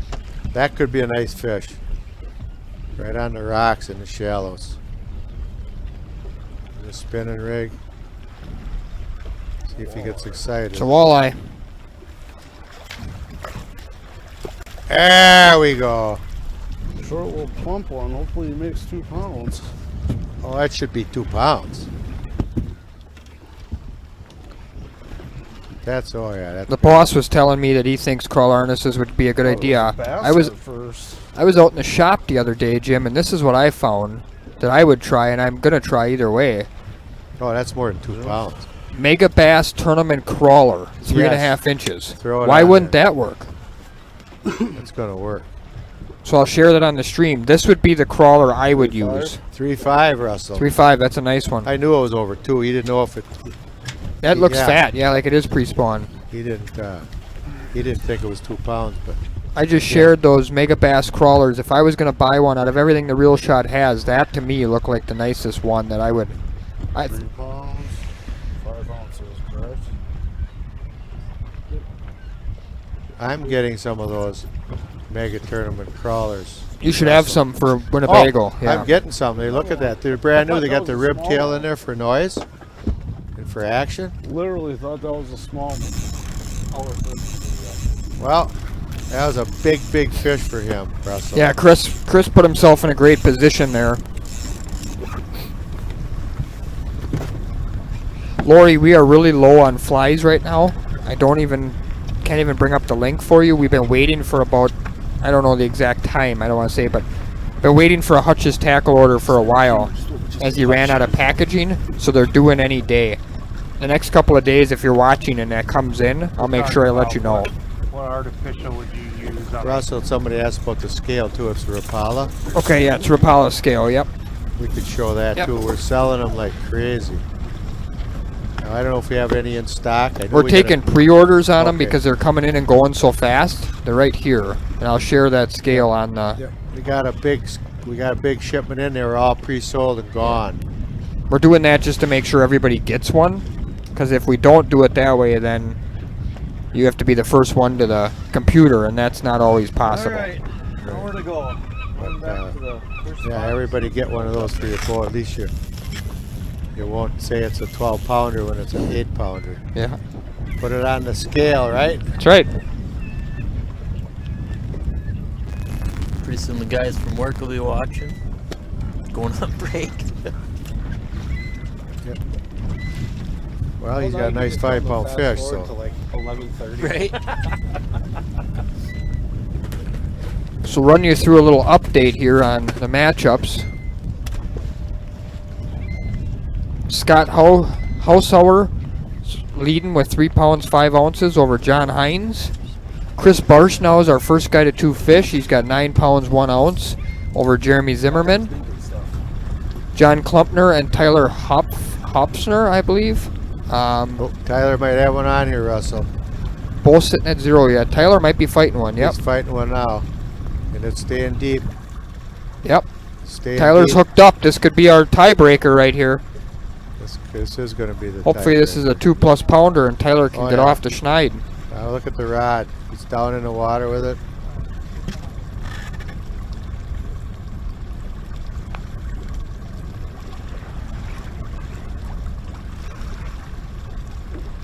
They call him Hoppy. Oh, here He's it getting the net. comes. Here There it it is. comes. Walleye. Got him. Oh, nice. It's gonna be fish. close. It's gonna be close, Jim. Oh, that's 2 pounds, I think. Think so? We Oh, yeah. had Scott Hausauer have one that was 114 earlier. That one looks close. Yeah, yeah. It's gonna be close. But if it was a Dinkfest, it would certainly be a big Oh, absolutely. Dinkfest fish. Yep. Hausauer's on the board. I mean, excuse me, Hoppy is looking to Hoppy. get on the board. Ah, it's going to be close. Boy, did he nail that thing. That was not coming off. He caught it on an offshore board, I think, too. Yep.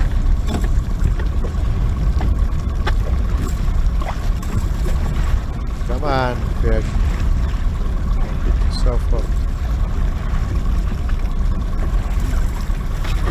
There we go. What do you think, Russell? 2-1, 2-2? For the positivity's sake, I'm going to go 2-1. I want to say 115, but I'm going 2-1. See, he's squeezing the fish, right? Right? Yep. What if that thing all of a sudden out came a 3-ounce perch? You can't put it back in. No, you can't. It's in the rules.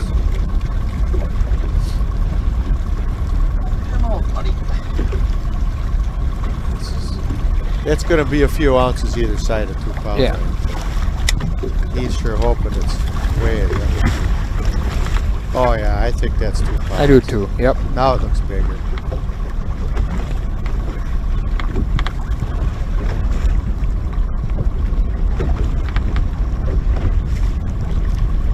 Is that a read? 2.9, 2.10. Yeah, see. Oh yeah, no problem. Let's say 2.9. Yep. 2.9. Well, All right, so we've avoided the Dink Fest in day 1 of the Marbleye Madness. way to go, Tyler. Nice fish, bud. Hoppy's on the board with a 2-pound, 9-ounce walleye. Oh, that's his nickname, Hoppy. That makes sense. Bingo. Zach Axman's on here. I believe Zach was last year's NWT winner on Lake Winnebago. Oh, I think he's a Dakota boy. okay. North Dakota, maybe? Hi, Zach. Good morning. Welcome to Head to Head. They're fishing, John, in like 6 to 8 foot primarily. What's that?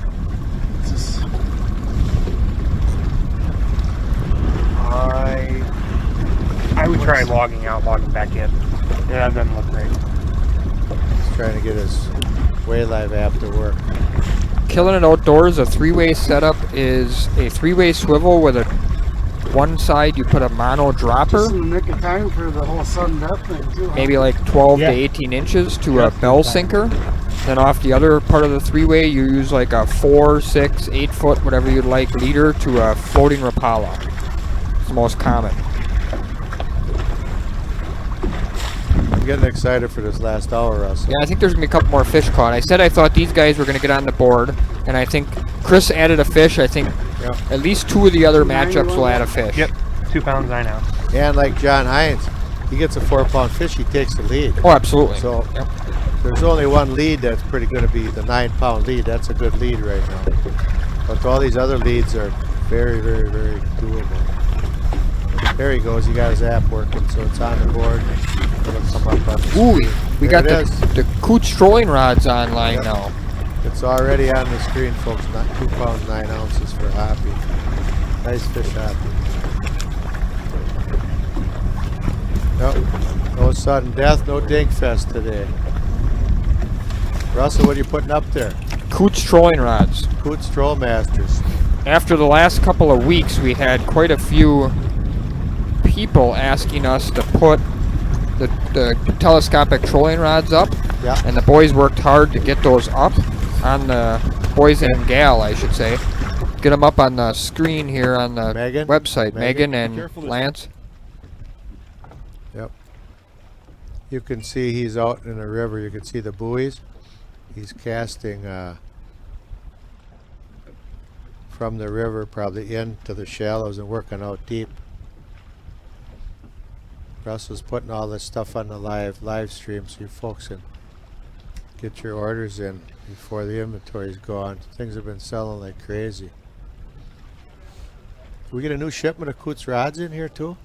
No, we're actually running down there. We've got 10 of one and 3 of another, but we do have 11 of the GLT telescopic rod, which is a good one. Okay, good.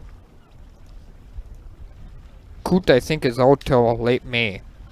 But we've got him on order when he gets him back in.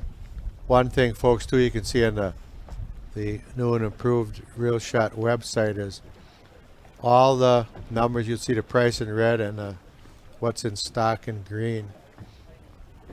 You can see exactly what's in stock, so you'll be able to get your order in a few days.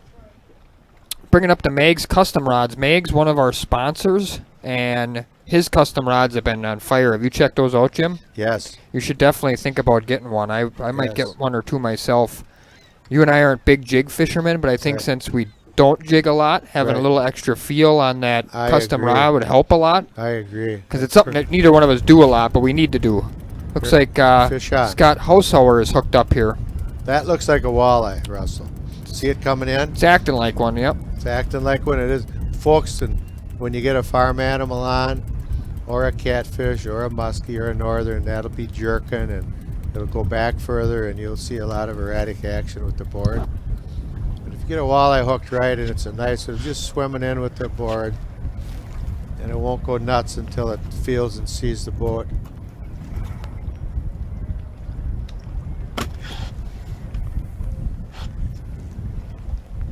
Playing it out real cool.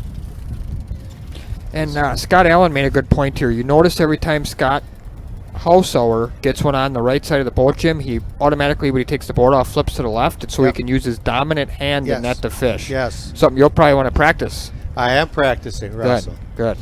I'm in my boat. I'm practicing left, right. Yep. And I got a bad left shoulder. Right. So that's not going to be your net arm. And I'm left-handed. But you're not going to use your main arm because of it. No. Yeah. You're going to use your right arm to net. Yes. I'm going to have to. Left with the rod up, right with the net. But I'm ambidextrous. I do things with both Well, hands. don't stretch your shoulder out too far. Oh, no.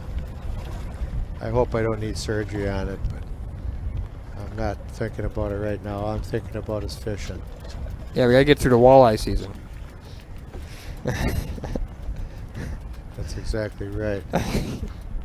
He's probably going to wear both shoulders out catching walleyes in that tournament on Winnebago. So don't hurt your good This arm, fish pat is straight. yourself on the back. This fish is straight down. Yeah, this is going to be... Big fish. I don't think it's a walleye, though. Oh, it is. I think it is. I think it is, Russell. Is it? I think it is. I thought it looked like a catfish. No. I think he saw it. He saw it. We were Big fish. It is. Big walleye. Big walleye. Look at the size of it. Look at that baby. Folks, remember when we talked about that board going back? We were dead on that one. He's got it choked. Holy crap, yeah he did. Somebody was hungry. That's a big fish right there. It's a prime example of a post-spawn, very hungry fish that just choked that bait. That fish wasn't coming off, Russell. Could have dragged him all day. That's 5 pounds plus, I think. That's what we're looking for. Yeah, that's dandy. That helps. When that board went in like that, no jerking, I'd put big money it's a walleye, Russell. 0. Yep, got it. We call that one. Perfect.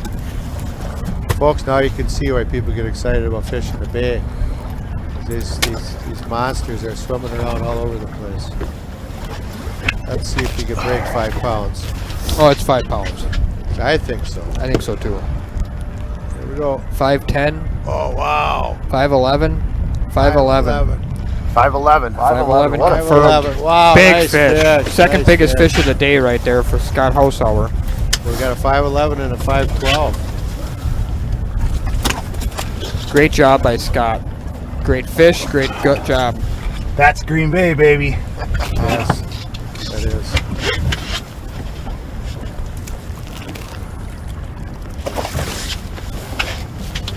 Nice catch. He's got 2 fish now, Russell? Yeah, he does. Yep. Okay, nice. Well, Mr. Hines is in trouble now.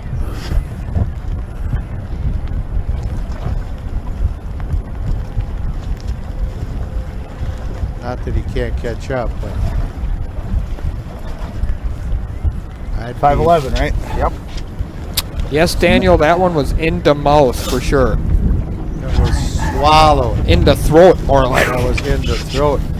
Hey, that's a new sticker. In the throat.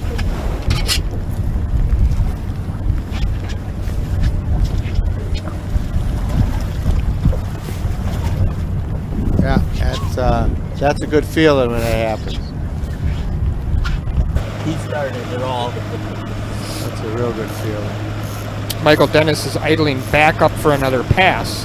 Yep. When you're trolling with three ways, you want to troll into the current. Yes. So when you're trolling that river channel, you actually want to be, just like the river, you want to be trolling into the current. So he's only trolling one way. We know where he is, Russell. Yep. You can see the island back there. He's gonna just. Yes, Sean, I did say it might turn on a little later in the morning. Yep. So stay tuned, because I think this last hour we might see a few more fish caught here. I'm going to guess a couple more. Bumping them off the rocks, hopefully. Fish is a little bit of wind. That was beautiful. I love when that board goes back like that, and just a steady coming in. Yep. No jerking. You know, it's a big pig hanging on the end of that thing. Oh, nice. Look how nice the wind has settled down. It's a nice chop. Russell, when you were out, I was saying I'd love to fish overcast days in the rain. Rock point right here. I don't know about you. 5 feet of I water. love We'll them. see if we I lay love up them. there. A little bit of chop and overcast and in the rain. Oh, that's walleye heaven.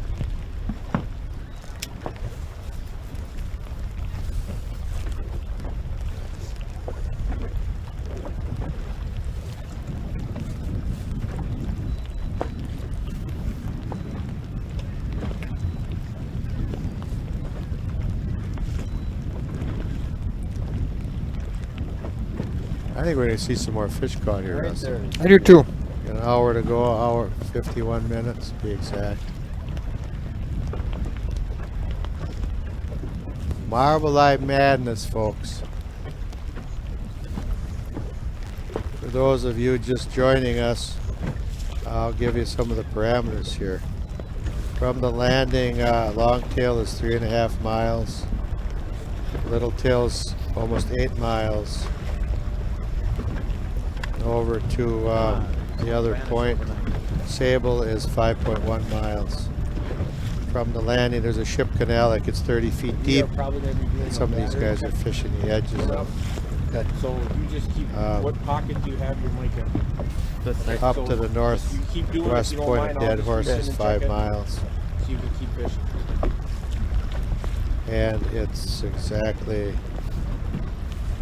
between Little Tail and Point Sable is 6 miles across, Russell. Yep. So those So they got a fair amount of area there. Lots of water, lots of square miles of water to fish. And I don't know if anybody's fishing north of Long Point, Longtail, but I've had real good luck in there. From the Swamico landing in the north of Long Point, that's awesome. Well, we know where he's fishing. Fishing the Coast Guard station there. Right by the boat landing. Yep. So he's, what, he isn't 100 yards from the boat landing, is he? Nope.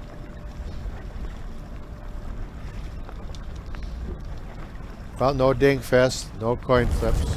Since I got everybody's attention, I wanted to give a little shout out to my buddy Todd Lemons, who owns TML Auto. He spent the day on the water with me. Had so much fun. He loves the head-to-head. He just decided he had to be part of it, so he decided to give me some sponsorship. If you guys need any car care needs as far as auto body shop, repair on your vehicle, or even a used car, Todd can take care of you. Give him a shout. And thanks for fishing with me, Todd. Scott's fired up. He knows he's got a lead. On my lens.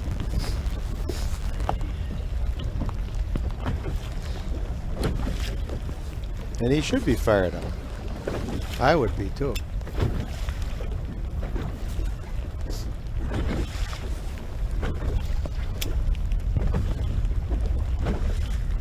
Gotta start warming up soon. All the eggs that are hatching are not going to make it. Yeah. Yeah, you're looking at a couple weeks ago, everything was in the rivers hatching. Water's cold yet. 14 days for the fry, and you're still in the 40s.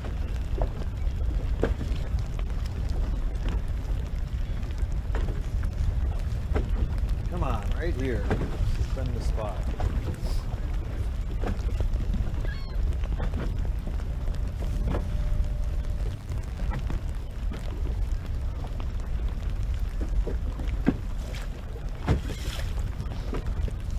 Head-to-head order, please. Thank you very much, Erica.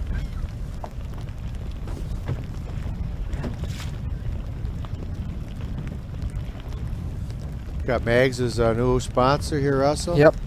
Erica, thank you for the order. I saw Erica had a whole pile of baits on Facebook on her story the other day that she bought from the Real Shot. So Nice, very nice. Good fish around here. I think I'll hold it out here for the next 45 minutes. Walleye Nation Creations is a sponsor, Russell. Erica's little brother and Lily fish every day in the creek. Oh no. We're neighbors. Okay. Austin is his name. And Lily run down to the creek to catch suckers every day. Oh wow. Lily's got her whole waders on and everything, and she's gone. So the other night I said to Rachel, I said, "Where's Lily?" And she said, Come on, big girl. they were fishing. So Rachel goes to look for them. They got their bikes laying where they were fishing, and of course they're 1.5 miles up the river chasing suckers. Oh wow. You know how that goes with kids, right, Jim? I mean, I suppose Brian never went where he wasn't supposed to go fishing, right? I could tell you lots of stories. I don't have time right now. I could take a whole show up for stories. I believe it. We're looking live here at both the jig fisherman, Chris Barsh, who's had a pretty nice day here with 2 fish for 9 pounds, 1 ounce, and Jeremy Zimmerman still looking to get on the board, working that rip and wrap. Yep. And Scott's got 9 pounds, and Chris Bart's got a nice lead, 9-pound lead. Bob Williams asked, so will Wednesday be possibly postponed due to huge northeast blows coming for angler safety and whatnot? Where's the tourney stand as far as playing angler safety and weather? Bob, we will be looking at all the options. Angler safety is first and foremost. If there's somewhere we can put the anglers where they can fish safely with reasonable boundaries, we will do that. If there's not, we'll postpone it. I mean, they would just do the best we can and make that decision. Anybody that's ever fished a tournament on a metro knows that, there's been weather boundaries put on before, and that's something we'll look at. There are options, and absolutely. We do have options, which is a good thing. We'll look at that based on exact wind direction and all different kinds of stuff. So our tournament director's all over that already. Yeah, there's already been conversation this morning on what the expectations can be, so we're on it. John, anyway, I believe Bob, good to bring that up. Yeah. And good morning, Jeff. I believe Chris is using the Beef Fishing ringworm, and probably in that goby looking brown color, but I'll just share the whole bunch of colors.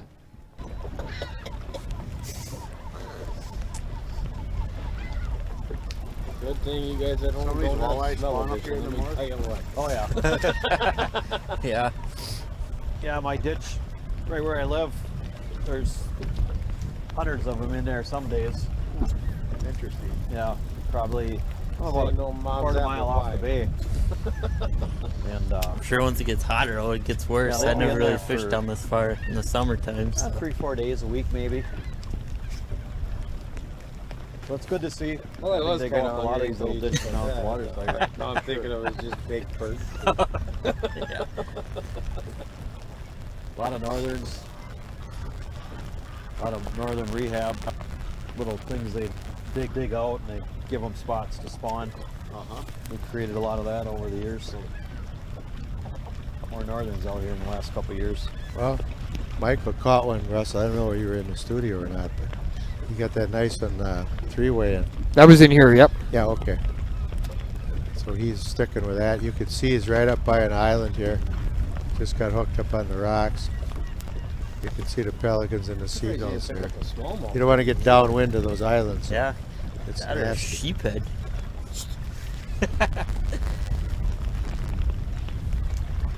Yeah, I jigged that point yesterday. Come on, Dennis. Let's go. 14, 15-pound sheephead. They are fun to fight. Yeah. They do fight. I like taking the kids fun. Like carp too. Yep. Just go soak night crawlers on the bottom and Yep. just hang on, okay? Yeah. Yeah, the winds, the weather. We're aware that anytime you get on big water, you got issues with big winds. Rivers, that's not so bad, but open water, not too good.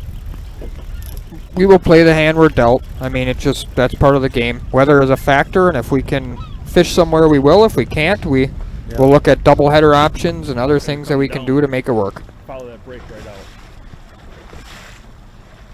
Jeff says his first day on the camera is going to be Wednesday. The weather's his fault. He's taking the blame for it already, so. Well, we got people out in the bay, and then we got someone right on the boundary line because you can't fish the river now. You can't fish the river, so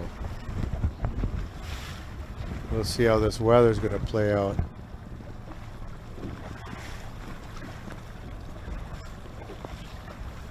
But he's, as we said before, he's right up by the boat landing. Hey, look at who's on here, Jim.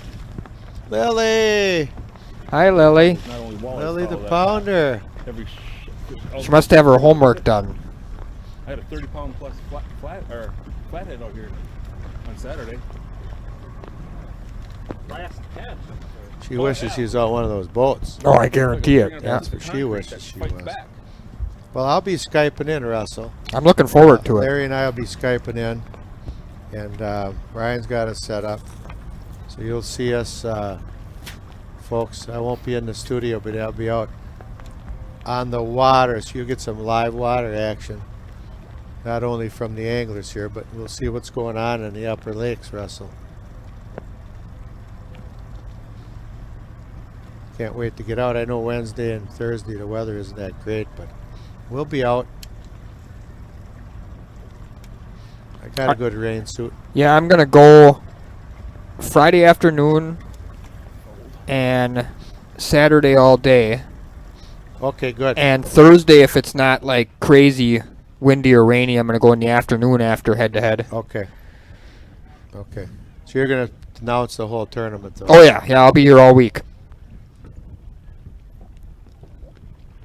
Brandon says don't be giving away all the spots here. I won't, Brandon. We got teams here. Brian, when are we going to have H2H carpet stickers, people are asking, for sale? I know we've made them, but when? Think that's reasonable, like soon, or?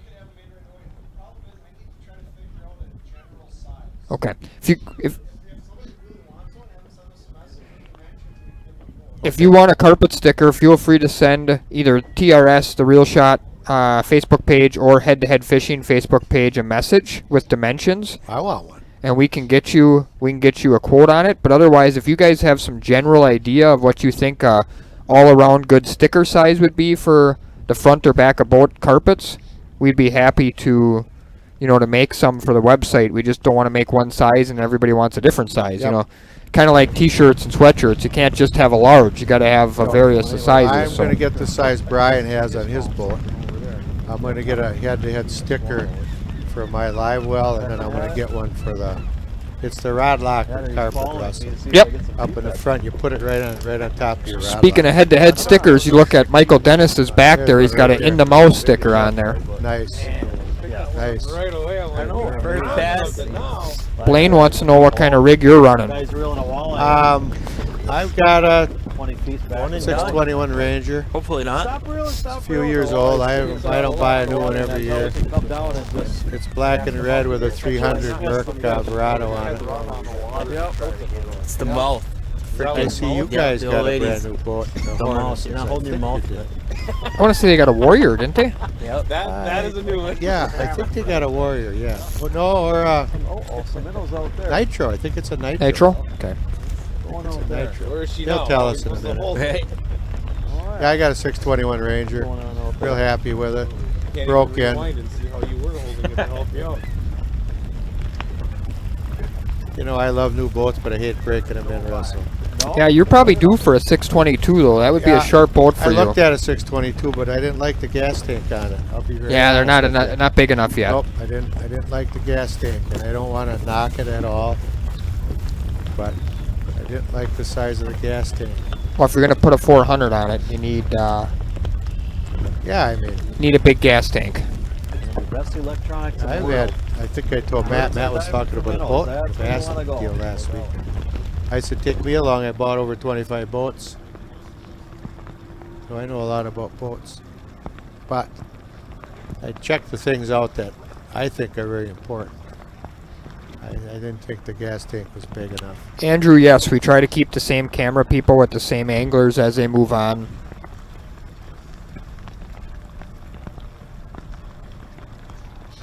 I've looked at new boats, but boy, I tell you, I hate breaking in a new boat. I just do. So much goes wrong with it. I got friends their boats never worked right from the beginning. I won't mention names or types of boats, but they've had nothing but trouble from day one. So I get one that works, you know, I'm going to keep it. You've been on my boat. You like it. Absolutely, yeah. Well, you work all the bugs out of them, right? Exactly. There's nothing wrong with a boat that's a few years old, that's for sure. I'm going to share a link to all the H2H product on the website. Stickers, hats. Big sellers. Yeah, they've been really good. Big sellers.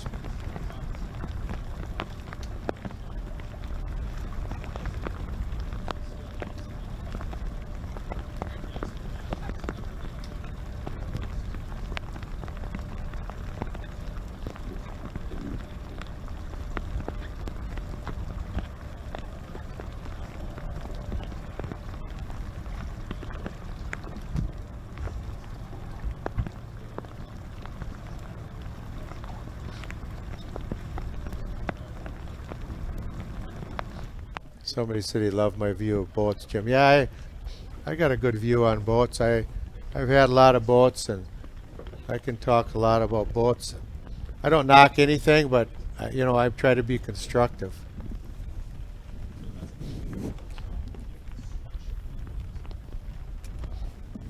Blaine asked how many hours. I think you gotta. I think 10 hours. Yeah, I you think gotta that's what go it by is the too. specs, whatever they tell you, but I think 10 hours is a good rule. Let the rings, let everything seat in the engine before you start ripping on it. Motors are tested at high revs, but I'll tell you what, I don't believe in abusing a motor. I just don't. You run those motors hard, you're going to have more trouble than you will if you baby it. I like to baby my equipment because I don't want trouble when I'm 20 miles from nowhere.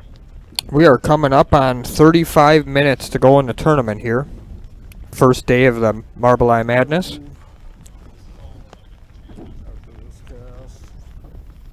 But anyway, Blaine, make sure you break it in good and don't rip it before it's time or you'll regret it.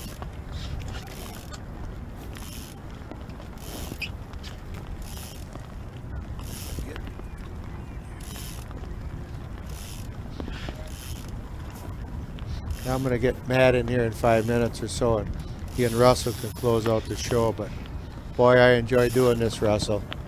I enjoy working with you and Brian and Matt, Kyle, our tournament director, and website crew. And thanks for doing business with The Real Shot. It's awesome.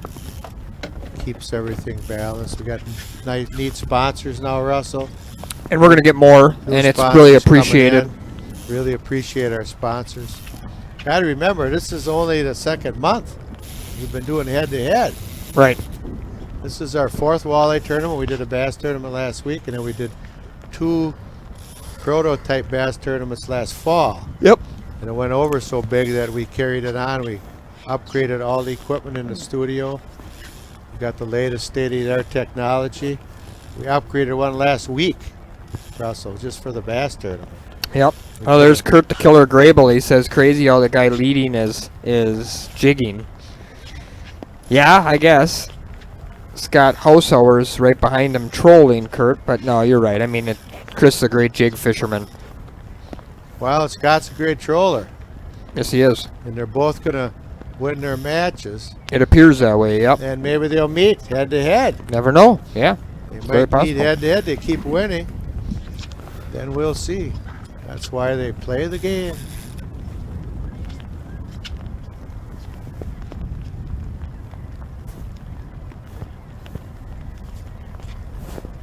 Well, yeah, they're going to meet in the next match, Jim.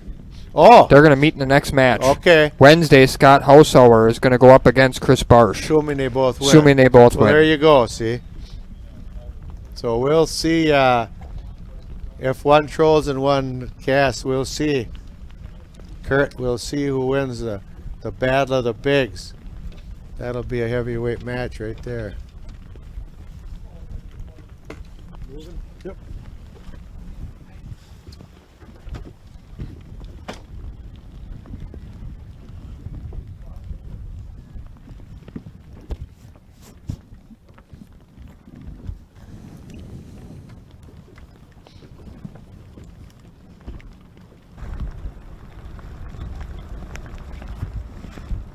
John Klumpner, I cannot believe he doesn't have a fish wrestle. He was one of my favorites going in here. Yeah. And the same with John Hines. I mean, I put those two guys right up there, didn't you? Absolutely. Both great fishermen. You had to, because they're experienced on the bay and they're good guys and they're good sticks. This is just fishing. That's why they call it fishing and not catching. Well, this is just tough fishing is what it boils down to. This weather we've had lately, cold nights, cold days, north wind, it's really taken a toll on the spring bite. John Hines commented before, he said he didn't catch a sheephead pre-fishing. Now today he's got the farm animal curse. You can't keep him off. Nobody's caught more fish today than John Hines has, but you can't catch a walleye. Just not the right ones, yep. Can't catch a walleye. I would have lost a big bet on that one. Well, anyway, folks, Marbleye Madness, Lower Bay of Green Bay. I read off all the distances before. Got about 7.5, 8 miles to the furthest point. It's about 8 miles across. Lots of square miles to fish. Yes, there is. And usually very good fishing. Yeah, that's what I was saying about this particular time of year and stuff is normally fantastic in the Lower Bay. And if you'd asked me 2 weeks ago, I'd have told you I would be almost positive that this was going to be fantastic fishing here. But what happened is 2 weeks straight of cold weather and north wind has just stalled out the bite. Yes. Brett Alexander says Chris Barsh is using a 7.2 medium light mags custom rod. Nice. So one of our sponsors. Yep.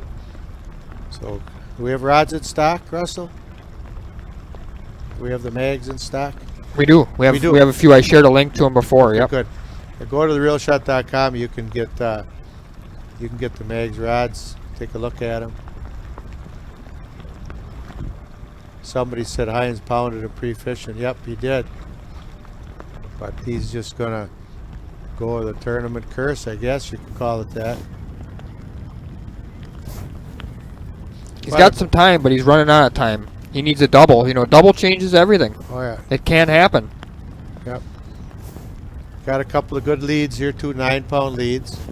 Scott Hausauer hooked up, or what has he got going here? Yep, he's hooked up. He's hooked up. Look at it go back. Yeah, I don't think that's a walleye. No. You heard him just say that's not a walleye. No.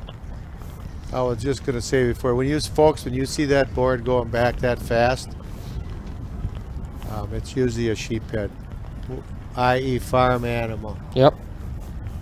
Somebody asked if there was a penalty for slitting the throat on a drowned farm animal before. Russ. That would definitely be not approved. I said no. I said we want to treat all God's creatures nice in head-to-head. Absolutely. Right? We want to treat them all nice.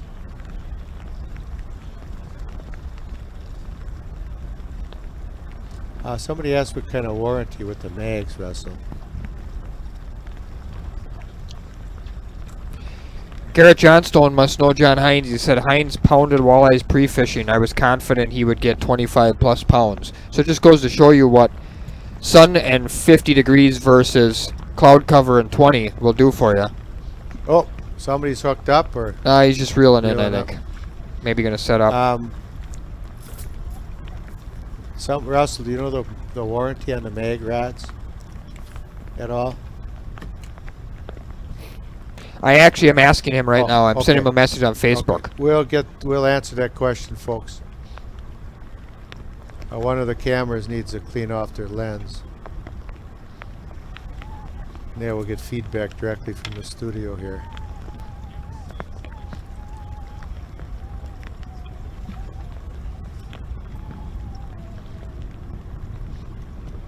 Here we go, folks. We just got the word. We'll see how fast this works.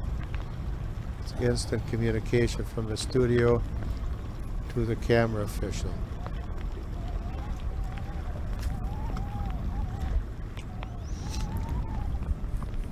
There it goes. Immediate. Here comes the rag. There it is. Cleaned up. Cleaned up. Get one of those micro wipes. They clean up everything. There's that farm animal for Scott House Sewer. Yeah, we knew that was a farm animal the way that board went back. Jason, hi to you from Canada. Lily, Chris Barsh has got the biggest weight so far. Scott Hausauer's got the second biggest weight. You've caught a few fish in this area, Lily. Frying Pan Shoal I took you to a couple times. You caught a bunch of walleyes.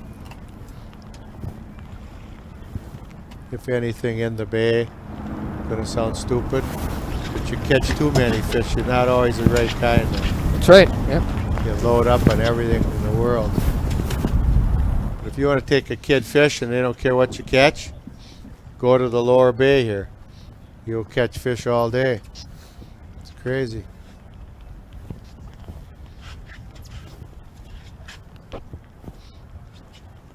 Look at John Hines. He's been catching fish all day. He just can't catch the ones he wants. Right. But it just goes to show, I mean, all of a sudden, bang, with 10 minutes left, he might pop a double. Yeah, he could. He does not want to go down zero here. That's not John Hines. That's a tough day on the water, but it happens, folks. It happens. We cheer everybody on. These are all excellent fishermen. Win or lose, they've given head-to-head a good shot here. We're proud of all the anglers that fish head-to-head, Russell. I agree. Every one of them.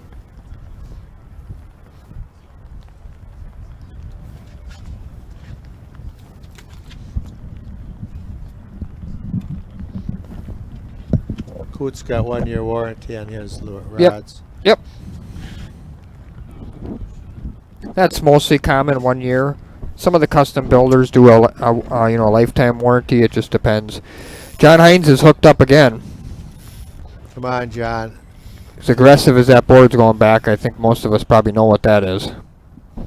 Yeah. But for his sake, I'm hoping it's a giant walleye. I didn't see it go back, Russell. Oh, I was pulling pretty hard to the side there. See it go there? You can see the water moving. Oh, yeah. And it's buried. It's buried, yep. If it's a walleye, it's the right one.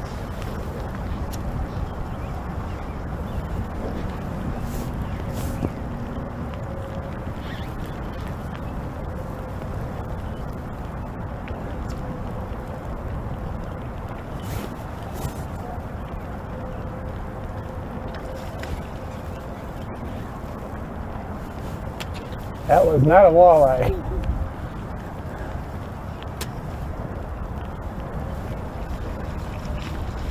I don't know if I lost my... But you have to fish it.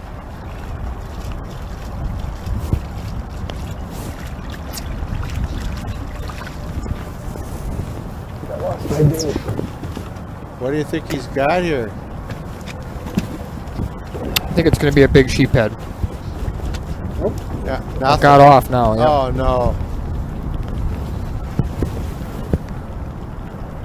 Keith, no, they do not go out and practice on Tuesday. They fish again on Wednesday. Yep. So if you keep winning, you fish 4 days, and we got the new brackets. Russell, why don't you explain the new brackets for people? Yeah, so we added a loser's bracket so that when we get down to the top 8 on Wednesday, we'll never have less than 6 fishermen or fisherwomen fishing any day. So Thursday be down to 8, Wednesday and Thursday will be 8, and then Friday will be 6. Somebody asked Captain Jim, you all set? No, I'm not all set, but I will be. Got a lot of time yet. I'm going to be pre-fishing this week for a Big Walleye Club on Sunday. And Russell and I are partners and teams, along with Brandon Seidel, yep. And Mr. Will. And your partner's Kevin Kay. Yep. Mine's Larry Eaton, so we're going to be working together. But then the following week, week after, I'll be getting ready for the head-to-head battle. I'll probably sneak out with you a day then too. Yep. Getting ready for head-to-head. Yep, Russell is going to come out and give me some of his finer points.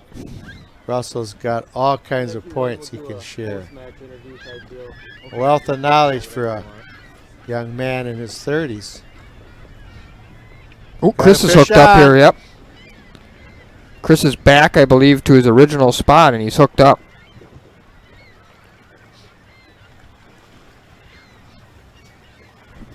It looks like an eye. Got him. Nice one. Nice one, too. That's going to weigh. Yep.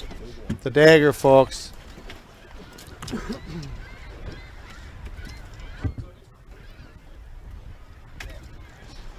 Ooh, in the mouth, folks. Another nice fish that's going to weigh big time. That is going to be the dagger, Russell. That is, yep. Chris Barsh is going to move on at this point. I'll go out on a limb and call this one. Yeah, I think the limb is pretty thick. 22 minutes left. It's another 5-pounder. Oh, yeah, it's huge.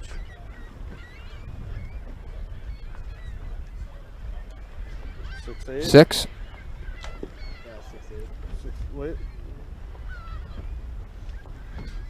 6-8. I didn't get it. I think it was 6-8, I thought he said. Wow. What a dandy. Matt.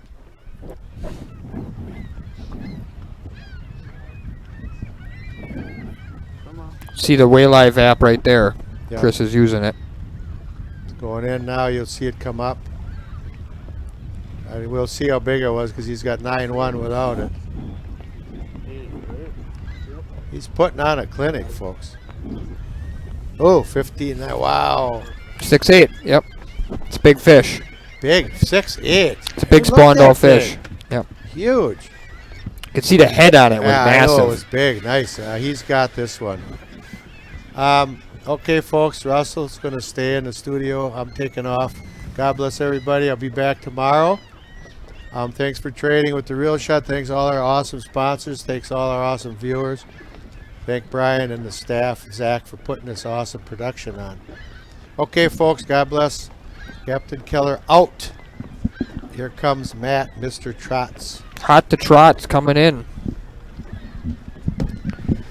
We're down to 20 minutes here. Got a couple of matches that could get interesting if a couple of these anglers pulled a fish here and tightened them up or took the lead. Hooked up! Hooked up! John Klempner. Oh, it looks a little big.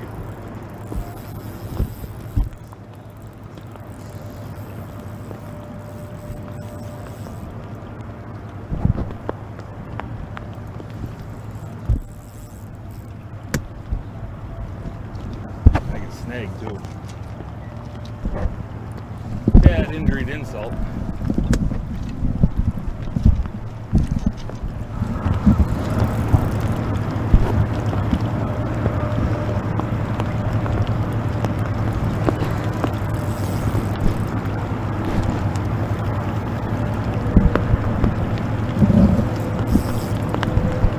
Hot to Trot. What's up? You're back.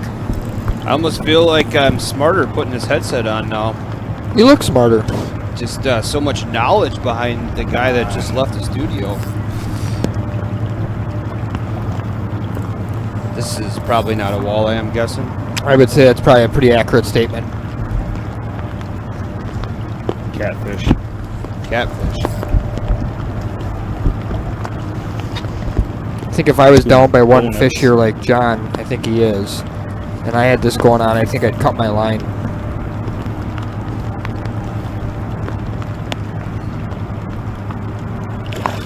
Nope, carp. Carp. In the tail. Must be his favorite bait. The other thing people don't realize, like when you strain a catch a big fish like that, it puts a lot of strain on your line too. Yeah. Yep. Meaning, like, you get a lot of memory after fighting something like that. That's a doozy there. That was in the tail. In the tail. The only way that fish looks good if it's got an arrow through it. This is old still.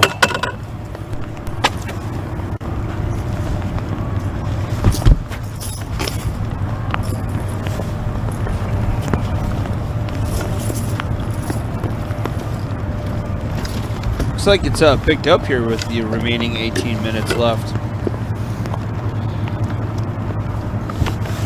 Can't get hold of him. Come on.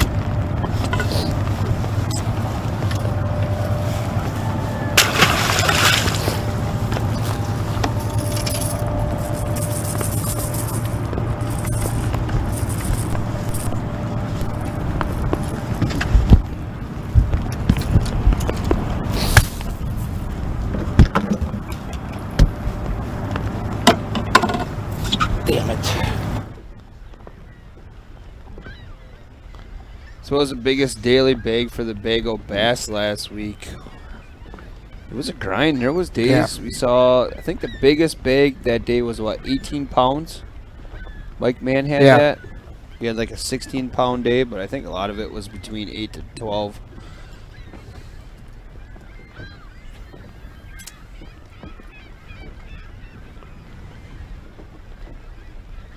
Should pan on those guys. What's that?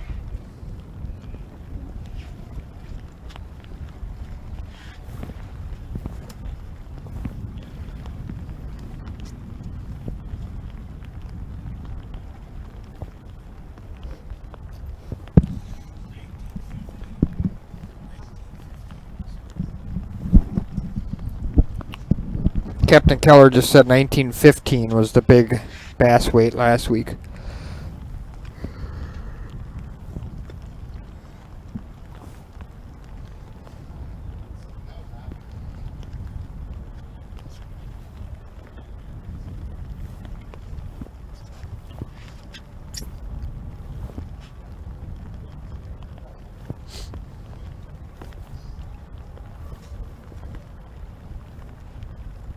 I know a lot of guys here, there are people messaging me or saying stuff about that comment I had. I mean, I'm a bow fisherman, and, you know, there's a lot of people that enjoy carp. They like to smoke them, you know, and everything like that. It's to each their own.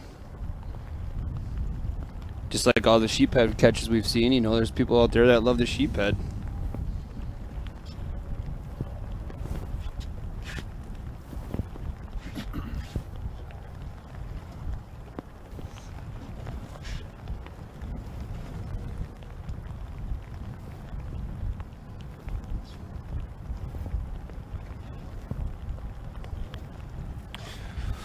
So what is John doing when he's pulling that line? Is he just triggering that, get a little different action on that board? Yep, he's pulling on it, probably trying to see if there's any pressure on it, if there's any weeds on it, or just try and pull the bait forward or back a little bit, see if he can't trigger a bite.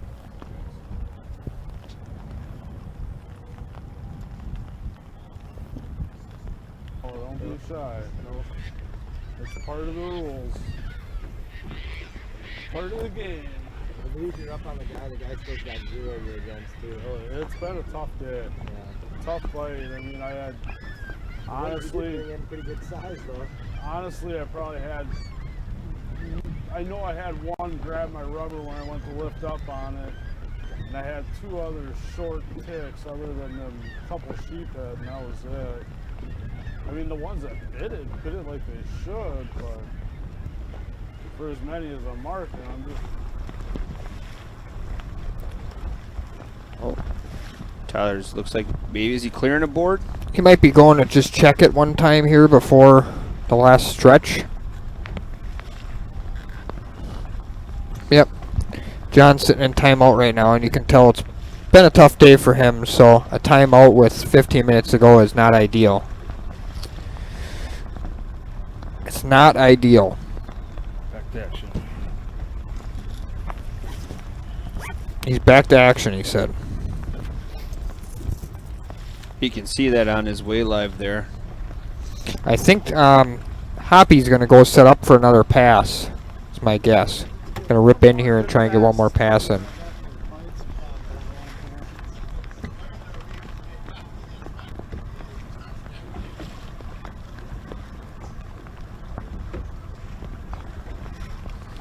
This day went fast, Russell. It sure did. That's what happens when you're having fun. It's true.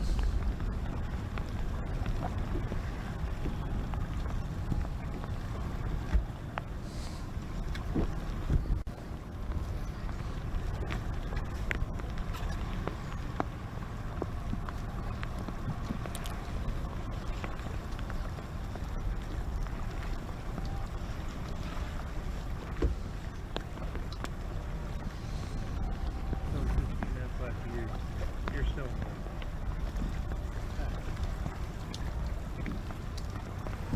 One more.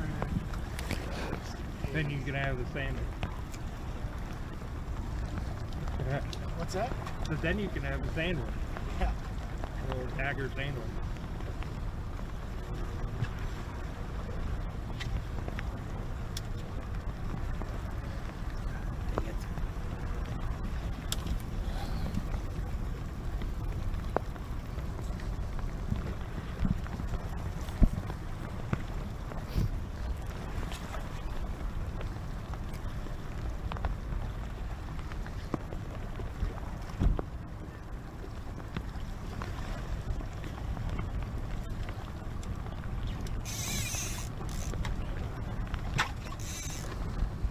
A lot of people are asking Russell why did John have to serve that penalty? Is because he threw that fish off the side of the boat. Remember, that's the penalty is not so much in play when they're getting a non-target species in the boat. It's the release. Yep. All fish, whether walleye, bass, you know, they all have to, carp, sheephead, they all have to be released below the gunnel. No, I'm joking. He's got like Oh, you just see look on your face.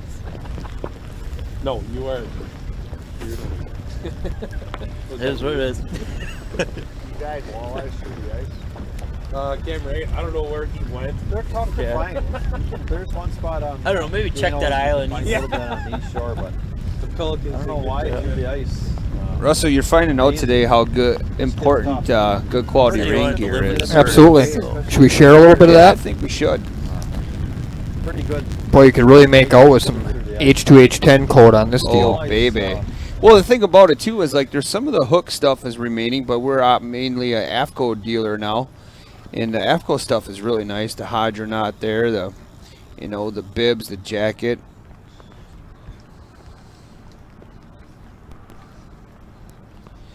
It doesn't matter to me what kind of you support or which one you like. It's like I found out when I went to a good quality pair of ice fishing bibs. It's just amazing how much better that stuff makes you. As mobility, keeps you warm, dry is important, and guys that fish Carhartts for years. Once I made that switch to my striker bibs, it was absolutely astonishing.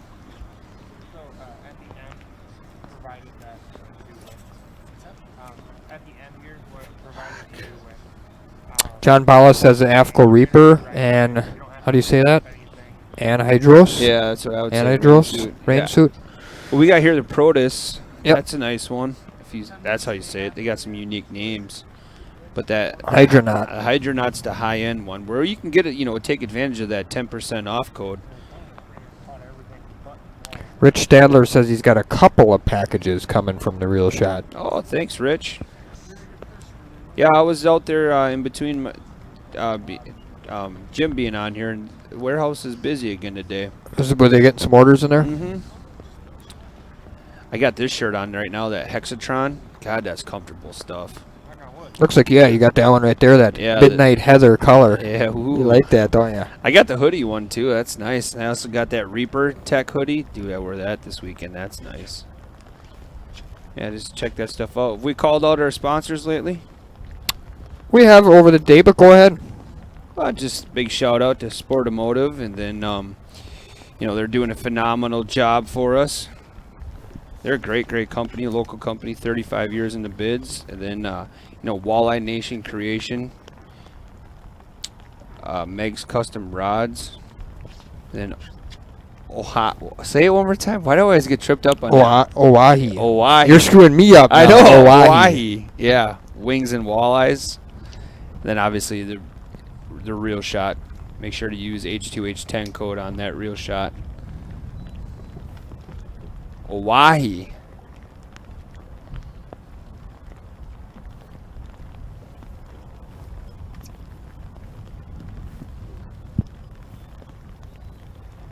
Jim, the store is open. I seen Russell responded to you. 10 to 6 Monday through Friday, 9 to 5 Saturday, 9 to 1 on Sunday. Changed the weekly hours just a little bit.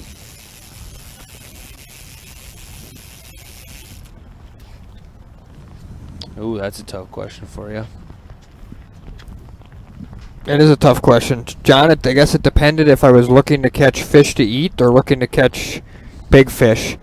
It's pretty simple. I mean, Winnebago is my go-to to catch a limit of fish to eat, and Green Bay is where I would go to catch a big fish.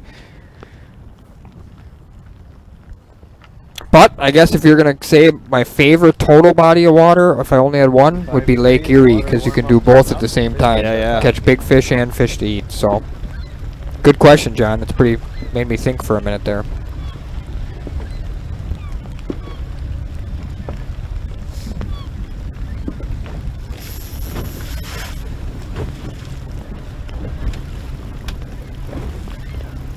Are the minutes getting longer now? A little bit.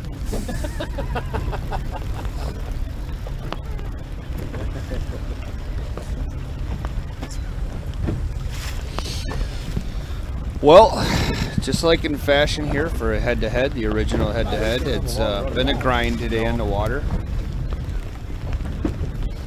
I know we'll kind of recap this at the end, Russell, but what's your thoughts for tomorrow? I think we're going to see the same sort of deal, maybe a little better tomorrow and Wednesday. And then my anticipation is Thursday and Friday as the warm front starts to come in and the winds start to die down, the fishing will improve pretty substantially. And then you'll see probably more guys trolling then, depending?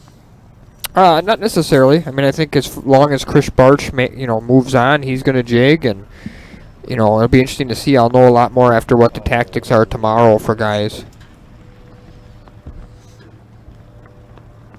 I agree with Lori. We need 4 or 5 days of 60 degrees, and it'll be straight game on. Can't see where I'm at. If I'm over it or what? Must be over it. Yep.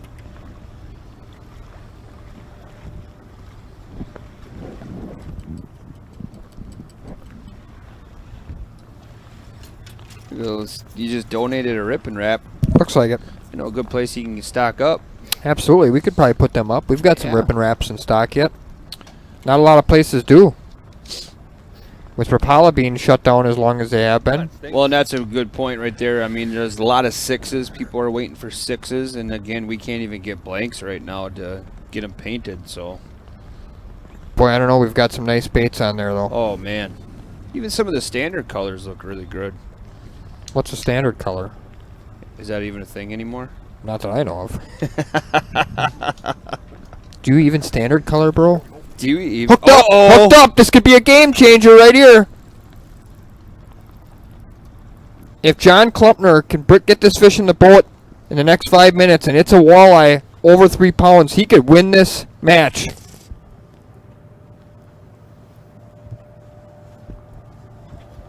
If I'm him, I got the net already. Nope, sheephead. Oh my gosh!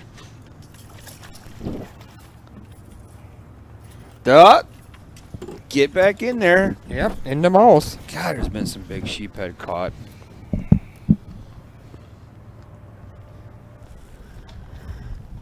Same with the, the high contrast scales. People are waiting on those. Well, we're doing everything we can to get them here as fast as we can.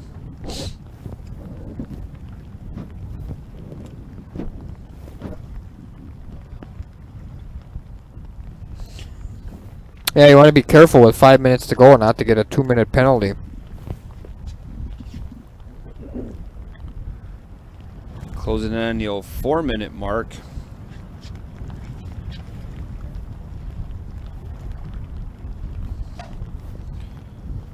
Let's recap some weight here. So Scott and John. Scott's got 9 pounds flat. John Hines is still looking for a 2-pounder. Chris and Jeremy. Chris is up to 15.9 now with 3 total fish. Jeremy is at 0s. John, as we just saw there, still looking for a 2-pounder, and he's only 2 pound 9 ounces behind Tyler. That's the battles on the big screen right now. And then finally we got Dennis versus Michael Dennis. Michael has got 5 pounds flat with 1 fish.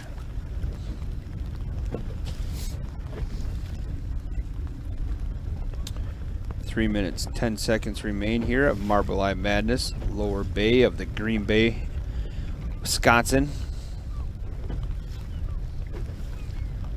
Again, a big shout out to Sportomotive, Meg's Custom Rods, Walleye Nation Creation, and Oahe, Wings and Walleyes. Yep. Nailed it.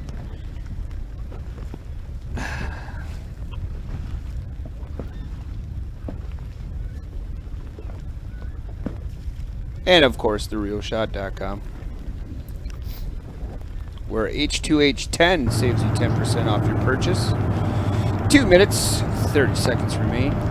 Fish coming through here in waves. There we go. Hooked up. Hooked up with 2 minutes and 22 seconds left. 12:56, just to let you know time-wise. Yep. It's the right species, it's a good fish. Walleye. He's hooked on his cleat. He's hooked on his reel. It's a walleye. Oh, got him. This is going to be close. This is going to be close. 150 remains here. Come on. He is down 2 pounds 9 ounces, and he just caught a fish that's going to literally right in the corner of the mouth. He does not have to be processed by one. He just has to be in the boat by one. He's got some time here. Good there.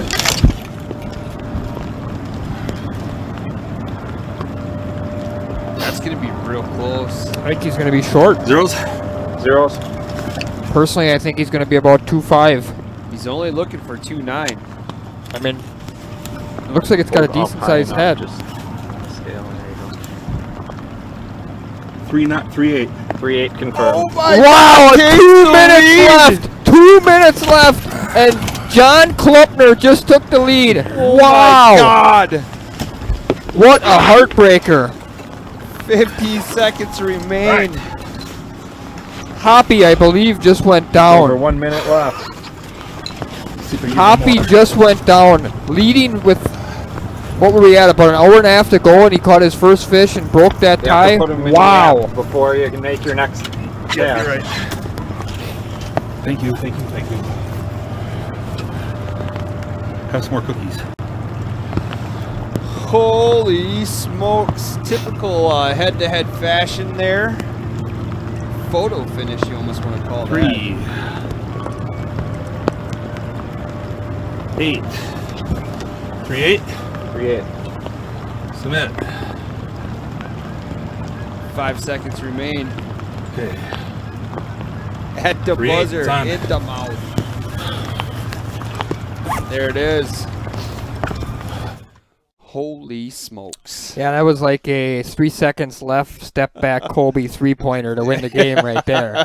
Right away, it's got to be Kobe. It's pretty impressive. Yeah, it was good stuff. That was very entertaining there at the last couple minutes. An awesome job by everybody again. We're going to go out to the water here once we get all the interviews recapped. But go for it, Russ. Tell everybody kind of what you thought the day was. And Well, it was obviously brutal fishing. I mean, I'm not going to BS anybody. It was way tougher than even I expected. I knew it was going to be tough. I didn't expect it to be that tough. I think really what's affecting us right now is this day after day after day of northeast or northeast winds piled on with really cool nights in the 20s and 30s type stuff, you know, and then just can't get out of this slump, right? And from what I'm seeing and hearing Thursday, Friday, Saturday, maybe west, south, warm, you know, that stuff's really going to help the fishing. But as far as head-to-head Marbleye Madness goes, we're gonna deal with a couple of this, and then from what I hear Wednesday, we might even be dealing with big wins. So, you know, this is what tournaments are sort of about. I heard somebody say, I think during one of the tournaments, somebody say in our studio, people think tournament fishing is glamorous. Well, take a look out there right now. If you want to win this tournament, you're gonna earn it. You're gonna earn it with a rain suit on. You're gonna earn it in some tough conditions, tough fishing and potentially postponements or other things depending on what the weather really does on Wednesday and what the tournament official decides. Yeah, and it's typical head-to-head fashion. I mean, as much as we try to get around the weather, it always wants to come up right during a head-to-head event. So, again, this Marbleye one is awesome. You know, the boundaries right now are, you know, to that Point Sable to what's the other side, Little Tail or whatever you guys call it? It's Little Tail Point to Point Sable, yeah. Point Sable or Sable, whatever you want to call it. So it's a fun, entertaining one. Again, thanks to everybody on the chat for keeping everything clean and supporting the Real Shot and the rest of our sponsors. You guys are doing a phenomenal job of, you know, keeping this stream ad-free, which we really much appreciate it. And plus, you have some great questions out there as well. I mean, when we have Scott Allen came in today, he did a phenomenal job. They have some phenomenal questions for him. Russell and Jim are wealth of knowledge on this kind of stuff. So let's go to the winter interviews, right? Yeah, absolutely. Winter well, tomorrow I'm going to take the day off because I get to watch the other guys fish, I guess. Oh, and then regroup for what's going to happen on Wednesday. But yeah, it was definitely tough conditions out here today with the rain, the wind, total wind direction change from what we've had all week. Fish were a little finicky. We got lucky to get a couple of them, one short, a couple of them to weigh. Two other species, obviously, which is normal on Green Bay. But I'm excited to move on. Do want to thank a few people. Of course, I talked earlier about TML Auto.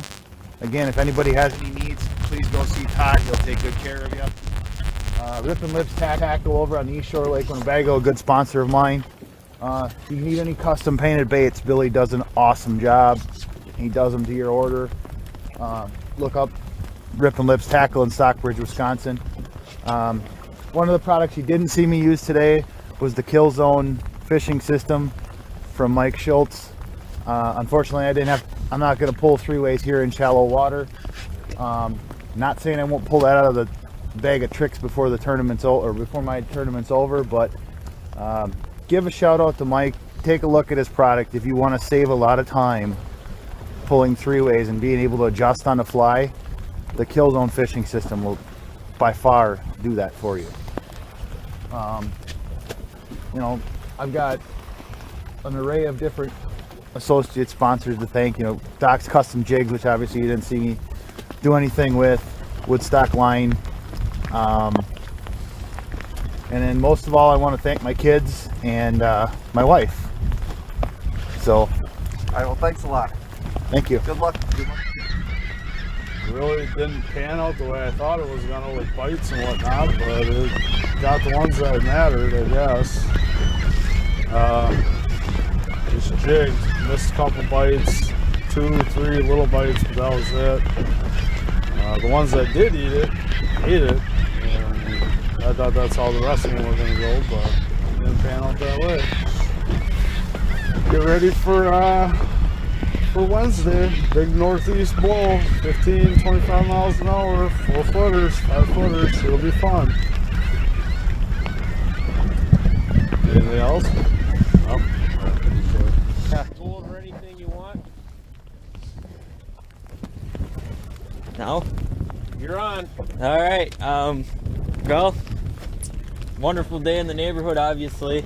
Not really, but I thought the fishing was gonna be a lot better today, but obviously it wasn't. First spot didn't pan out. Moved, whacked the fish right away. That happened to be my only fish. I'd like to thank the wife for putting up with me for the last couple days fishing, not being out here with me fishing. I know it was hard on her, but staying home with the baby and keeping her safe with everything going on, and move on to another day, I guess, and see what the next day brings us. That's all I got. Thank you. That feels good. Get that last fish at the very last minute. Get past all the garbage fish down here. I'm pretty happy. Now I gotta get ready for Wednesday. Thanks for Sportomotive for getting me down here, getting me this rig. And thank you for my wife and Scott Bristow and Randy Adamski. Thanks, guys. Well, there you go. Some awesome interviews right Yeah. there. Congrats to the winners. Another 8 fish tomorrow morning right here on Head-to-Head Fishing. Starts at 8 o'clock again for continuation of Marbleye Madness. So, anything else, Russ? No, I think we've said a lot here in the last 5 hours. We had a lot of time to talk today, and not as much time to watch guys catching fish as I would have liked. Tomorrow, maybe I'll go into a little more detail on some specifics on the trolling and jigging the guys are doing in that. But now, as we know, kind of what guys are planning. But my hope is, as the week continues here, guys are going to catch a few more fish, and it's going to become a little more fun to watch. Yep. If you're a serious hardcore tournament guy, for me, it's always fun because I sort of like these grinds. That's sort of my kind of bite. Gotta have the I'd much appreciation. rather fish a tournament that's going to be won with a couple of bites than everybody gets 30 bites, because this is a tournament where luck gets taken out quite a bit. Yep. You know what I mean? If everybody's catching 20 fish, it sort of becomes luck on size, and there's not a lot of strategy to that. There's some, but not a lot, where strategy to actually getting a bite or 2 versus 0, as we saw some guys have today, plays a big role. So I'm excited to see what's going to happen live at 8 a.m. tomorrow morning for day 2, round 1, the other side of the bracket of the Marbleye Madness. Yeah, there you go. Thanks a lot, everybody. Have a great rest of your day.